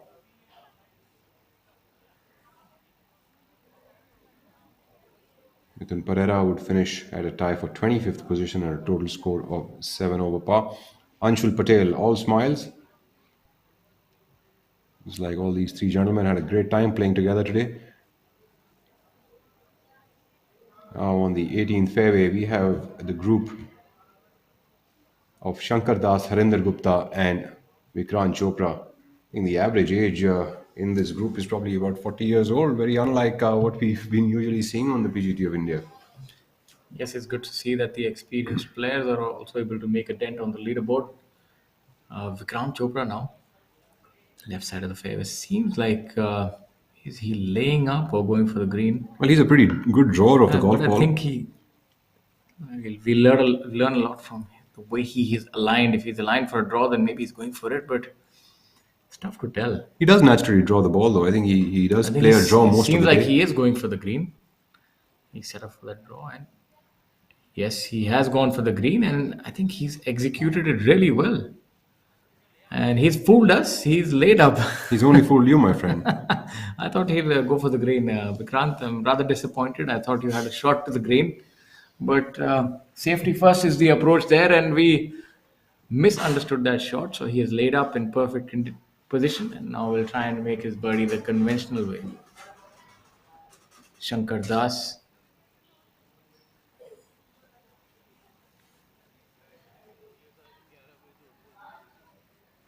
Seems to be going a million miles in the wrong direction. I think he has found himself in the hazard. So I think Vikrant would be feeling better for his decision now. Seems like it's a narrow gallery that the players have to go through there. So, the players always know better. We as viewers like to see players going for it, hit more drivers, attack the golf course. That makes for more interesting viewing. But at the end of the day, the players have to see that the number on the scorecard is what matters. As they say, it's a scorecard, not a postcard. It's the number that matters.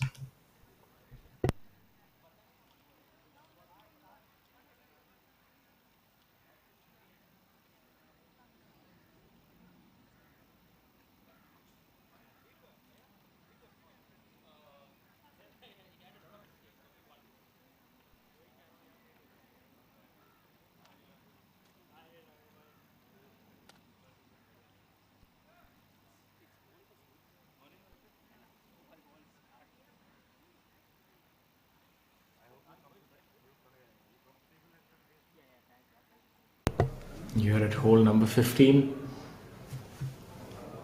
We have Yuvraj Singh Sandhu still leading the tournament by 7 shots. Khalin Joshi at 7 under par. Mohammad Azar at 3 under par. There's a battle going inside the war between Mohammad Azar, Karthik Sharma, Harinder Gupta, and Jamal Hussain. All 5 of them are battling for 3 of those spots to reach the top 5 for those elusive world ranking points. And all the more so important for players who want to venture abroad, like Manu Gandas, Karthik Sharma. These youngsters, Jamal also goes and plays on the Asian Tour. They understand the importance of that as we go back to the 18th hole. Harinder Gupta coming up with his third shot here after laying up. But he has a good angle to this whole location, though. Yes, I think he's in perfect position from there. Pitch it toward the center right of the green and let it spin towards the left from there.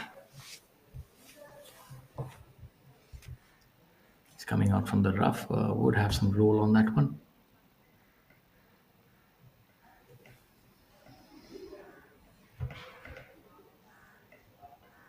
And that's a decent effort towards the front left of the green.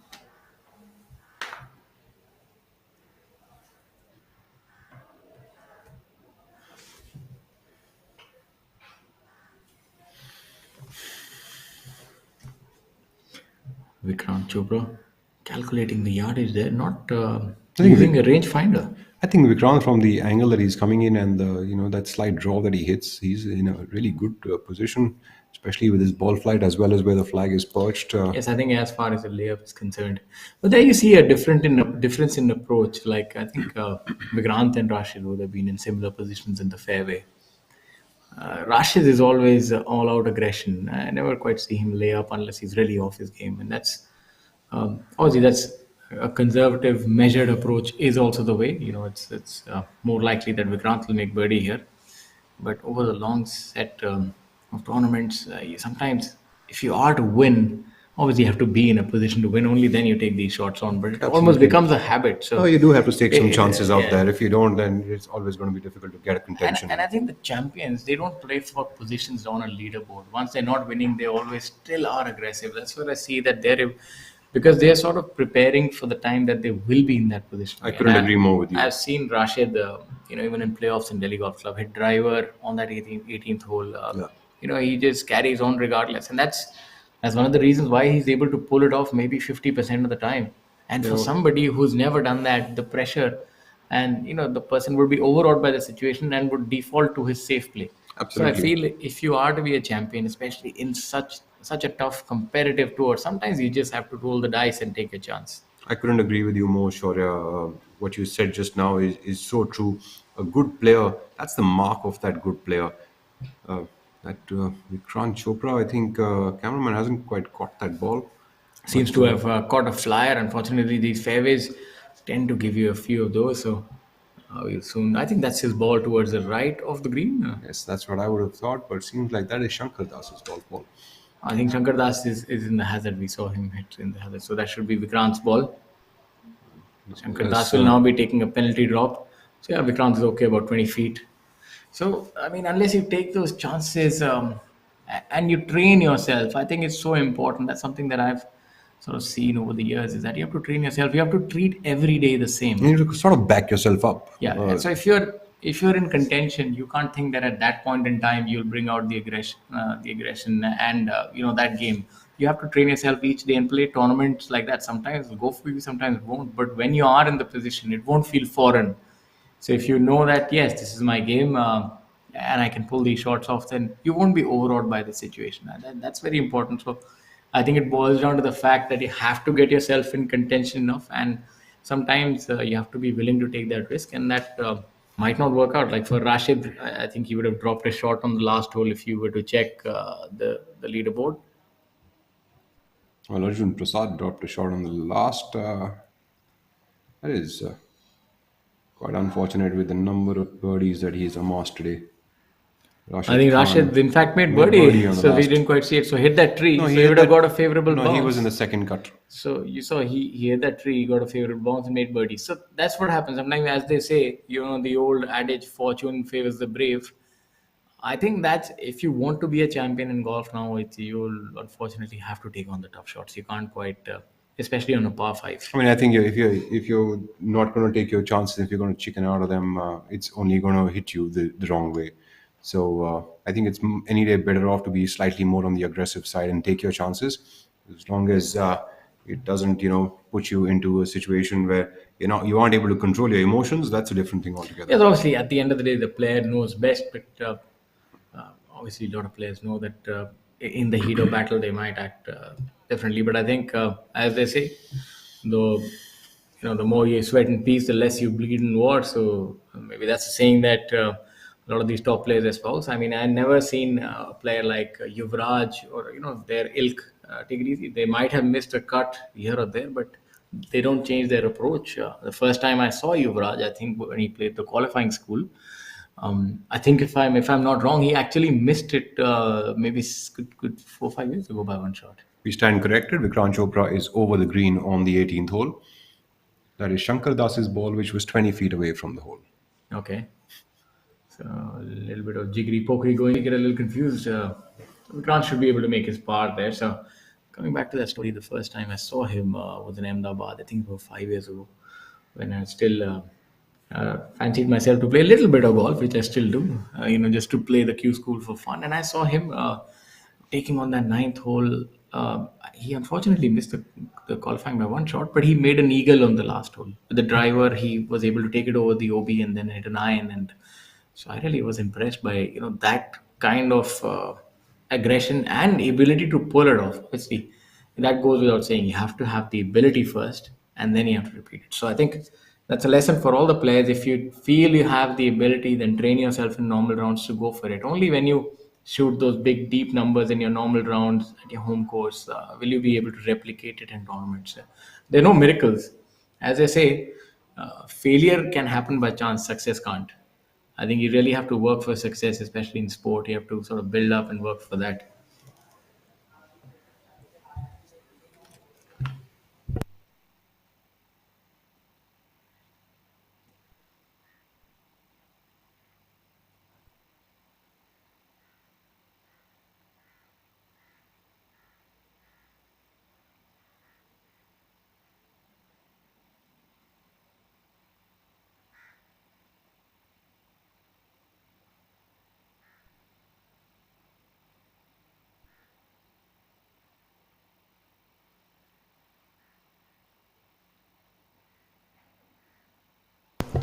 Shankar Das coming up on the left side of that hole. You didn't quite get the line.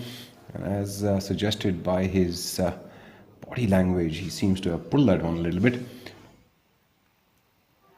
Shankar electing to go tap that one in.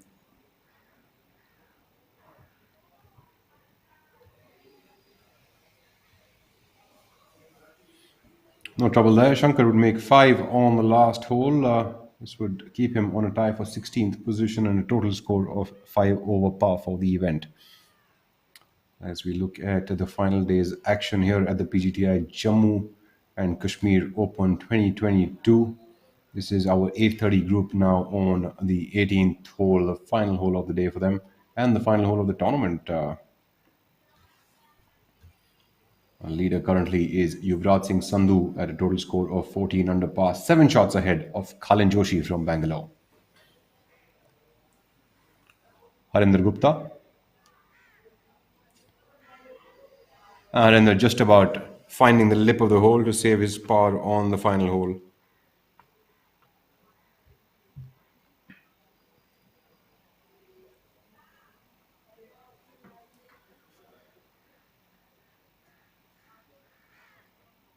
All the three players here pretty much similar age and from the same batch, and probably played professional golf for as long as one another. A lot of experience in this group. Vikrant Chopra now, save par, makes it in.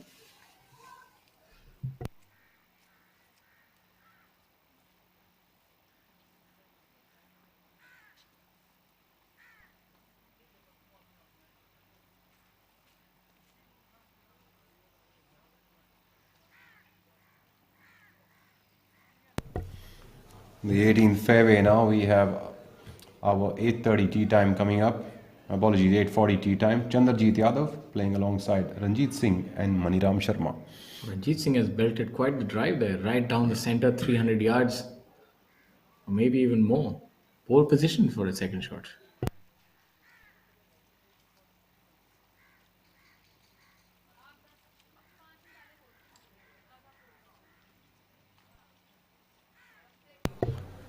Apologies, that would be the players there in 2 shots, and basically the 2 players, Ranjit and Chandrajit, have elected to lay up on the 18th hole. Probably a smart choice for players, especially who want to attack that left side flag location. Probably a smarter choice for them to give themselves a full shot so they can take an attack angle towards their flag. Chandrajit Yadav coming up now.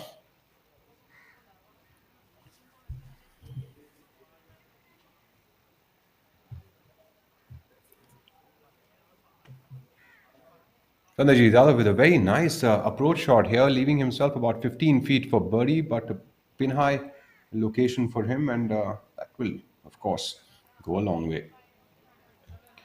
Players always tend to get better look of the hole as well as shorter putts when they are able to control their yardages better. Let's see how good Ranjit does that. Ranjit seems to have come up way short of the hole. Seems like he's almost half a club short. I probably didn't catch a good one there. Maniram Sharma coming up now from the right side in the second cut. Maniram also has a good angle to the hole, but hopefully he can get enough club on that ball and doesn't have too much of grass between the two of them. Has he got enough? Maniram Sharma coming up short of the green. Seems like his ball was probably nestled down. Usually when the ball's nestled down, there are 2 things that can happen. One is that you catch the ball in a manner where the ball doesn't get quite enough of the club and ends up coming up short of the yardage that you expected it to. And the other one where it sort of comes off like a jumper or a flyer, if you may. And that's the one that flies very, very far, has no spin on the ball and just keeps running away from you. So it all depends on the lie and also a little bit on how the player hits the ball. So both factors have to be taken in. And that's something that you only learn sort of with experience of hitting these kind of shots and understanding different kinds of lie of the ball. And of course, different grasses also on the fairways will affect the same.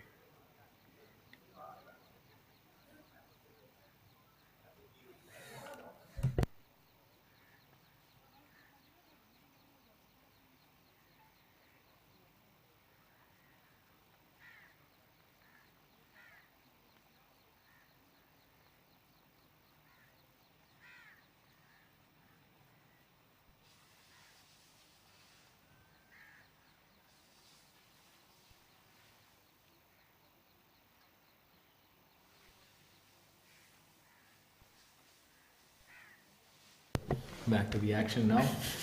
Not much changing on top of the leaderboard. So we'll have our own little leaderboard here. We're looking at the third position. Yeah, third position is now a fight between Manu Gandas and Mohammad Azar. It's going to be quite a battle, I guess. Both are 3 under Mani par, but Ram at 3 over, 6 over for the tournament.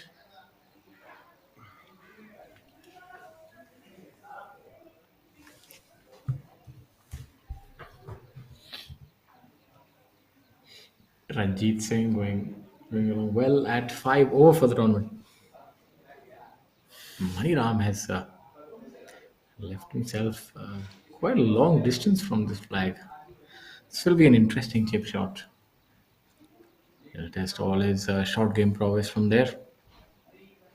What do you reckon? Inside 5 feet? definitely.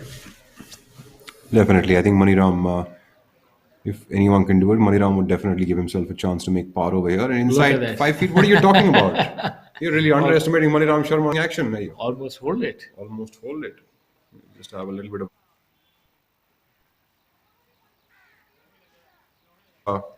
It's Doing been really quite well, difficult for players to be judging on these greens.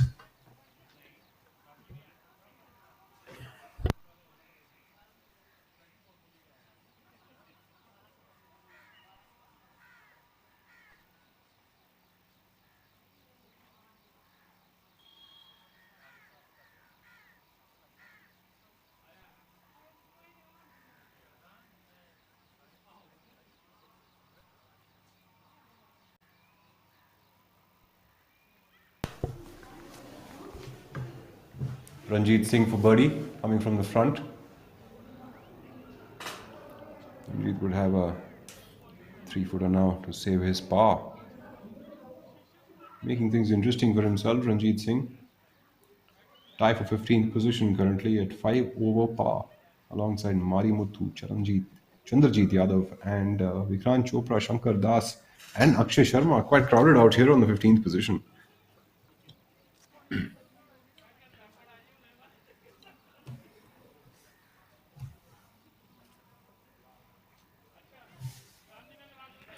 Look at some of the rounds going on the golf course. Ravi Kumar is really tearing it up. 6 under par today. What a brilliant round by Ravi. Yep, he's finished his round at 6 under par. That is Moved up 11 positions from 30th to 11th. 19 positions he's moved up today, is My it? apologies. Yeah, Wow. 19. Fantastic golf by him. 6 under par. And towards the lower end of the leaderboard, not many under par rounds. N. Thangaraja from Sri Lanka did manage to shoot 1 under par today. Chandrajit for birdie and makes it. Chandrajit Yadav, this would take him up to a tie for 13th position alongside Arjun Sharma and Amrit Lal now at 4 over par.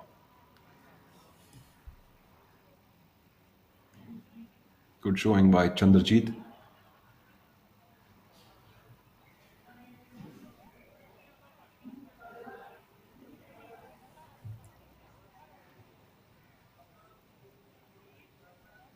Still await Ranjit Singh making things interesting for himself. Still about 8 feet away for par on the last hole. Has made a little bit of a meal of this hole so far. Let's see if he Absolutely. can salvage a par here. Quite an uncharacteristic first putt, leaving it way short of the hole. Well I done. think he just made it interesting for us. Well, as long as he salvaged his par, that's We're what all matters. smiles now, Ranjit Singh. So are we.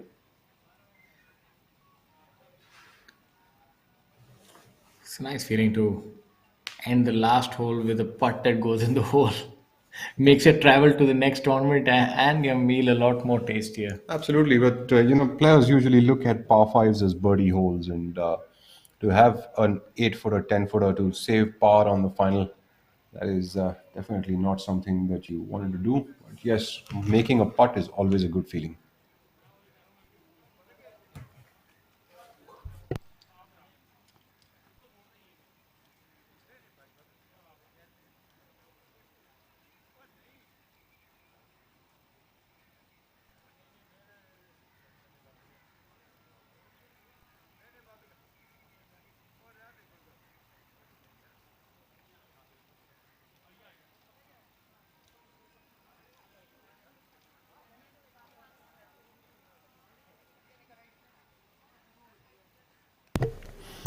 As we get reunited back with our leader, Yuvraj Singh Sandhu, on the 15th hole.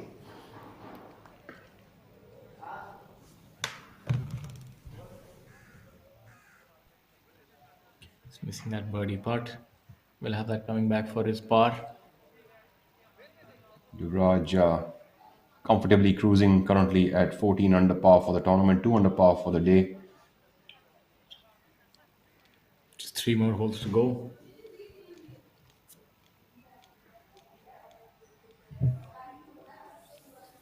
That would be his par. We'll soon find out if that's a bogey or a par. As we have a look at the 18, somebody has pulled his shot to the left. Harshit Singh Sethi coming from the right side of the fairway. Let's see if he goes for the green. Sethi probably trying to cement his 10th position as of now. Currently lying solo over there at 1 over par. Oh, he's just about scraped through and saved himself from those trees. Not bad. That'll That'll work. work from there. He'll have a chip in putt for birdie. Yep, absolutely. That'll definitely work for him. He can save that up and down. That'll definitely cement his position in the top 10 this week. A little lucky there, so as not to have hit the branches, just have scraped through the leaves. We have Arjun Sharma, who's put himself into a nice position in almost an attack position, you can say, from the right side of the fairway for that flag location today. It's interesting to see how a lot of players will be placing themselves in the center or the right center of the fairway, which gives them a better look at birdie and that flag location on the left side. And if you saw the flag location yesterday, which was perched up on the right side of the green, players from the left side of the fairway also could attack that flag location. So it's very important to notice this, especially if you are looking at attacking more flags in your own game. We have Manu Gandas, who is at 5 under par for the day, 3 under par for the tournament. So I have Karthik Sharma at 1 under par, along with Mohammad Azar also at 1 under par for the day. Best round so far on the final day has been Ravi Kumar at 6 under par. Arjun Sharma now ready to take on that third shot on the 18th.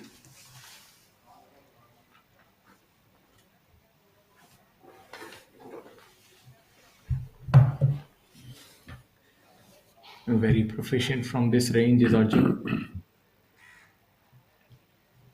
The best thing about him from that range is that he's able to flight the ball down. It's very important when it comes to shots within 100 yards.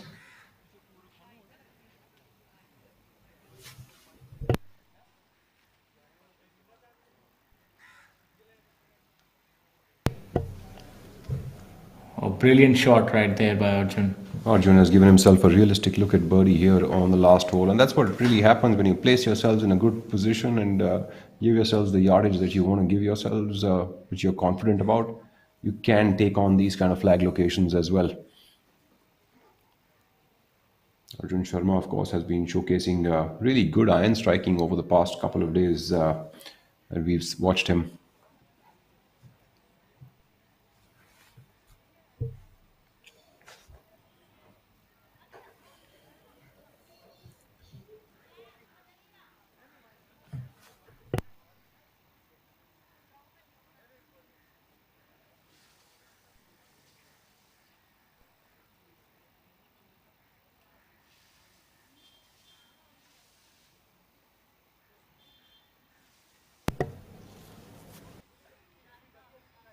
To have short-sighted himself closer off to the hazard, but he also has a shot up to the green. Everything for these two gentlemen walking depend on the kind of lie the ball has found. That will be the decision maker of what kind of shot and how close these gents can get to that flag.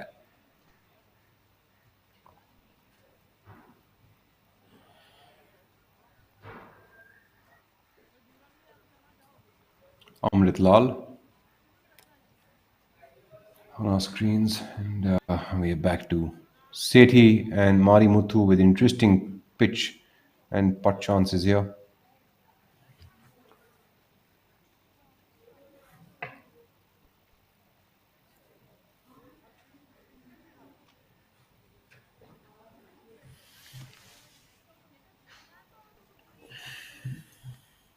Marimuthu to go first, not wasting too much of time like always. Looks like his club got a little ruffled there in the rough, and that It's ball not too came bad. off a little left. It released to about 15 feet. Cup. Hosel probably got a little stuck in the rough and closed out the toe of the club for him.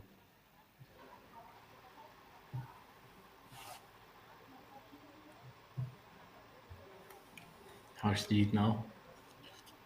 A fairly straightforward shot from there.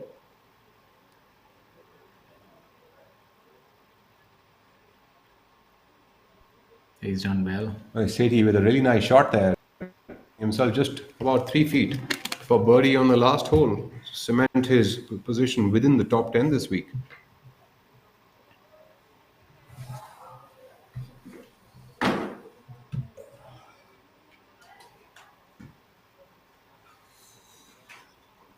All three players in this group with a very realistic chance of birdie.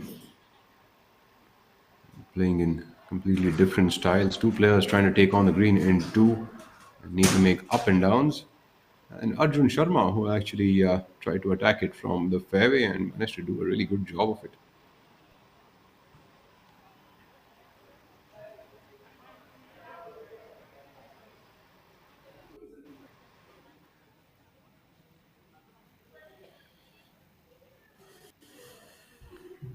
If you look at the live leaderboard, it's very visible why the ninth hole is a stroke index 1, the 479-yard par 4.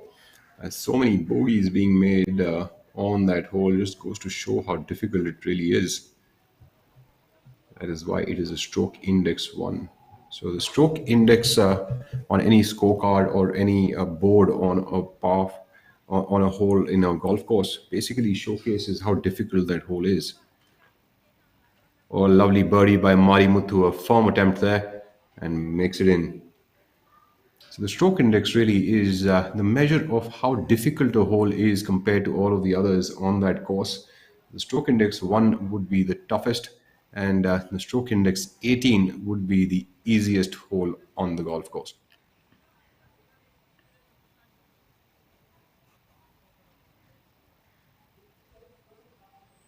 Stroke index basically helps also players to decide according to their handicap. They can get paired up with a player of any level, even a professional for that matter. And the stroke index helps them decide which is the hole that they should get a stroke on from the better player and which is the hole that they will not require one on. Arjun Sharma now for birdie.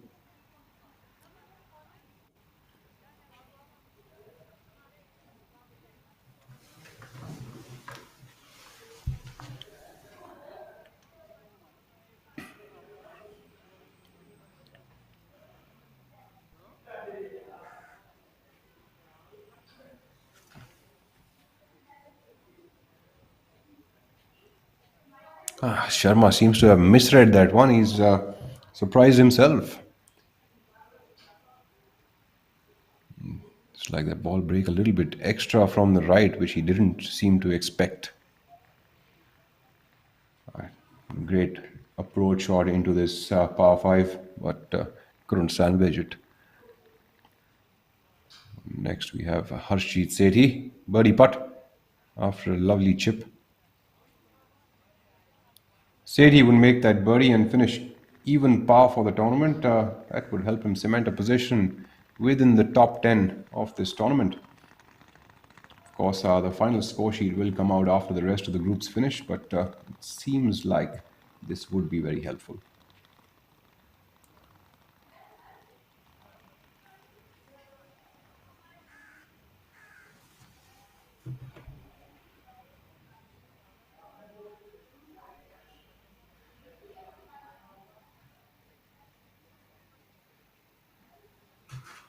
As we look back now at Manu Ganda, Shamim Khan and Amrit Lal, the group that teed off at 9 a.m., our third last group.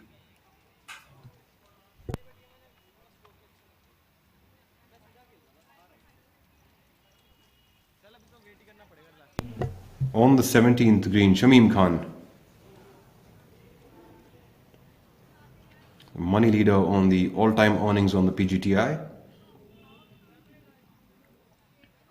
Overreading that one. Shamim been struggling with his putter for quite some time, but still manages to find his way on the leaderboards. Flat stick has always been his friend, of late not being too friendly.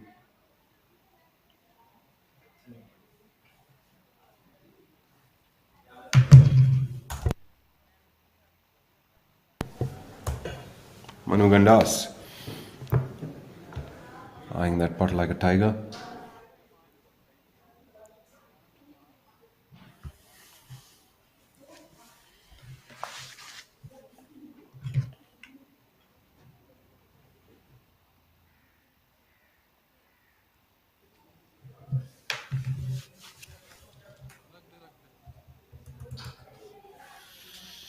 Picturesque Jammu Tawi golf course. Well, the hills that surround it. Jammu Tawi golf course situated in a valley. Has a couple of lakes within the course as well that act as hazards.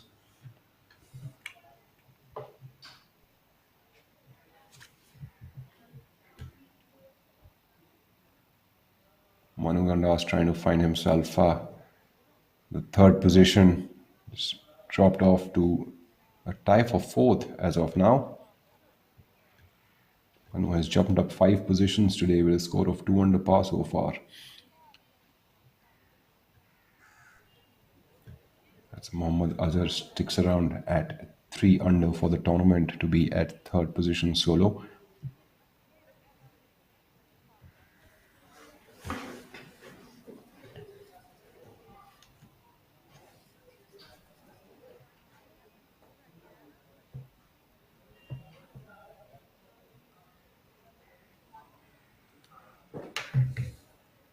There we have it.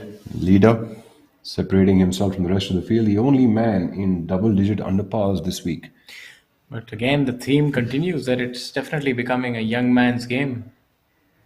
You just experience of the leaderboard apart from Shamim. There's no one else, and it's Harinder Gupta is right there at a tie for 6th position. Jamal Hussain is there at tie for 6th position. Jamal, of course, is not the older lot. you're talking about now what we're considering as experiences players, even in their mid 30s, we're saying they're experienced players. But Absolutely. earlier, what we were seeing, dominance was there by players in their 40s. But golf is definitely becoming a young man's game. It's the power has changed the dynamic. And this golf course will definitely show you, get the cream on the top, because fitness as well as patience both are playing a huge part over here.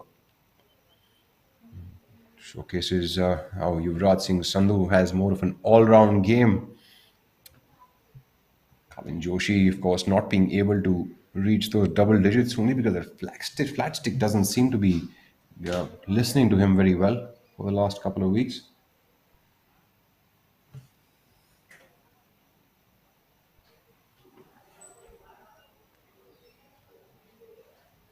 Amrit Lal going with a big stick on the final hole. Amrit Lal at a tie for 12th position right now.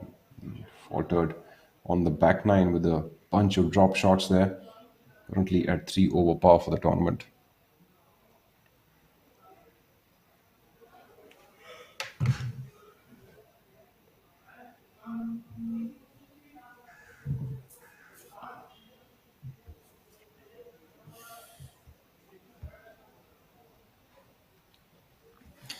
So important to get this drive in the fairway if you are to go for the green. 534 yards. A lot of these players would be able to get there with a rescue iron. Amrit Lal, a very unique. Almost takes a big baseball. Gets after it, right? Like a baseball swipe at it. Very flat after hitting the ball. A very unique, sort of a homegrown swing. You can pretty much say that it's like a swing of the matchups, get those hands behind and after that then finish it flatter just to, keep it down. Yeah. This is the unassuming, relaxed swing of Shamim Khan. Sure, not so relaxed after 7,251 yards. Yeah, but it doesn't seem to show it. And his driver is, the way he hits the driver, it looks like he hardly expends any energy while hitting a driver. Normally you see players really rotating and going after it, trying to give it their all. He probably hits his driver 80% of his strength. Look at that.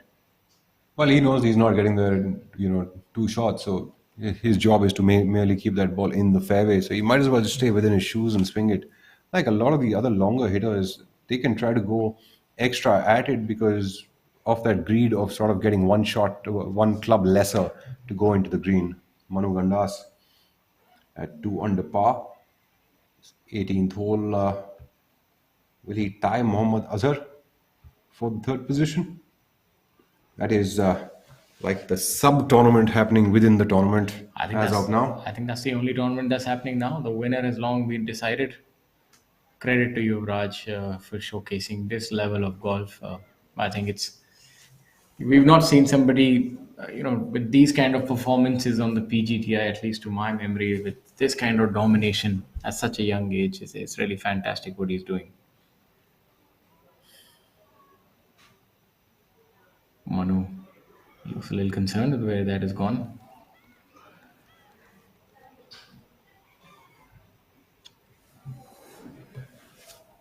Concern is all he would probably show from his eyes. Otherwise, you can't really tell whether he's happy or he's sad, whether he's angry or whether he's elated. Yes, you're right. Doesn't give much away.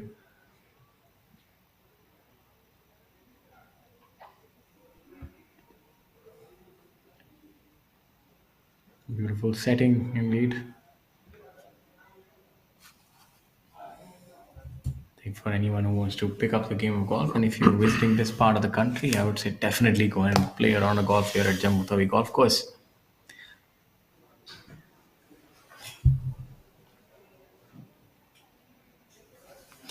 I know you know a thing or two about nature. Are those eucalyptus trees? Appears These like- really towering Appears trees. to be. Talking about towering trees, Veer Lawat himself, a towering personality. Let's see what he's got over here. Veer currently at a tie for sixth position, has caught up some shots on that back nine now at 1 under par, but leaving that chip quite a bit short. On the 17th hole,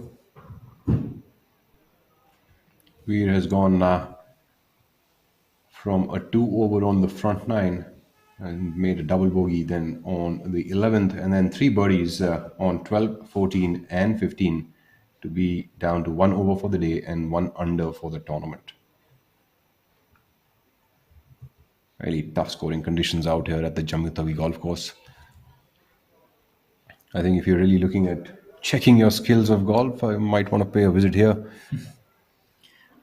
But I'm not too sure. You'll also be humbled. So go in with that mindset to enjoy the golf course. I think my skills are right now only simulator friendly. Shouldn't go much further than those. Yeah, the simulator always makes golf look a lot easier. Whenever I've seen it, gives me excessive yardage, and I think I'm hitting it really. I think that I've picked up length. Then I go back on the golf course, and I'm unfortunately brought down back to Mother Earth. My favorite part about the simulator is you're only hitting to a wall which is about 7 feet away from you. How wayward can you really be?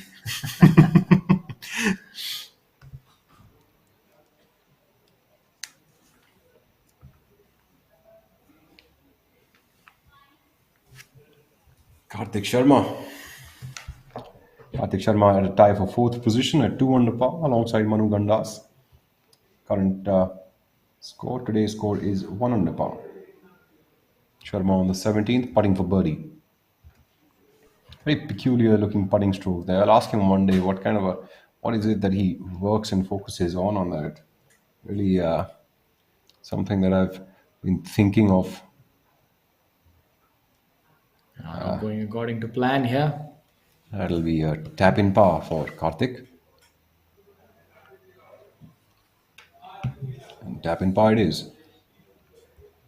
Karthik would stick around at 2 under par and move into the 18th hole hereafter. Back to seeing Jamal, Hussain, Mola.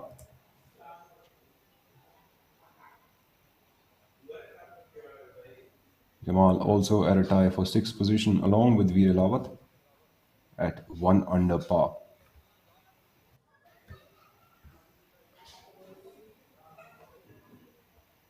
Harendra Gupta has jumped up 8 positions on that leaderboard today with a round of 5 under par.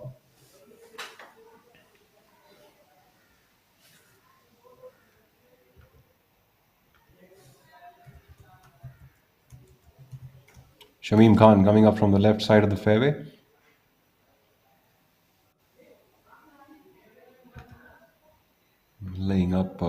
that 18th hole.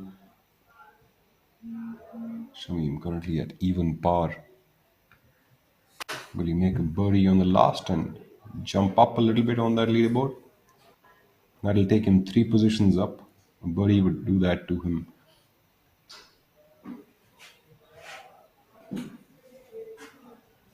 Oh, fellow playing partners seem to be stuck on the right side of the fairway. That seems to be drop locations. Yeah, this fairway seems to be quite benevolent. Very wide fairway. Not many misses that we've seen into that right marsh, so as to speak. Veer Alawat rolling that one in for par on the 17th. Nice up and down there for Veer. Sticking around at 1 under par.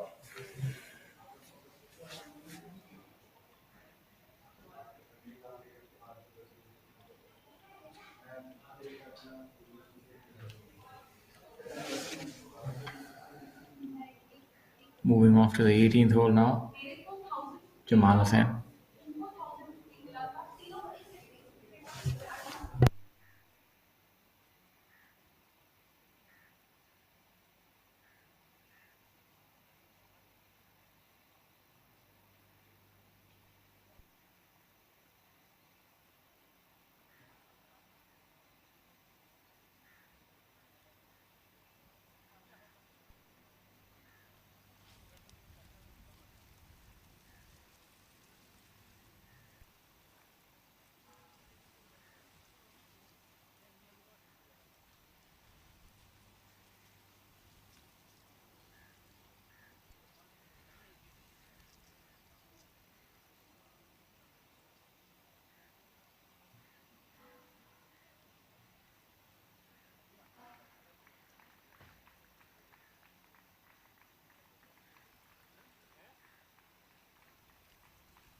Karthik Sharma. Sticking with that approach Game of using plan. an iron. Takes a lot of discipline to hit an iron again and again off a par 5, where he can easily get there in 2. I think it's very important right now for them not to drop a shot and to make a birdie to get those world ranking points. Otherwise, all the effort sort of comes down to naught. Well, Mohammad Azar has dropped the shot. This would make for exciting viewing. Driver by Veer Alawat. Going to propel it 350 yards down the fairway. Must be so much fun to play the golf if you can hit the ball this far. Look at that. Towering. Perfect balance. He's happy. You know, when a player is not looking at the ball, he's really pommeled it down. Veer has a very simple golf swing. Very, left arm straight oriented and not much happening over there. Keeps it very, very simple. I think very good swing to look at, to learn from how to keep things as simple as possible. Even though he's a big figure, keeps a very good balance and creates a lot of power. Looking at Jamal Hussain Mola now, coming in all the way from Bangladesh, currently at a tie for 8th position at even par. He's chasing that one. He kind of likes it. He's trying to give that a little bit extra so he can go in 2. Mohammad Azar has dropped a shot now on the 16th hole and has dropped off to a tie for 3rd alongside Manu Gandas and Karthik Sharma. Our leader group there, Kalin Joshi, Yuvraj Sandhu.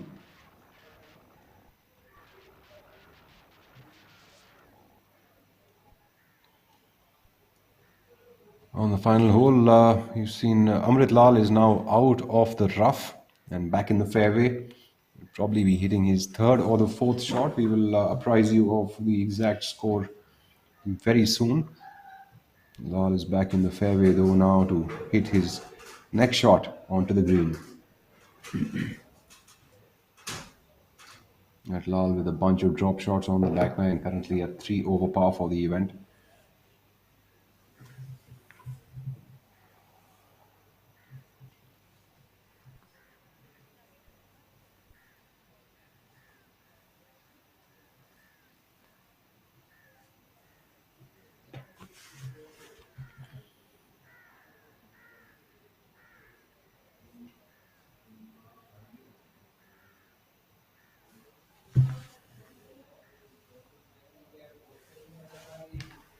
Amrit Lal still about 25 or 30 feet short of that whole location. A long attempt to save his par in case he's taken a penalty drop, and otherwise a long attempt at birdie. Manu Gandas has also laid up alongside Shamim Khan.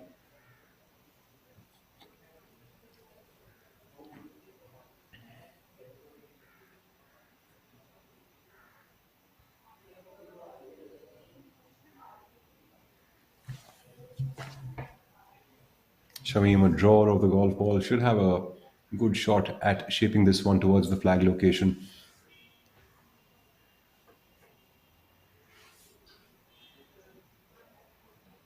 Yep, he's going to shape this one from the right to the left.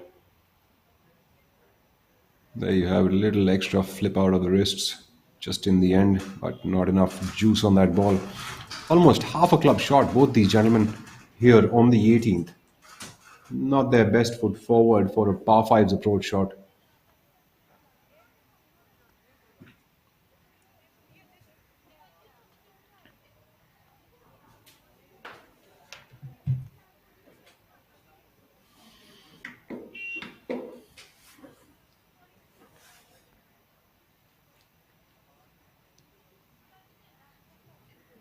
Veer, there in the background, you can tell he's almost halfway down the hole already.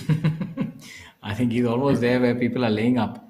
See the difference in length. Obviously, Karthik has hit 9, so I think that will be a wrong comparison. But given the fact that Karthik has hit 9, he's not that far behind Veer's driver. I'm a little surprised to see that. It appears so on the screen, but he's probably about good 90 or 100 yards away.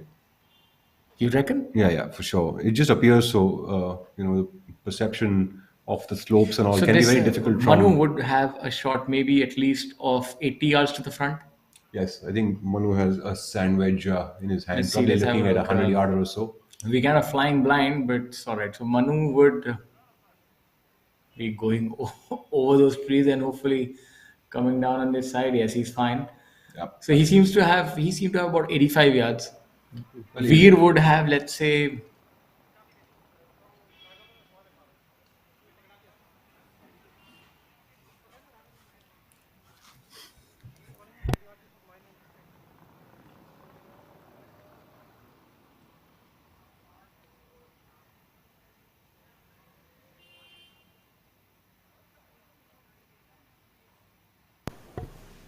Mohammad Azar with a nice chip there. That is Azar on the 17th hole. Yuvraj Singh Sandhu on the putting surface. Well, long way away. I doubt he's stressed out at all. He's got 7-shot lead over Kalin Joshi with just 2 holes to play.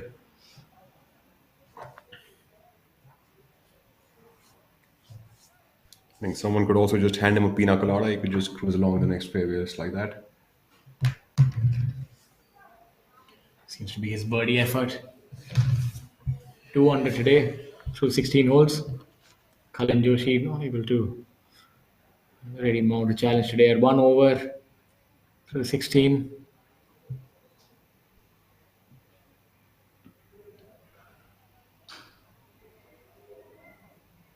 Seems to have been a little too aggressive there. Remember the putt that Yuvraj made at the Tollygunj Golf Club on the 18th hole to beat Viraj Madappa. That was, one of the best putts this season that we've seen, because that putt was going to be the difference between who's going to win and who's going to be second. I remember the last 6, 7 holes, he played them in 5 under or so. Absolutely, and that putt on the last was good about 25 or 30 feet, and it was an absolute clincher.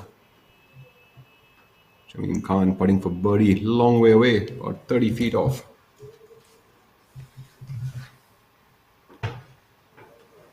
All the way uphill. A lot of work to do over here for Shamim. We've seen a lot of top players coming up very short of the hole.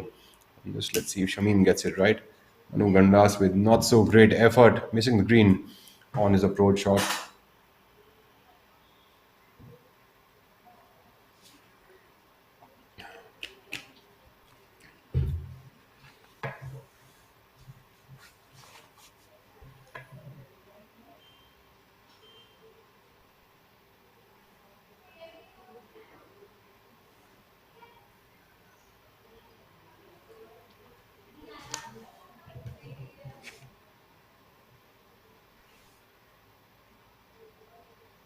A birdie on this last hole would have secured Manu onto probably a solo third position.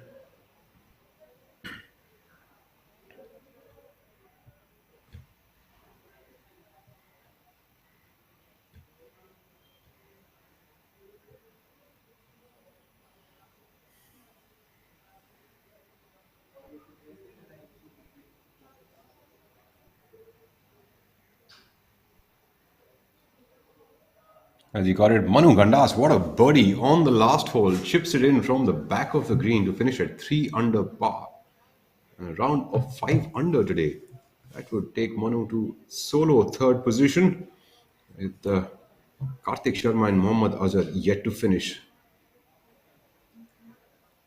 Has been able to catapult himself up on that leaderboard. Great show by Manu Gandas. After that not so great effort of his approach shot, makes it up with that birdie.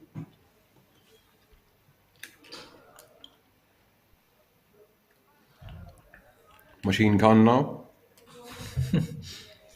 I didn't quite expect this tournament to be, one-man show. I thought it was going to be a very intense battle, especially going down that back nine, because it was it's not a golf course that... It's more like a not one position show. Yeah, I never... You've got different positions, everyone's fighting for that position. But I never thought that it would be this easy for somebody to separate himself from the field. I thought the tournament would probably be won at 7 under par, as I told you.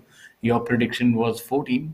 My prediction was more like 9 or 10. 9 or 10, but I thought it. I don't think Yuvraj liked what we said.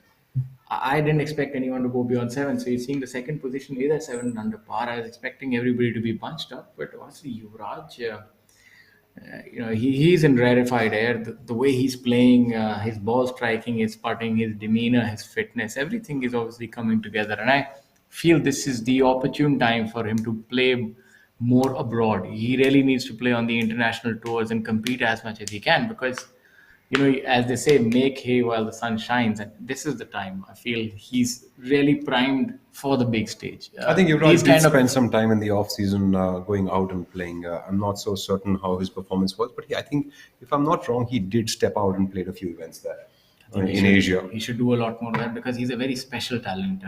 You've not seen many players with this kind of ability over the last decade. So great things are in store for him. I would have to agree on that for sure.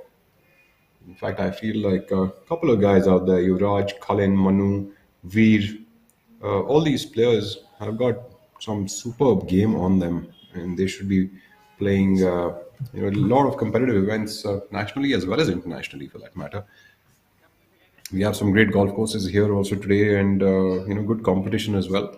But yes, some of the world ranking points that they could get from exposure could be a different deal altogether. He has it all. These young players like Manu.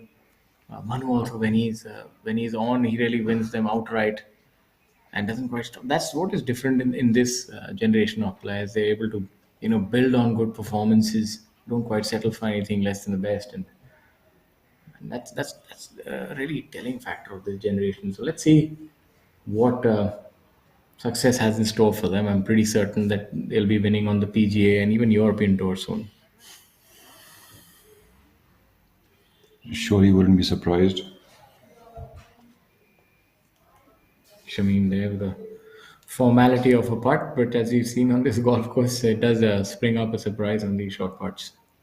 For par on the last for Shamim Khan. This would keep Shamim Khan's his battle ends at even par for the tournament and a tie for 8th position alongside Harshjeet Singh Sethi and Jamal Hussain. Good work by Shamim.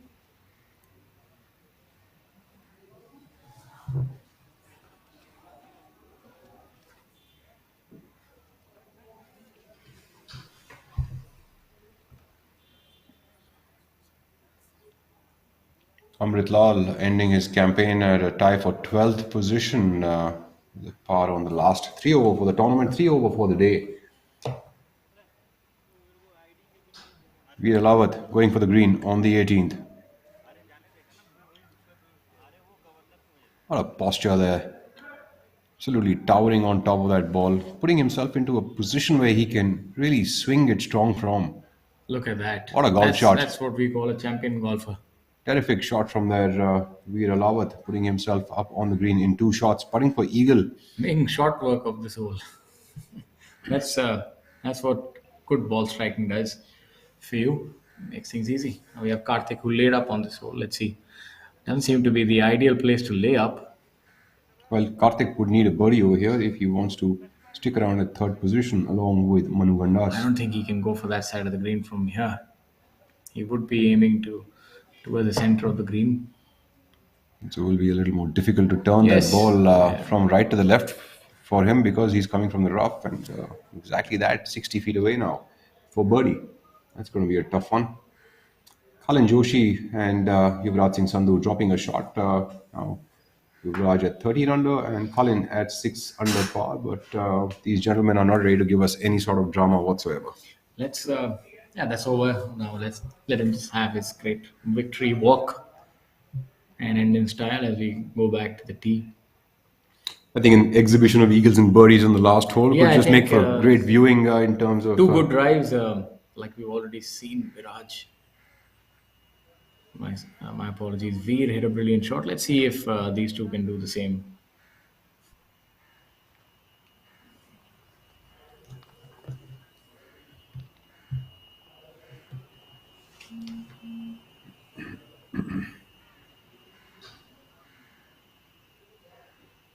Oh, Joshi going after that really one. went after that one.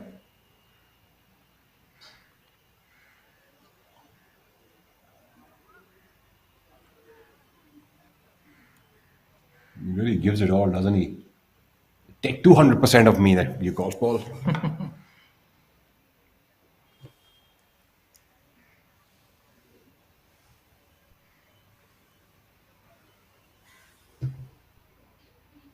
Today's best round is 6 under par by Ravi Kumar. And the best round this tournament is 65 by Yuvraj Singh Sandhu yesterday in the penultimate round. A quick roundup for all of us who might be just joining us for the last few minutes of this tournament. This is the final round of the Pgti J&K Open 2022. This tournament is supported by J&K Tourism and Amazing Jammu. Pgti is the apex body of professional golf in the country. You're watching ABP Live. This is where all the tournaments of the PGT of India are telecasted live over the last 2 days of the event. You can catch these on YouTube, Facebook, as well as the Twitter channel of ABP Live. Some of the top professional golfers of the country and also of the South Asian region that you get to see competing on the PGTI. PGTI goes around the entire country, different states, different cities, conducting professional golf events, taking the best talents and showcasing that in various cities. And next time this tournament, any tournament that comes to your town, do make sure to go in to the golf course where it is happening and watch it live. In person, there's no fees that is charged to go and watch a professional golfing event. It's free entry for all. Come around and catch the best golfers making birdies after birdies. We take a look now at Karthik Sharma and Jamal Hussain Mola.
Veer Lawat coming up for the final hole of this tournament for him.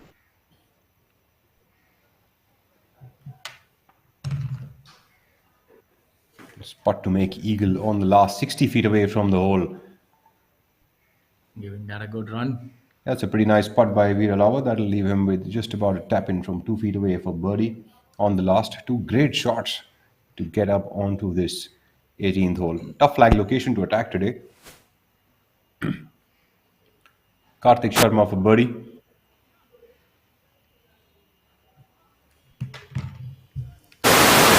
All in all, that was a decent third shot, given the fact that he put himself out of position on his second. One of the most important factors is seeing somebody else putt before you, getting an idea about the speed. That really does help on greens like these. He's seen Veer. And it's not the most difficult putt. This will break from right to left. A slight downhill. Anything, this seems a little makeable to me. Just for giving it a good run. Good effort there. Although I like your optimism. There's always optimism when it comes to others. If I was there on the green, I'd be struggling to two-putt it from there. I think when we watch golf on TV, it looks so much easier. You think everything is makeable. The fairways are wide, but when you're there in the heat of battle, you realize that it's not so straightforward.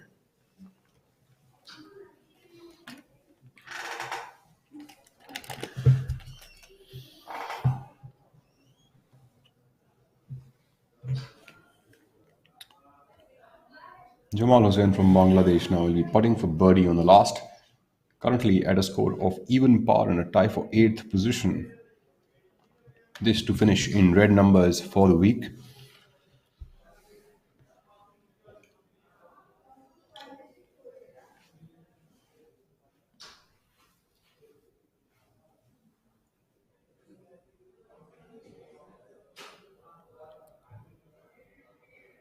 Jamal about 10 feet away.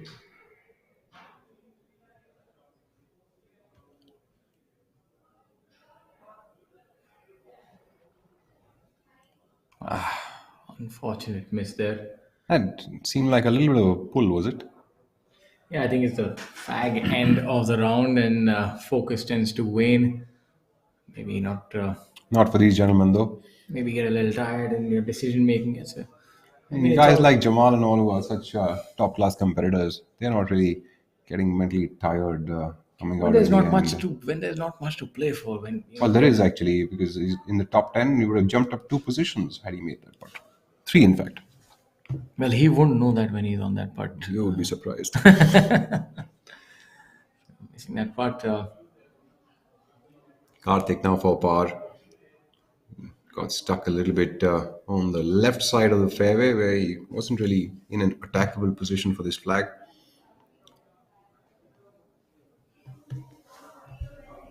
Spot to save par on the last hole. Karthik Sharma currently 2 under par and a tie for 4th position. Doing well to make his par there. Absolutely. I like the fact that he's been, like the game planning and the way he's following it. 2 birdies on the card today and 1 bogey. That's a pretty clean scorecard on a golf course like this. Veer for birdie. I would tie Veer alongside Karthik at the 4th position. So now we have the leader group coming in. Stage is set. Mohammad Azar finishing with a brilliant 5 under today, moving himself to 3 under.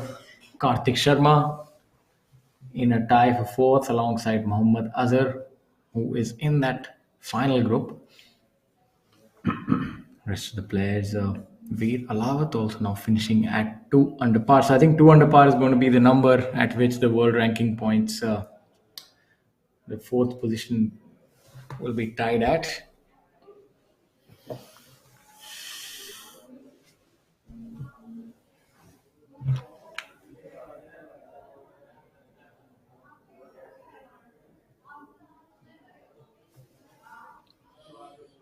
Kalin Joshi with his 3rd shot on the 18th hole.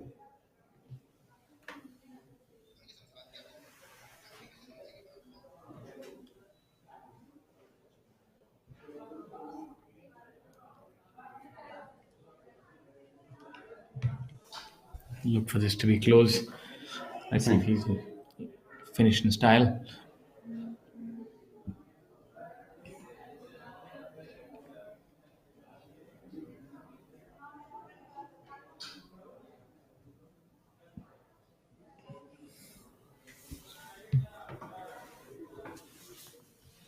I think over the last 2 days, Cullen's putter sort of went cold. Couldn't quite hold anything, especially yesterday. Mohammad Azar coming up from the right side of the fairway. Good look at the flag location from that angle. Only a lie will tell whether that ball's going to drop and stop. Seems to be behind a steep embankment.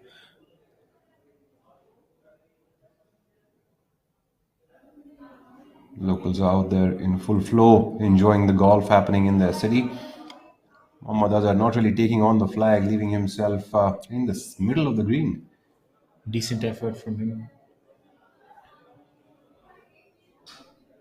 Azar would need a birdie if he wants to finish at third position along with Manu Gandas. Our leader Yuvraj Singh Sandhu, the man who's been running away with it at 13 under par with a 7 shot lead, mind you, with his third shot onto the 18th, the par 5. Such a large lead that my co-commentator is having difficulty calculating. Absolutely, I mean, that much of mathematics is something I haven't done in a while. With this brilliant exhibition of golf by Yuvraj Sandhu, he should be proud of himself.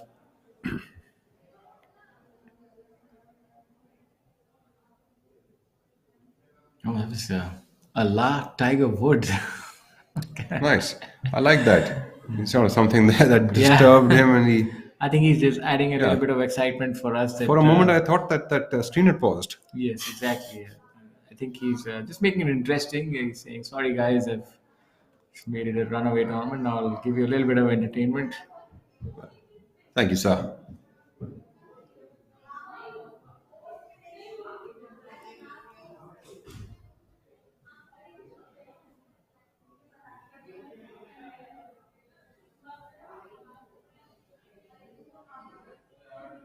Sandhu. Oh, that's a brilliant shot right What a there. golf shot by Sandhu at about 12 feet left of the hole.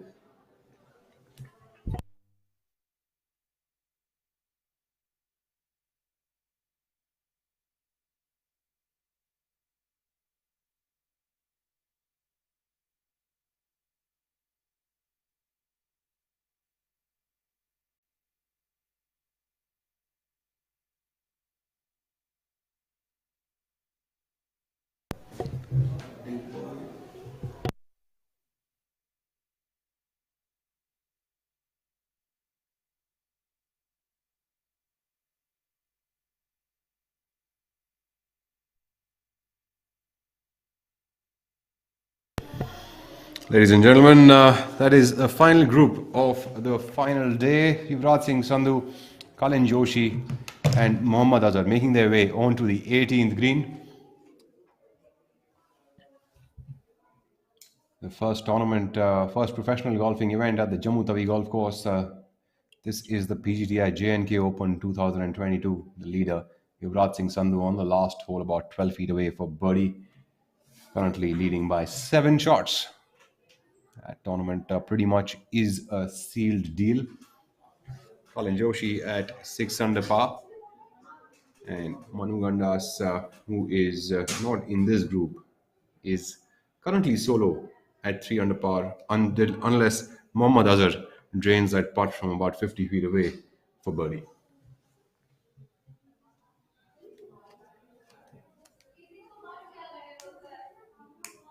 Picturesque location for this week's tournament and a great golf course at that. Big thanks also to the tournament sponsors J&K Tourism and Amazing Jammu to have conducted this event. A big thanks to also the hospitality partner for this event, Radisson Blue, and so one of the top 4 golf courses of Jammu Kashmir. The other 3 being Royal Springs, Lido Valley, and Gulmarg Golf Course, making Jammu and Kashmir a very, very scenic location and a great place for a golfing holiday. Kalin Joshi, 40 feet away for birdie on the final hole. He secured himself a second position anyhow, and he knows that.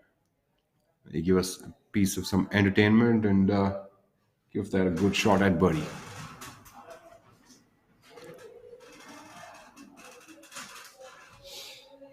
Joshi didn't really even commit to that putt. It's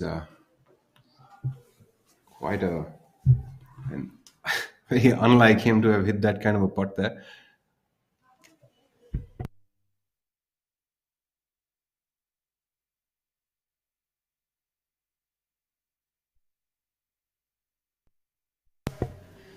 I think it's sort of done and dusted. Cullen knows that he's not going to win the tournament, and the trailing players are behind. That's how maybe sometimes subconsciously you're not focusing that much, and a little bit, an inch here, an inch there, the ball really can go wayward offline. So let's see, maybe he makes the next putt.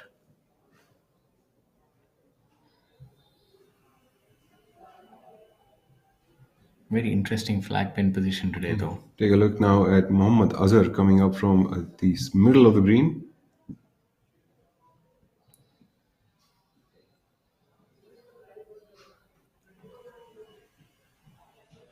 Mohammad Azar to tie Manu Gandas at the third position. Oops. Mohammad Azar also hitting that one way The too final far. group having a little bit of difficulty on the greens, it seems. Especially here on the last hole. Mohammad Azar has to make that putt, otherwise, unfortunately, he'll fall out of that tie for fourth and he would not get those world ranking points. So, Yep, that'll drop him off to a tie with Harinder Gupta at sixth position.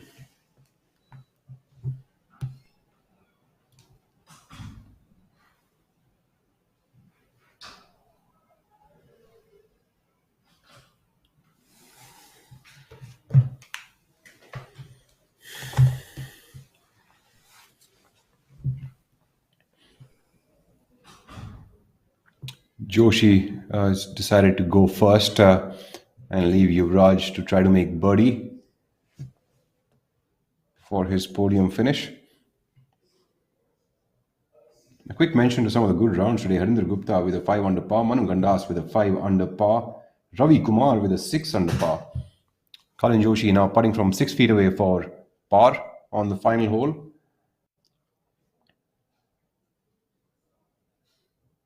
Colin Joshi with rounds of 70, 68, 70 and going on at 2 over par today. let's see if he's able to salvage a par here. Colin saving his par on Brilliant the par. final hole. Sticks around at 6 under par for the tournament. His position, second position was already cemented by him, but at par would be a bit of a breather. Mohammad Azar also would want to clean up first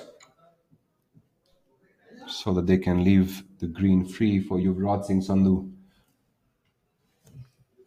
to give us a birdie finish.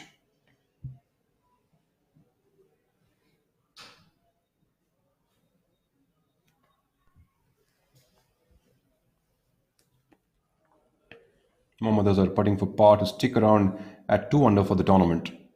Should be a straightforward putt. The only chance of missing it is leaving it short. Unfortunately, leaving it out. That's got to be painful. Azar will finish at 1 under par for the tournament. That was really an unforced error. Only 7 players have finished under par this week at the Jammu Tawi golf course.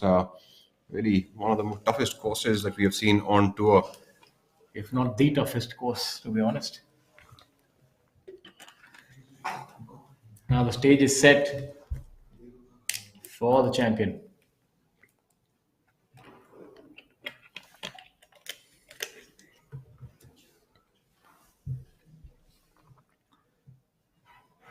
He's already seen Azhar's line. Should be able to make that putt and end in style at 14 under par. As we wait with bated breath Also, Yuvraj, for our new champion. what a And there great you have birdie. it. Yuvraj Singh Sandhu. Champions always end in style. Brilliant play by Yuvraj. Sandhu wins. There we have it. Instead of Sandhu, his caddy also is being showered by what is our champagne. Yes, water.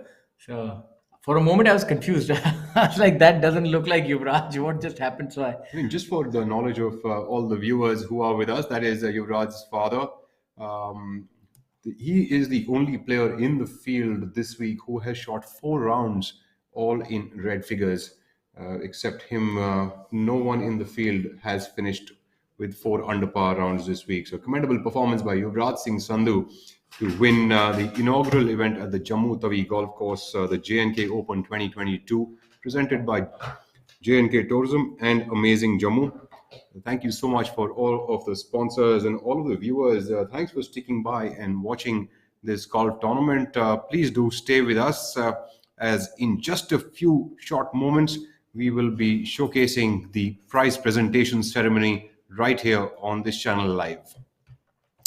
This is your host Rahul Bajaj, along with your co-host Shaurya Singh, saying thank you very much, and thank you for sticking around and watching this golf tournament. Big congratulations to Yuvraj Singh Sandhu. We'll be showing you the prize presentation just within the next 3 to 4 minutes.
looks amazing, man.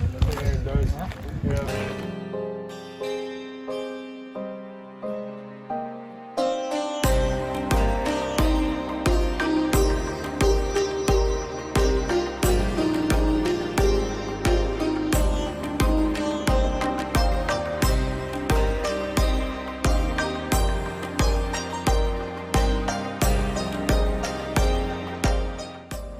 I was in Srinagar last year for the J&K Open presented by J&K Tourism.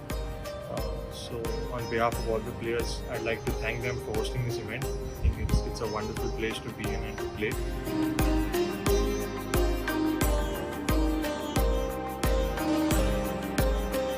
It's my first time visiting Amar Mahal today. It's a fantastic place, very historical, of course. Saw a lot of the portraits, the family history of the place, the kings who founded this city of Jammu. You know, some of the old currency coins and all of that. Very, very informative.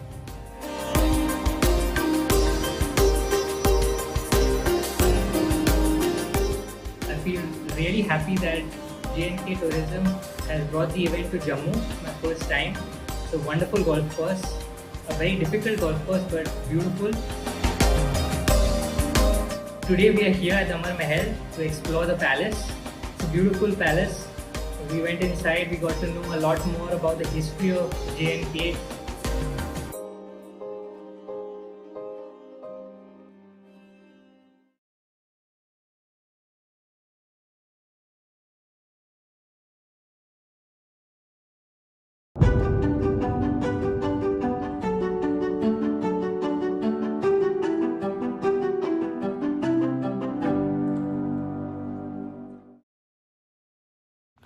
Looks amazing, man. Yeah, it does. Huh? Yeah.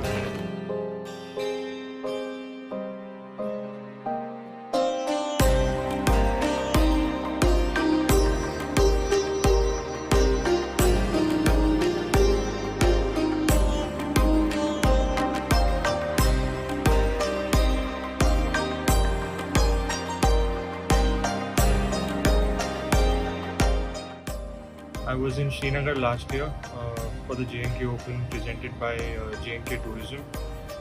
So on behalf of all the players, I'd like to thank them for hosting this event. I think it's a wonderful place to be in and to play.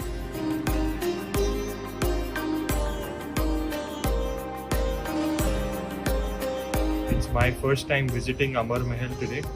It's a fantastic place, very historical, of course.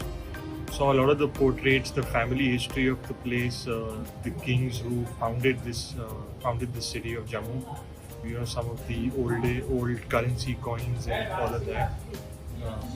Very, very informative.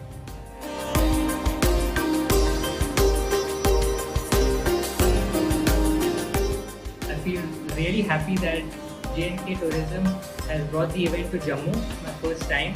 It's a wonderful golf course, a very difficult golf course but beautiful. Today we are here at Amar Mahal to explore the palace. It's a beautiful palace. We went inside, we got to know a lot more about the history of J&K.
Here, Mr. Uttam Singh Mandi, CEO PGTI.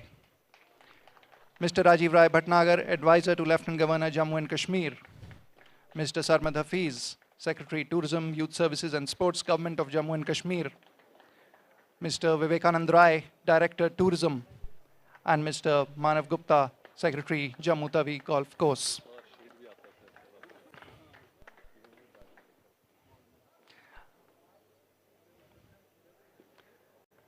To start off, I'd request Mr. Uttam Singh Mandi, CEO PGTI, to kindly say a few words. Mr. Bhatnagar, Mr. Hafiz, Mr. Rai, Mr. Gupta, friends, a very good afternoon to you all. It's been actually a great week for us. This is the first time that we've come to Jammu. PGT has embarked its first journey here, so I'm really glad that we did that. I came here in the month of June for the first time and I saw the golf course, which was really a pleasant surprise for me to see the conditions at that point in time and also see the layout of the golf course, which is actually really fascinating. It's beautiful and scenic. Well, here we are after that. For this, of course, before I start that, I would first congratulate Yuvraj, some amazing golf.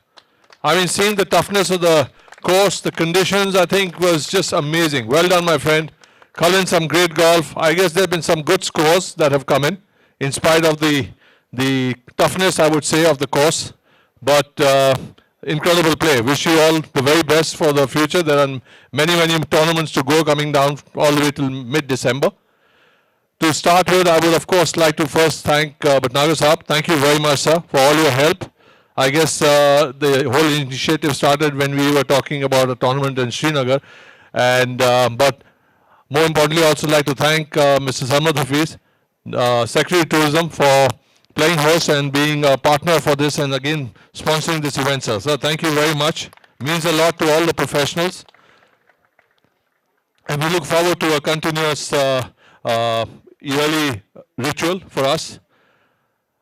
I would like to thank Mr. Manav Gupta for giving us the golf course in such, I mean, I know it's been really tough with the rains, the last few weeks before the event, but in the conditions that were provided, I guess there are a lot of nitty-gritties that go on. I would like to thank him for each and everything that he did to make the players comfortable and the hospitality offered. Thank you very much for all your support.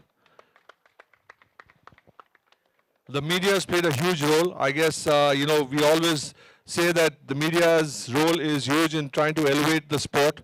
We, of course, our job is to put in events, but to make these guys stars, I guess I leave that in your hands. So thank you very much for all your support, and we definitely would look forward to your participation in this, for this sport.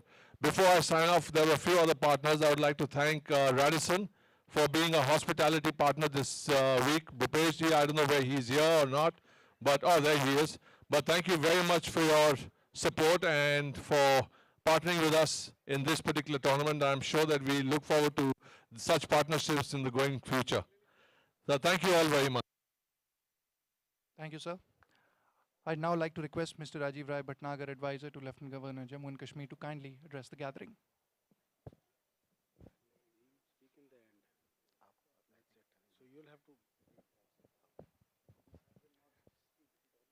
I'd like to request Mr. Sarmad Hafiz, Secretary Tourism, Youth Services and Sports, Government of Jammu and Kashmir, to kindly address the gathering. Thank you. A very difficult act to follow after Mr. Munde in the morning, that he is a very good orator and I'm sure that he'll do wonderfully well on the dais. But I must first of all congratulate all of you, congratulate not just the winners but also the participants. Of course, Yuvraj, for having such a fantastic game. I was told the first day that it's a very tough course and everybody's finding it very difficult, but ending with under 14, I guess, is it? 14 under is absolutely fantastic. Congratulations to him for the wonderful game, and I must thank the PGTI for partnering with us, for bringing all of you here. I think all the players who are here, all of them are champions for having participated, played in so many tournaments. Inspiration for us, for all our golfers here, and I must congratulate all of you for playing this tournament. I thought that while we keep talking about a golfing circuit, it's often thought that our golfing circuit is restricted to Kashmir. But I think today we've proven that it's not just Kashmir, but we truly have this wonderful golf course here in Jammu. Uh, I was just speaking with the Honorable Advisor and one of our friends who have come playing golf, who's played many golf courses, and he really thought that this truly is an international quality championship golf course. Congratulations to Mr. Manav Gupta, the secretary of the golf course. Over the years, what has happened is that often I find that golf courses deteriorate, but this golf course has only gotten better. I think he's done a fantastic job and he maintained it very well. His entire team has been working hard these last few days. I am happy that all of you are here, but I must also thank Honorable Advisor Shri, truly the driving force behind this tournament. And when we discussed it with him, in Srinagar, we thought that Jammu deserves a great golfing tournament. And that is the reason why we are here. I hope that with the help of our press, with the help of all of you who are here today, who will be our ambassadors all over the country, wherever you go, we have been able to bring focus on our golf course here in Jammu.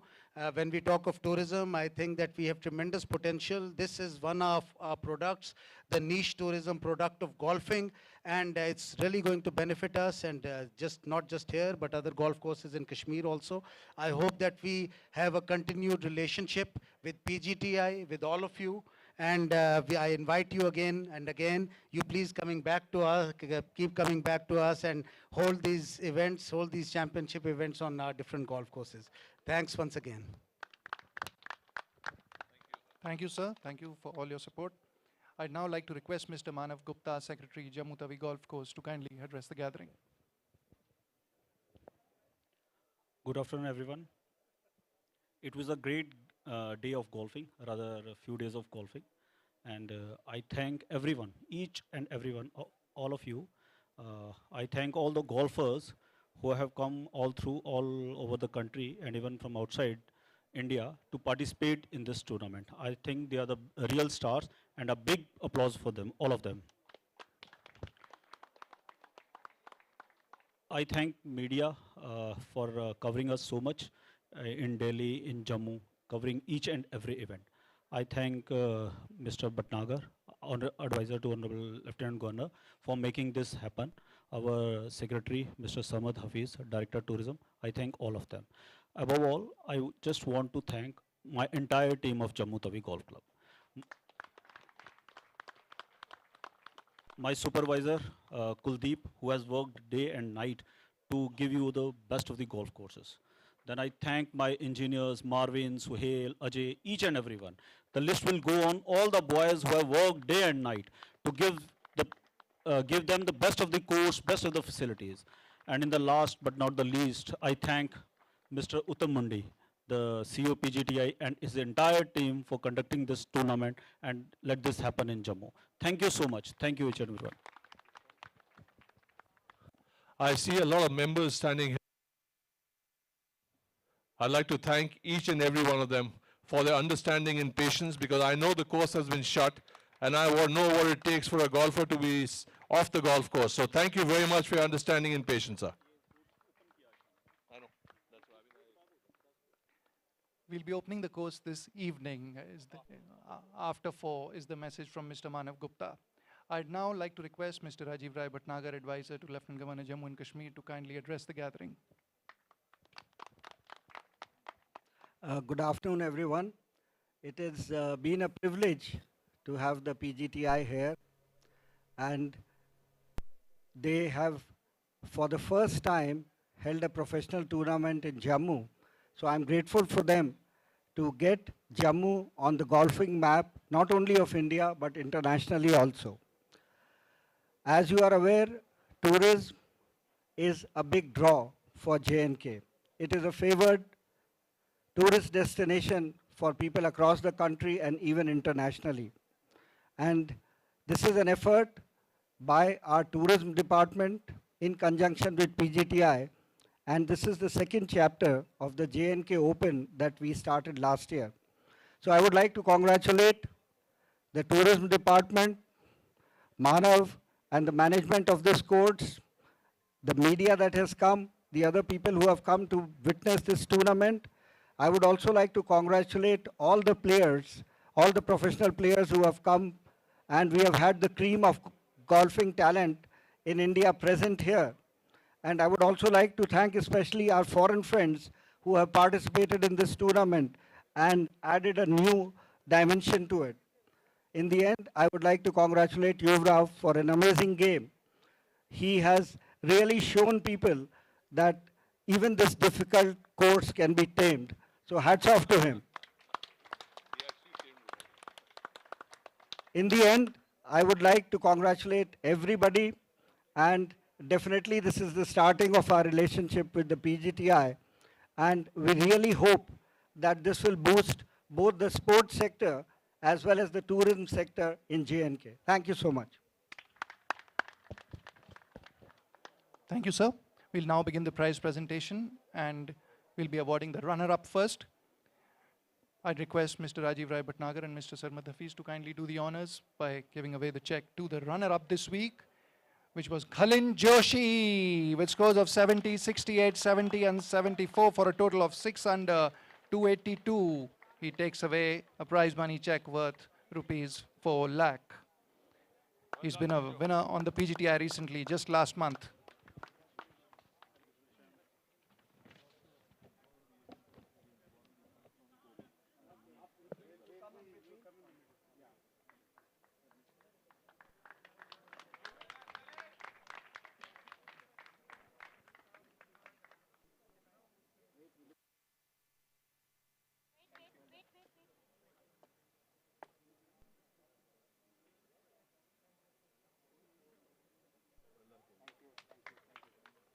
Congratulations, Khalin. It's now time for the grand prize, the winning prize. I'd request Mr. Rajiv Rai Bhatnagar and Mr. Sarmad Hafiz to do the honors once again, please. The winner takes away a check of rupees 6 lakh this week and the trophy with scores of 69, 70, 65, and 71, and a total of 13 under 275 was 7-shot win. Yuvraj Singh Sandhu. His third title this year and fourth overall.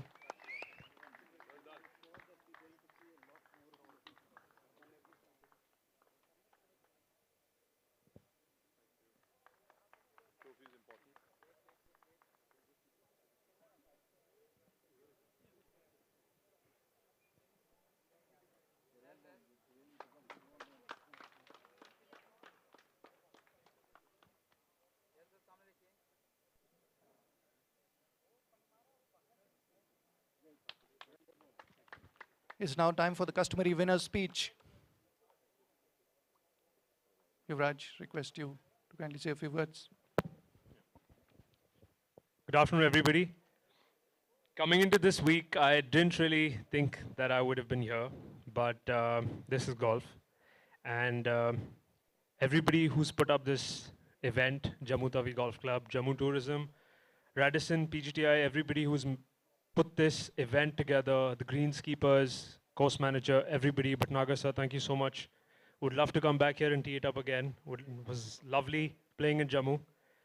I feel this golf course has a lot of potential, and in the coming years, this golf course is going to be a little more tougher to score on. And my highlight of the day, I mean, I still can't believe it. My dad just flew in today morning.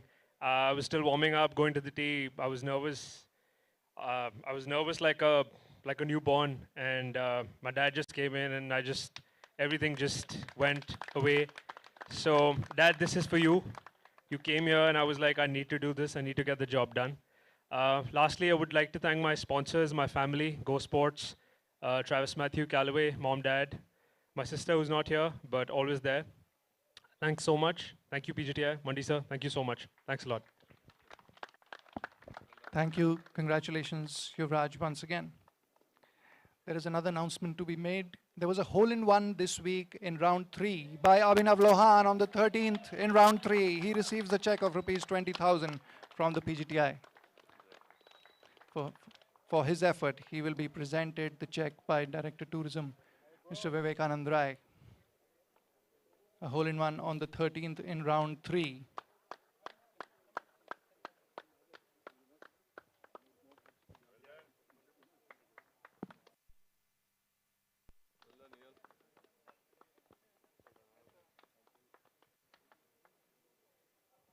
We now have the plaque presentation ceremony, a few plaques to be presented by the PGTI.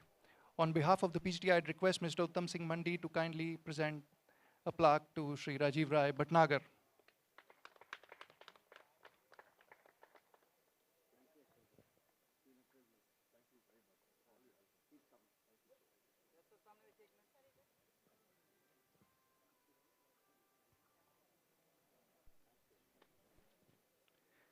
There's a plaque to be presented by Mr. Mandi to Shri Sarmad Hafiz.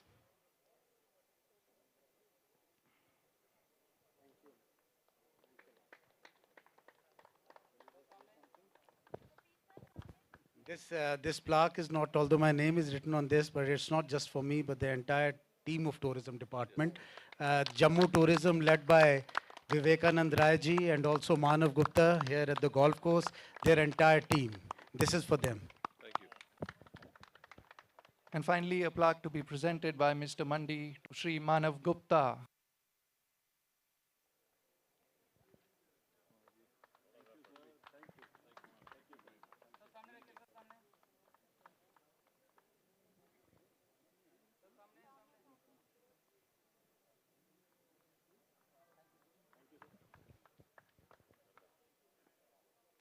Before we wrap up, we'd like to thank Mr. Manav Gupta, Secretary Jammu Tawi Golf Course, Mr. Marvin, Mr. Sohail, and their teams for all their support, Mr. Kuldeep and his team for the golf course, members of the club, members of the tournament committee, all the players, referees and officials, and of course, Mr. Sarmad Hafiz and Mr. Rajiv Rai Bhatnagar for all your encouragement and support. We would like to thank our event partners, J&K Tourism, Jammu Tourism, and host partner, Jammu Tawi Golf Course, hotel partner Radisson Blue Jammu, and of course tour partners Rolex, Tata Steel, American Express, Amrutanjan, Fruitnik Electro Plus, Golf Plus Monthly, and Athletic Drive. That's it from the prize presentation, ladies and gentlemen. Thank you, and look forward to seeing you next year. We would request all of you to kindly join us for lunch upstairs.